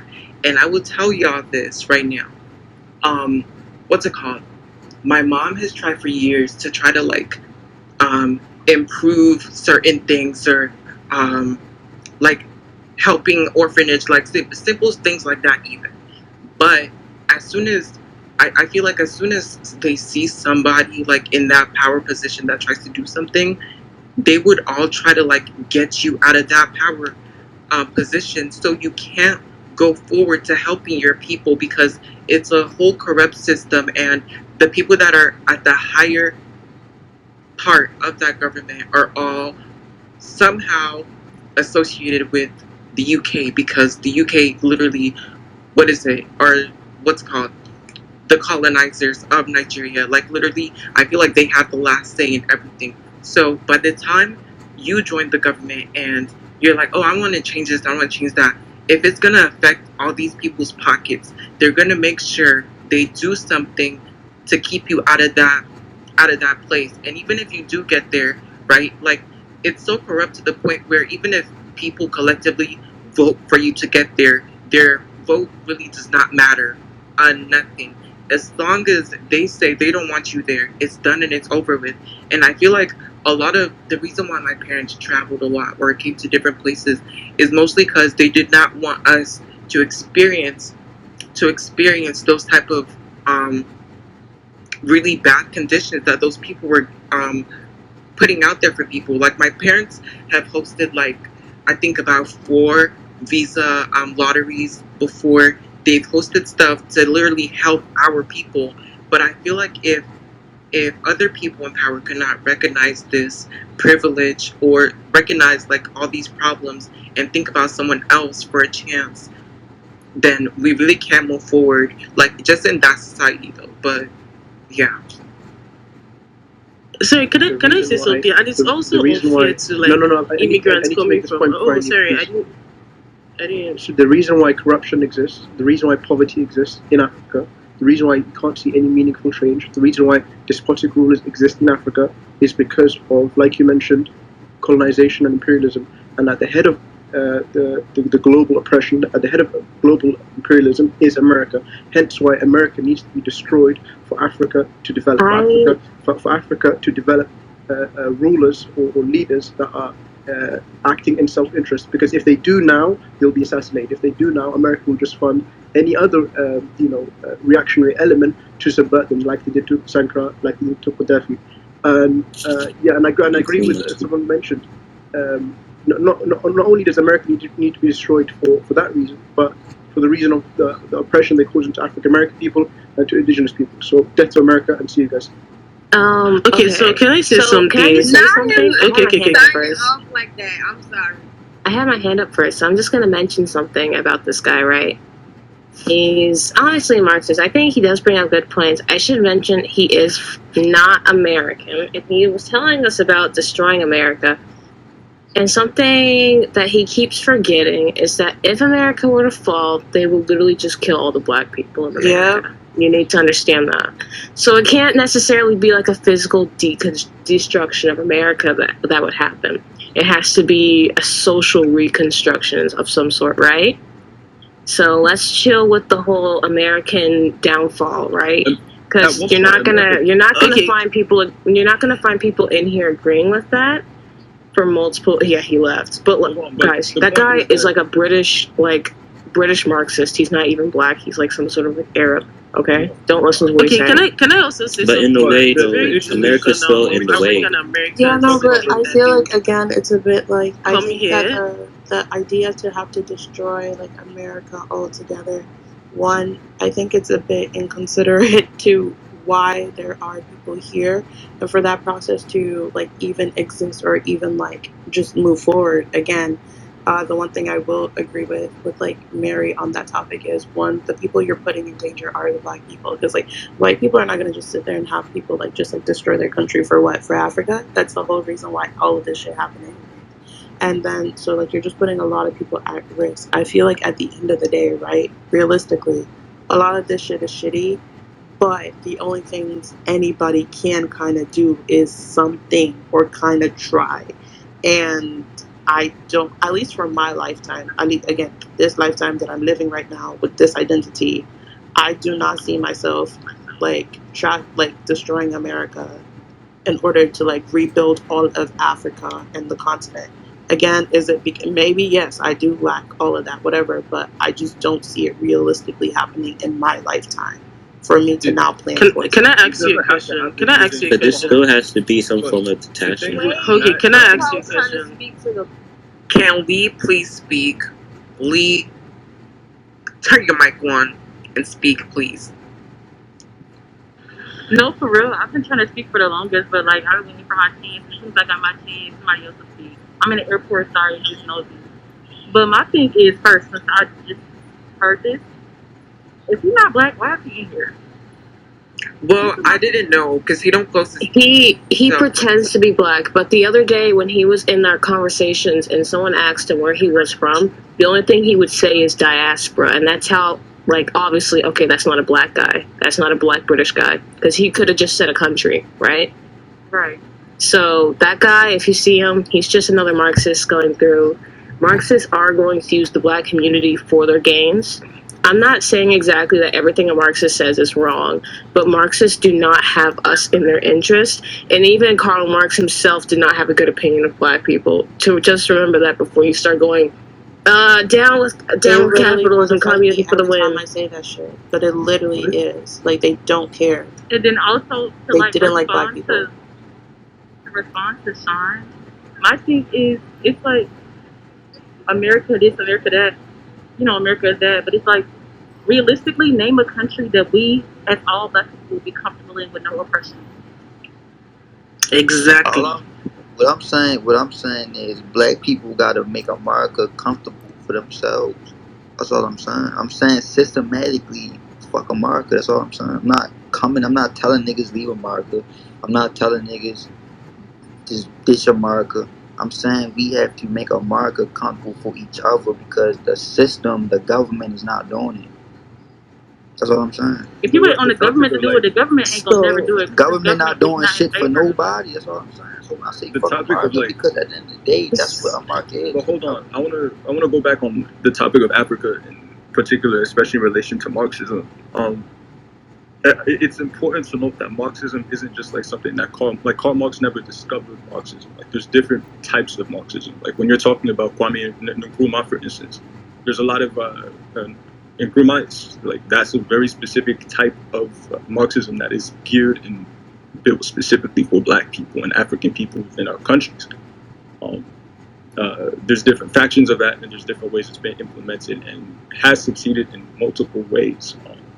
It would be insane to talk about Marxism, particularly, for instance, in like Burkina Faso, and say that it didn't have its wins or its gains. Like, for instance, in terms of literacy or in terms of the gain of people's sovereignty against, for instance, like foreign countries and places going in against them. A huge issue with, like, I think that guy, I don't know if he's African or not, I don't know about that, but like he brings up a good point in that Africa consistently has issues of the United States, other Western countries consistently coming in and playing around with our politics. That is true. They also train our militaries back there. That is consistently an issue that we always have. But it's ahistorical to pretend like, again, like as if in the not 1800s, like, but the 80s and 90s, and even like throughout the 60s, that there weren't grassroots organizations and other parties that were helping people in communities. And that's like when you talk about evolution, I think, especially when you're talking about against the United States, it's mostly like a rhetoric. When you're talking about revolution, it's not, it has to be violent. It doesn't, like, that's not the end, but we probably will not see that within our lifetimes, if at any given point. Reality is that evolution starts with helping out small communities, your own community, with community outreach programs, making sure that people have the basic education that they need in order to understand what is actually happening back home or even here in this country. It's really important. That's why, like, within any revolution, like you could talk about Che Guevara or Fidel Castro, Sankara, all of them made it a point that we need these vanguards to help educate people politically, help them understand what the situation is back at home, within your community, your country, et cetera, et cetera.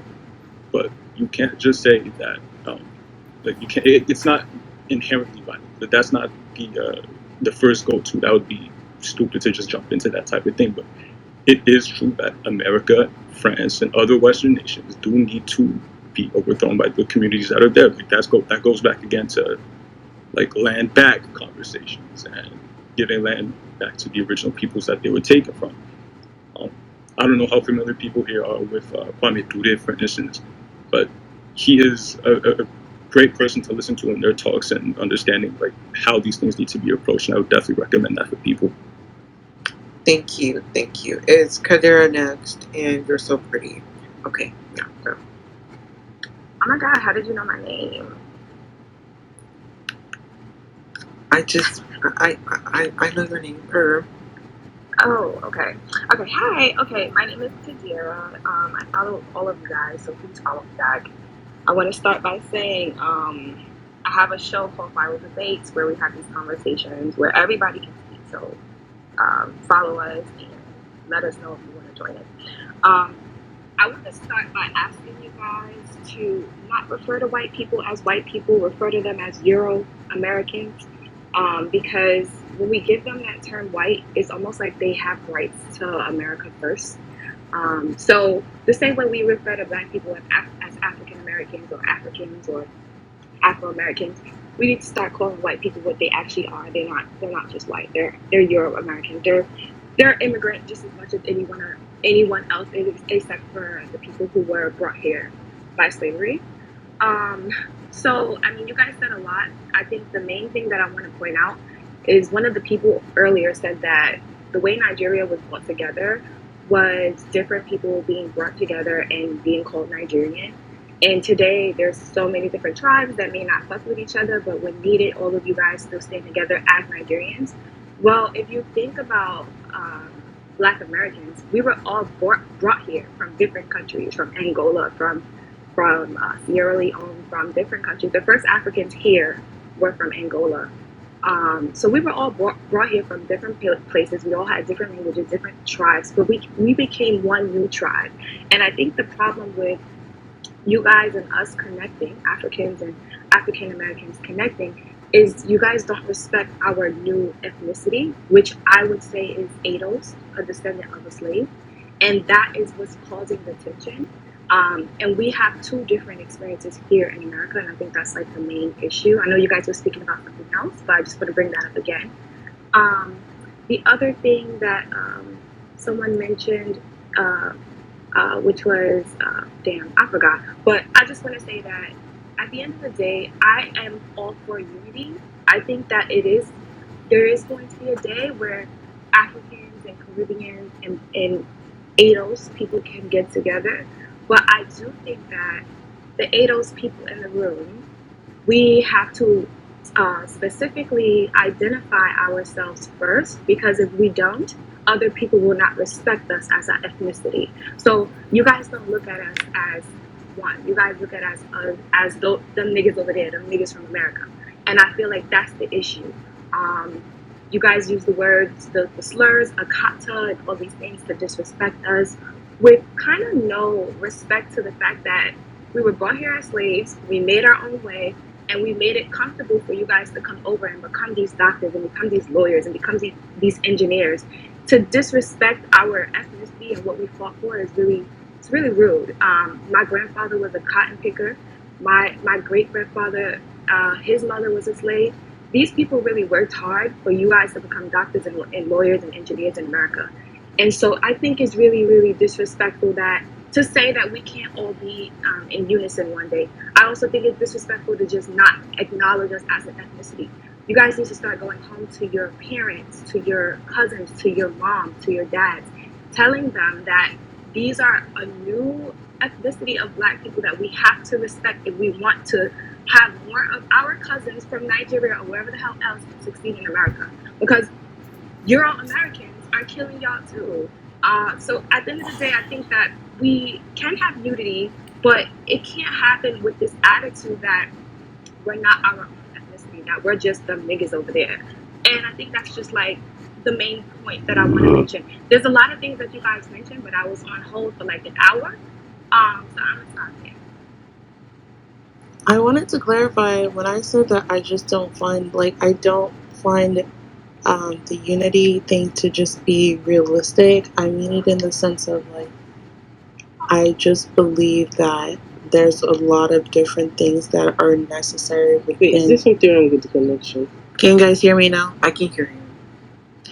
So when I was saying that like the unity thing was like not necessarily realistic, I didn't mean it in a disrespectful manner. I'm simply saying I feel like there's a lot of like specific issues to community that, one, I think there's just unity in respecting the fact that we all have our own goals within our communities and environments. And I think that that's where I'm saying like there's unity in that, but I think there just becomes this obsession that we all have to have like this singular like linear cause in order for like a unity of some type to operate.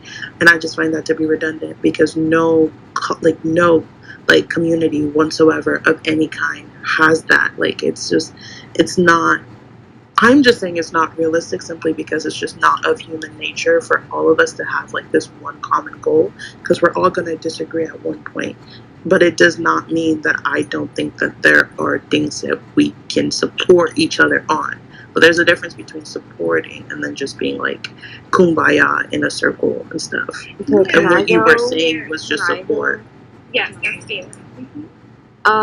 I think we're unified. I feel like that doesn't mean that matters. It's a common side, because if we're all still Black, like I'm saying, like if people who are not Black see us, they all gonna see us as niggas.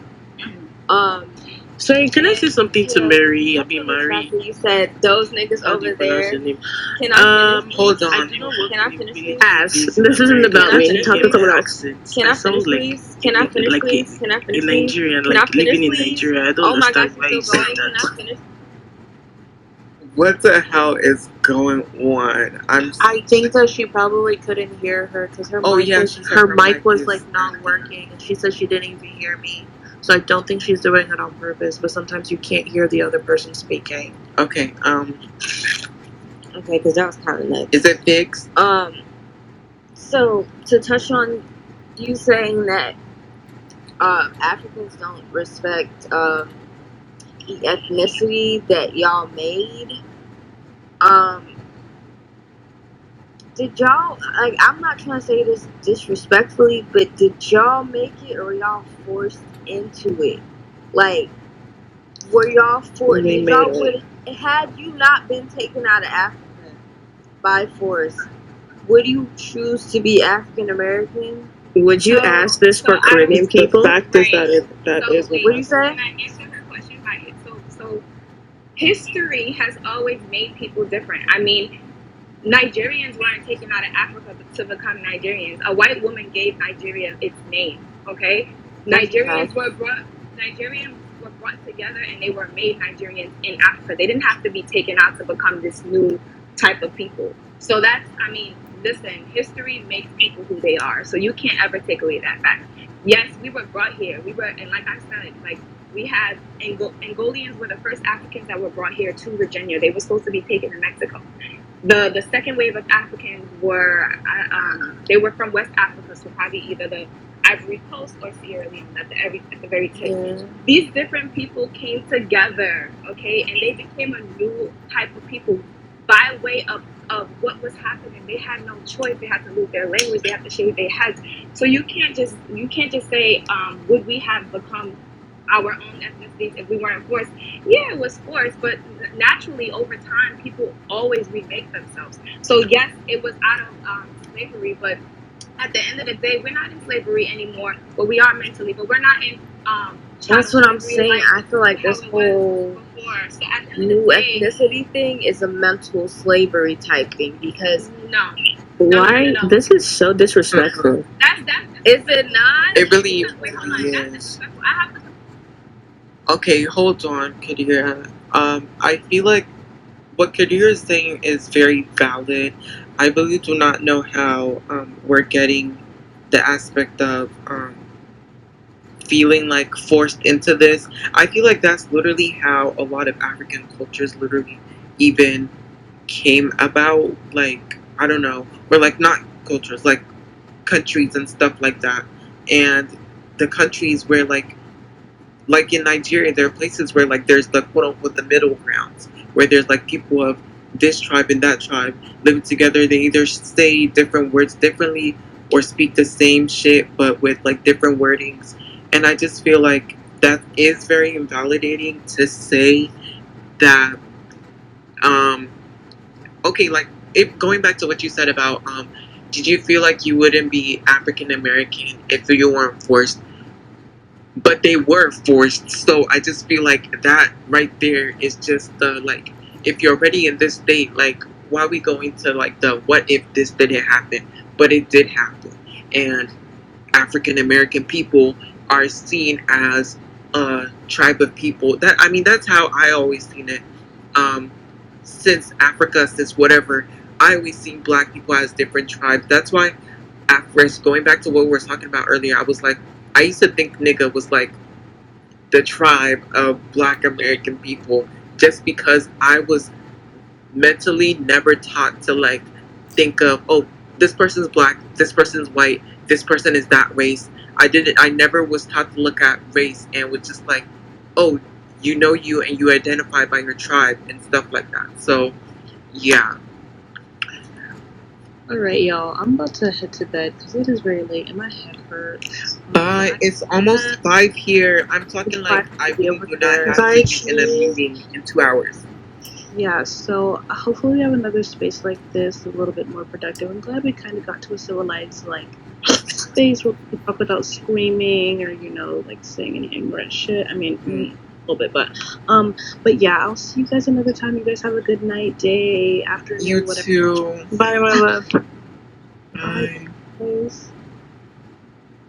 Pokeboy, what time is it for you? So what now? It's time for me to go to What did bed we because what it's did we literally what did we 5:30. gain So from can this we have this conversation? conversation on viral? I would love to have you guys.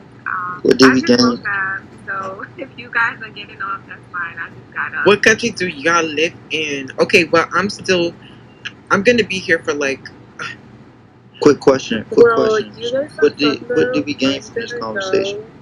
I would hope that we would gain How respect did for we each how did we other's come to how did individuals, we come together I had a from this conversation? well, like okay, so like respecting race-wise, each other's differences.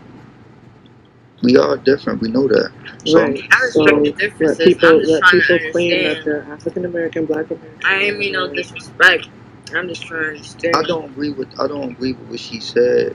Okay, You well, don't on have that to note, agree with guys, it. have a You're great Black night. I'm American. talking about you. I I'm talking love about y'all. far as Bye. I'm talking about far as she said she don't like black people in America call themselves African American because that's what they are. They African Americans. It's an experience. But I'm just saying, like, I hope this shit was beneficial and we came to terms a little bit, because if we didn't, then this shit was for no reason. Like, y'all just Wait. came. But So you say that you originally said you're from Baltimore, right? And I just came in like earlier, and you said that you have Nigerian in your family, right? listen. I'm not talking to you because you did a hella shit. Like, you just been. Yeah, I'm not gonna apologize for that, but just to make sure. No. I'm not talking to you. Ignore her, because she does this in the other spaces. She's doing too much. Not a troll. Wait, but are you first generation or not?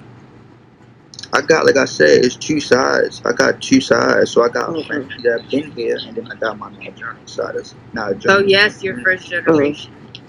You know what I'm saying? So She's trying to invalidate his Black Americanness. Like, I'm not you're not doing that. That's not wrong.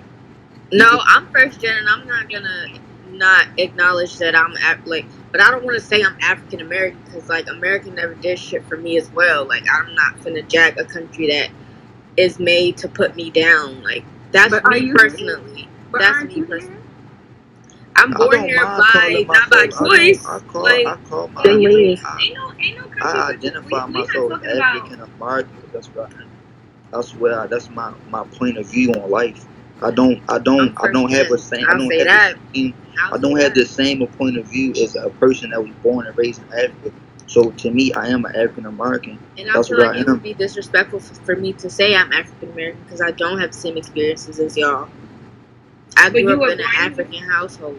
Yeah, so to say that I'm African American, I feel like I'm like invalidating y'all. You might have grew up in an African household. I agree with you. I feel like there's a differentiation. Like, if your family is from somewhere I'm African American.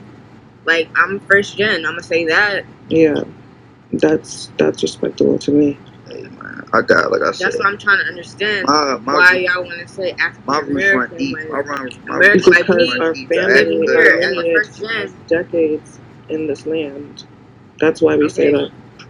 Okay, yeah, that's fine. I don't see why. I think you're like purposely not trying to see the correlation. We were brought here by slaves.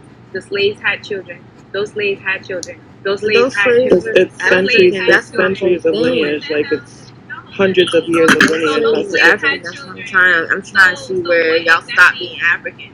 I'm trying to see where y'all stop being African. We know we're not Nobody stop being African. That's how I feel like they our language. trying to twist it. No, not really. If they saying they're African American, they obviously proud with claiming they're African. It's just a different experience. You know what I think people. When you talking about African Americans, you talking about niggas that experience slavery. I wouldn't say that, but we're descendants of Africans. What's the problem? Okay. We're descendants of Africans. Okay. No. I like that you said that because a lot of people, if I ask that question, they gonna be like, "Oh, I'm not African." That's my because they don't have a relationship. You have to understand. I've never been to Africa. I don't know where my family is from in Africa. How can I represent Africa if we don't even know where the fuck we were taken from? But we know I think she's speaking to the it's in the way you look. It's like it's right there. You have all the genetic. You have the DNA.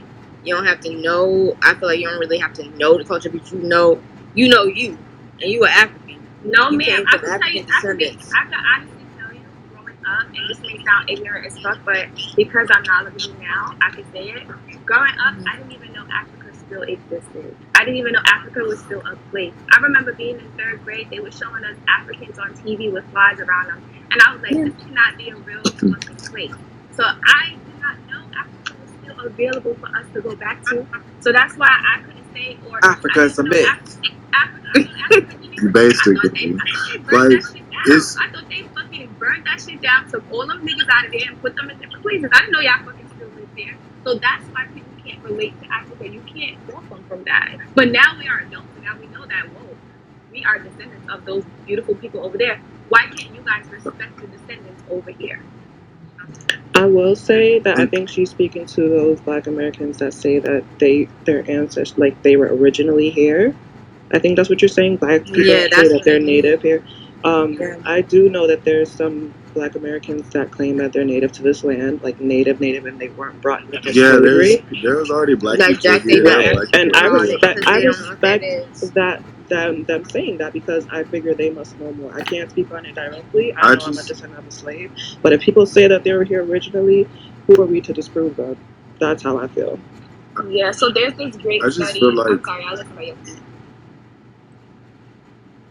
Oh, my bad. I just feel like we're all like one basically because on my mom's side of the family, I have Nigerian, like my grandma's Nigerian, and on my dad's side of the family, just African American. But I just feel like we're all one people because black people are already everywhere before anybody was here. That's why white people are called colonizers because they came into like these places and basically colonized us basically. So we were already here in America. Like, so we can call ourselves African Americans because it's an experience, like how she said. But I also see where other girls coming from by like calling themselves African. I don't know if she's.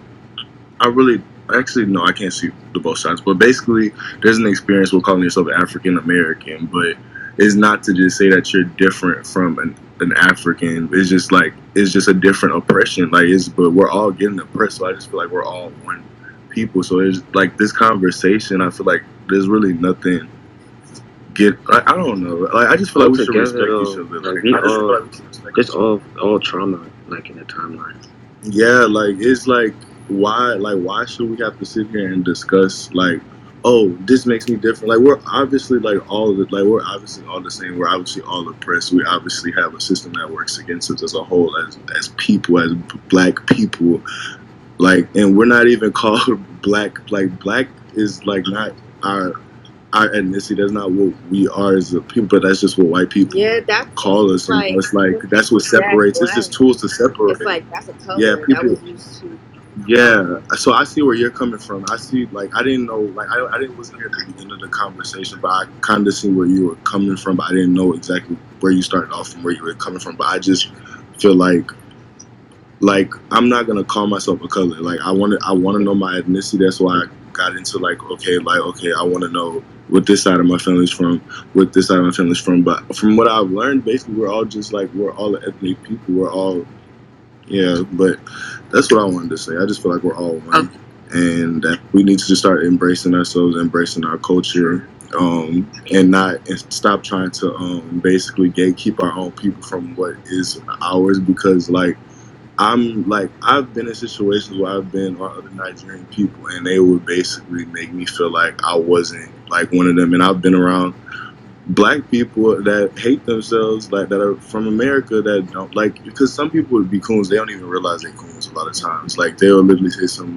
self-hatred ass shit and don't even realize it, or do things that basically show that they don't like themselves and stuff. And but basically I just would like a safe space for just black people in a whole. It doesn't matter where you're from or anywhere like that, just a safe space so we're all accepting of one another, because nobody else is going to be accepting towards us at all.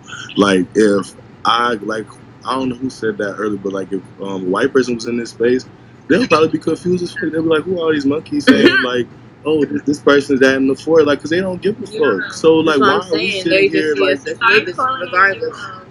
Oh my gosh, actually, y'all, that white girl that joined here and y'all was like, kick her. Why is that Caucasian here? Is that a white woman? After she left, 10 people, black, whatever, was in my DMs talking about I'm racist for letting y'all let that happen and y'all kicking her out. We didn't kick her out. We was just like, why are you stopping us for her to speak? Like, she gonna have some valid. And black people can't be racist, so You lost me. Nah, You lost me. You I'm had confused on what Okay, but before I don't think they can be racist towards white people. hold on. Before we get into that, I just want to say that most of the thing Kadira has talked about, I feel like I personally agree with. I don't know, her point of view of everything, like, it's just different, and I just agree with it. And I feel like a lot of people here, not just on the speakers but on the listeners, everything, we all have different point of views on this topic. Like, a lot of people are more on the extreme part, to the point where they're literally, all they're preaching is go back to Africa, we don't like you, go back to Africa. And people that's on the extreme part of the African part, and they're like saying all these bad things about African Americans. And then there's, I feel like all of us that are in the speakers are kind of like the middle, like the middle grounders. I don't know. But yeah. So I feel like the division, I don't know. I feel like I need one of the people that are on the real extreme of both sides to come up here, because all they do is talk in the in the chat, and none of them is up here. And I really want to know why you're emphasizing so much on you don't like Africans so much. You want all of them to go back to Africa. Why the Africans are like, oh, y'all are this, y'all are that, and the third. But yeah, it's the Storm, hate. can I go next? Because it's I 5:42. feel like it's self-hate. Okay, so first of all, I just want to say, for anybody that doesn't know, that white woman, Danielle, that was in here, she was in the black tech space either yesterday or on Sunday. And at this point, it's giving fetishism. Because why are you intentionally going into all these black spaces that we're trying to claim for ourselves? So I'm glad she left. Okay, 2. So I asked to be a speaker because I wanted to respond to what Burnout said, but I think that Kadira explained it pretty well when she spoke the second time. So has it been cleared up, or do you still think that us saying that we're Black Americans and we have a different experience is mental slavery? Or has it been cleared up? Yeah, I do not like that word mental slavery, child, honestly. I didn't use the word. I just was like, no, you said let's not put words in my mouth. I think that is a little mental. That word did not originally come from me, so let's just. You didn't say that. Storm, like, you know how you said, like, I don't know if you were referring to like African Americans when you said like some black people basically don't like Africans and stuff. That's what you were saying, right? Yes. If you go in, So I think you see all of them. Yeah. So I think when whoever said something about mental slavery, I think that's what she was referring to, because like I feel like the only reason why a black person from America wouldn't like an African is like literally is something doing within themselves. Because why don't you like this person? Because you're literally from like your ancestors, like your deep ancestors are literally from this place. So why would you not like somebody from Africa? So I think that's where she means like the mental slavery part, because I think mental slavery basically just comes from just like 400 years of basically like conditioning somebody's mind to be a certain type of way, and it can go from generation to generation. So yeah, that's what I think she meant. But is that what you meant? Also, my man, when you said black people could be racist, you really lost me, because we can be prejudiced, but we can't be racist. Yeah, we can be prejudiced, but I really feel like when black people are quote unquote racist, I think it comes from a different place than what a white person would be. Like I don't know how to describe it. Yeah, that's not the word, because but I'm not describe it. Systemic power to be racist. So black people cannot be racist. We don't have the power. Yeah. Yeah, I meant to say, like, I think y'all know what I mean. Black people can be used as a tool to emphasize and inflate racism, though, because you have things that like a coon, or like for example, you have rich blacks like a Oprah or a Tyler Perry. No one can really say that they're actually really helping out people in that way and in that regard. So I wouldn't say they're racist people, but they add and help racism in their way. if this is us changing the subject, black people can be racist. I'm sorry, but yeah, no color, skin color Prejudice is still the word you excuses want to you talk about, from man. being racist. By definition, though, we can't. We don't even have the resources to oppose another race to be racist, if that makes sense. So by definition, I disagree. We ain't really talking about racism for the white people. That's a fact. It's just a term of words that I think we would have to switch out instead Yeah, of the word and my racist. bad for changing the subject. I just was like, I don't know who said something, but I was just basically saying, like, I feel like when black people do be prejudiced or racist, whatever the fuck y'all want to call it, it's just basically coming from a different place. So that's why I don't really see it as like them being racist. Like if I see a black child call a white child like a fucking monkey or some shit like that, I'm gonna just automatically assume that it's from basically like it's a learned trait basically because black people naturally we are racist or like prejudiced, whatever the fuck. So I want to answer Storm's question. Well, a little bit because I'm not an extremist. I think I know why there's people that's like saying go back to Africa. I don't like those people. I don't think that's right. But I am strongly representing ADOS here. I just want to also add that my dad, he's from Manhattan, but his parents are Jamaican. And I also want to add that my boyfriend is Nigerian. And so I just want to say that I think that the reason why they're being extremist and they're reacting, basically, I think their response is reactionary. I think the reason why they have these attitudes, because I've been seeing it too on Twitter, like a lot of ADOS people saying that they don't want to fuck with Africans, and I see why. I don't think it's right, but I see why. Like I said, when we were growing up, we had a level of ignorance that came from white supremacy. White supremacy is the root of all. Okay, if people can't see that, there will be no unity. I think people need to understand that and see that. Africans, you guys made this word. I think it came from specifically the Yoruba tribe, the Akata word. So that word is such a huge slur. I had a whole argument with my boyfriend about it this morning because he is Yoruba, okay? And so he was saying his family uses it, and I said, if I'm ever around, please don't, like, if somebody says it, I'm going off. So I want to be respectful, like, I want to respect, but nobody can use that word around me. So I think the reactionary responses is the reason why people are saying, go back to Africa. It's almost like, how dare you? Wait, I have a question. I don't think any of the ADOS people have even said like who told y'all that was a slur? Like what was the definition that was given to you of that word?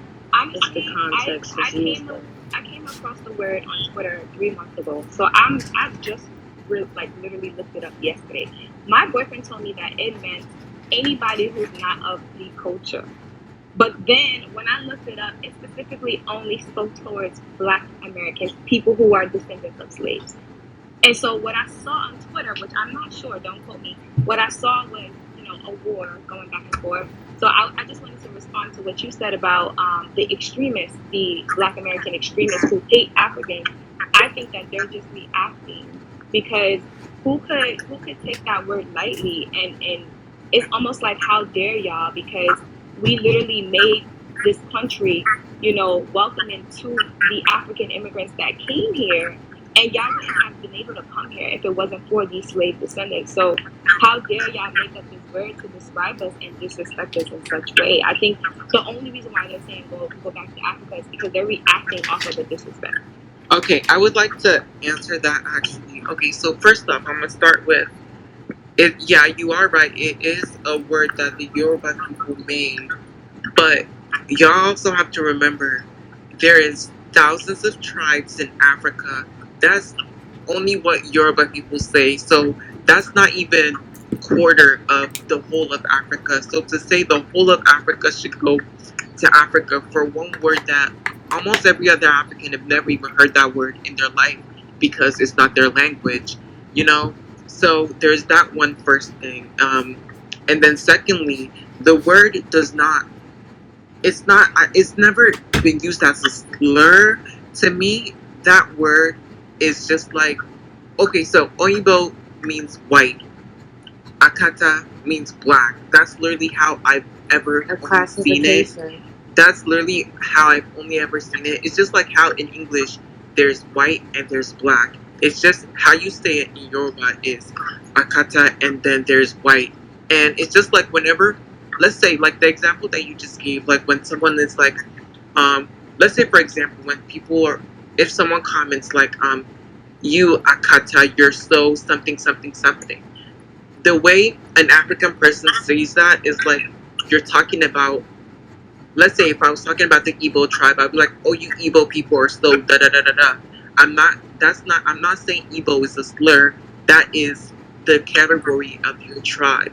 I don't know how to explain the word to y'all, but it's not an English language and it's not a slur at all. I want y'all to understand that. I feel like I've explained this so many times. And then someone else came up here, was talking about the wild cat definition. Cat means cat in Yoruba is ologo. Ologo is not akata. That's two complete different words. And yeah, so I just want y'all to understand that akata is not a slur. It's just like if someone ever says, "Oh, you akata people are so da da da da da," the way they're saying it is like if they were gonna be like, "Oh, you Yoruba people are so this, you Yoruba people are so that," because again, the language barrier and everything. African people, when we're speaking, we refer to you most. If you're not our tribe, refer to you mostly by tribe, and that's just that. That's just that. I don't know. And then white So does it mean are American? called Oyibo. No, it means black. It has nothing to do. And then Oyibo It means black. and then there's words for Asian, and there's words for the other ones, but I don't know the other ones. I don't speak Yoruba that much, but yeah. So that means it would only like it'll only apply to black people but not Africans? No, it has to. I mean, if you were to refer to African people, you would say they're trying. Akata is the word for the Americans. The American. No. Like the diaspora, like white and black people. If you're in Africa, they obviously already know like a tribe or something that's associated with you. So that's what they're gonna use, that tribe name instead of that. But since like people in the UK, black people in the UK, black people in America, or white people that don't even live in Africa in general, those two groups, because I mean a lot of African people don't associate with Asians or like Indian people a lot, so we really don't even have words for them because we don't really. If you've not been introduced to something, you can't have a language or a way to say it, you know. So yeah, that's just that. So what about Caribbeans? Because I definitely understand what you're saying, and like I said, I don't agree with anyone saying to any African go back to Africa. It's rude. So if anyone has ever said it, you should be ashamed. But what about Caribbeans? And do you guys call them Akata?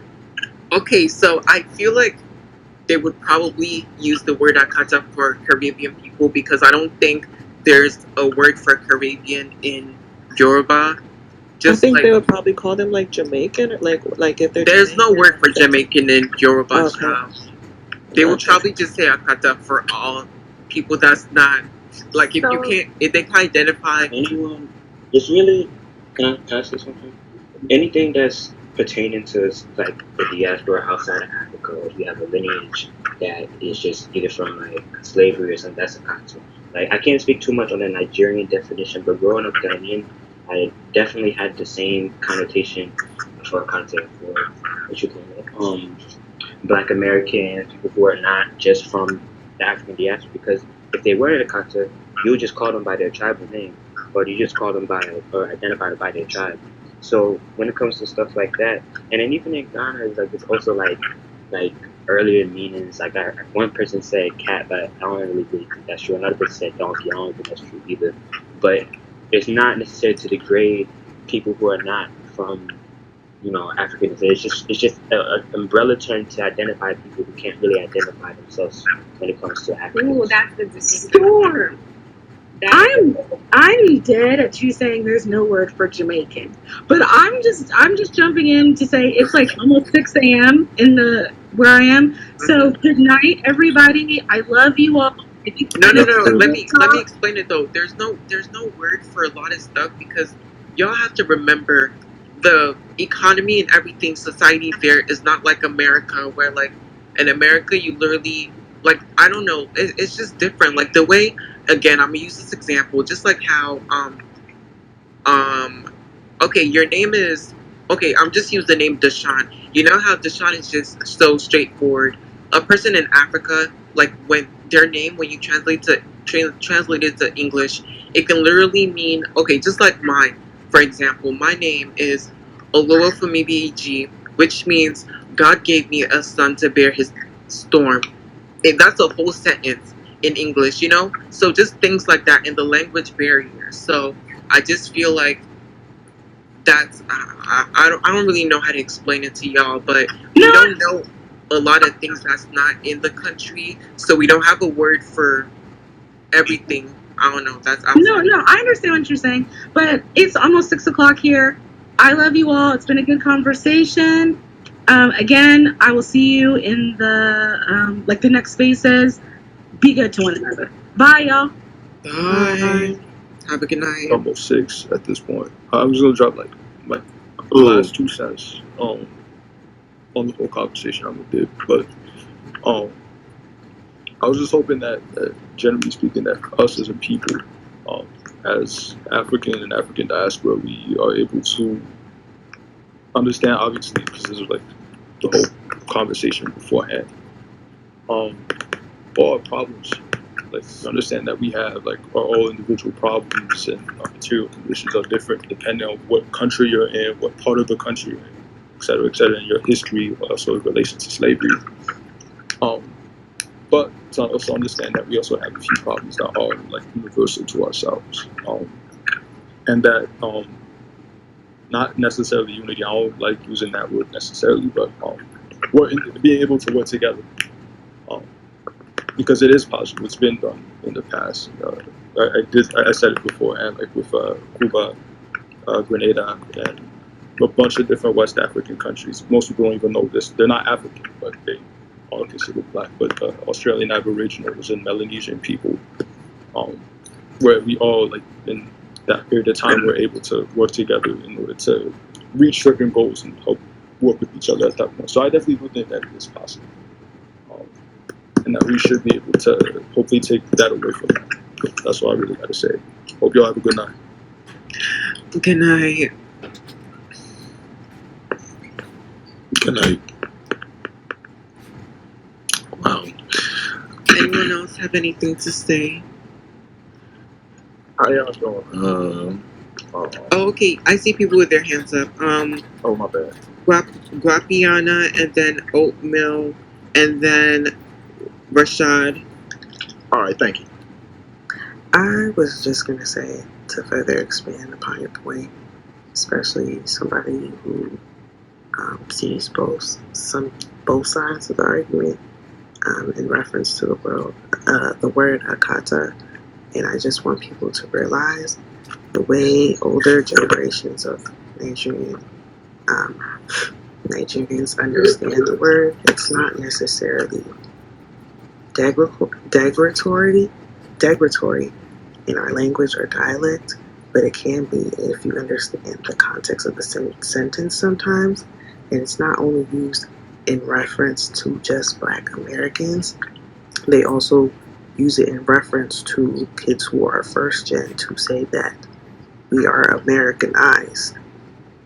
So that's not to discredit that Black Americans should not be referred to as that. If you don't want to be called that, I can understand that, but at the same time, there are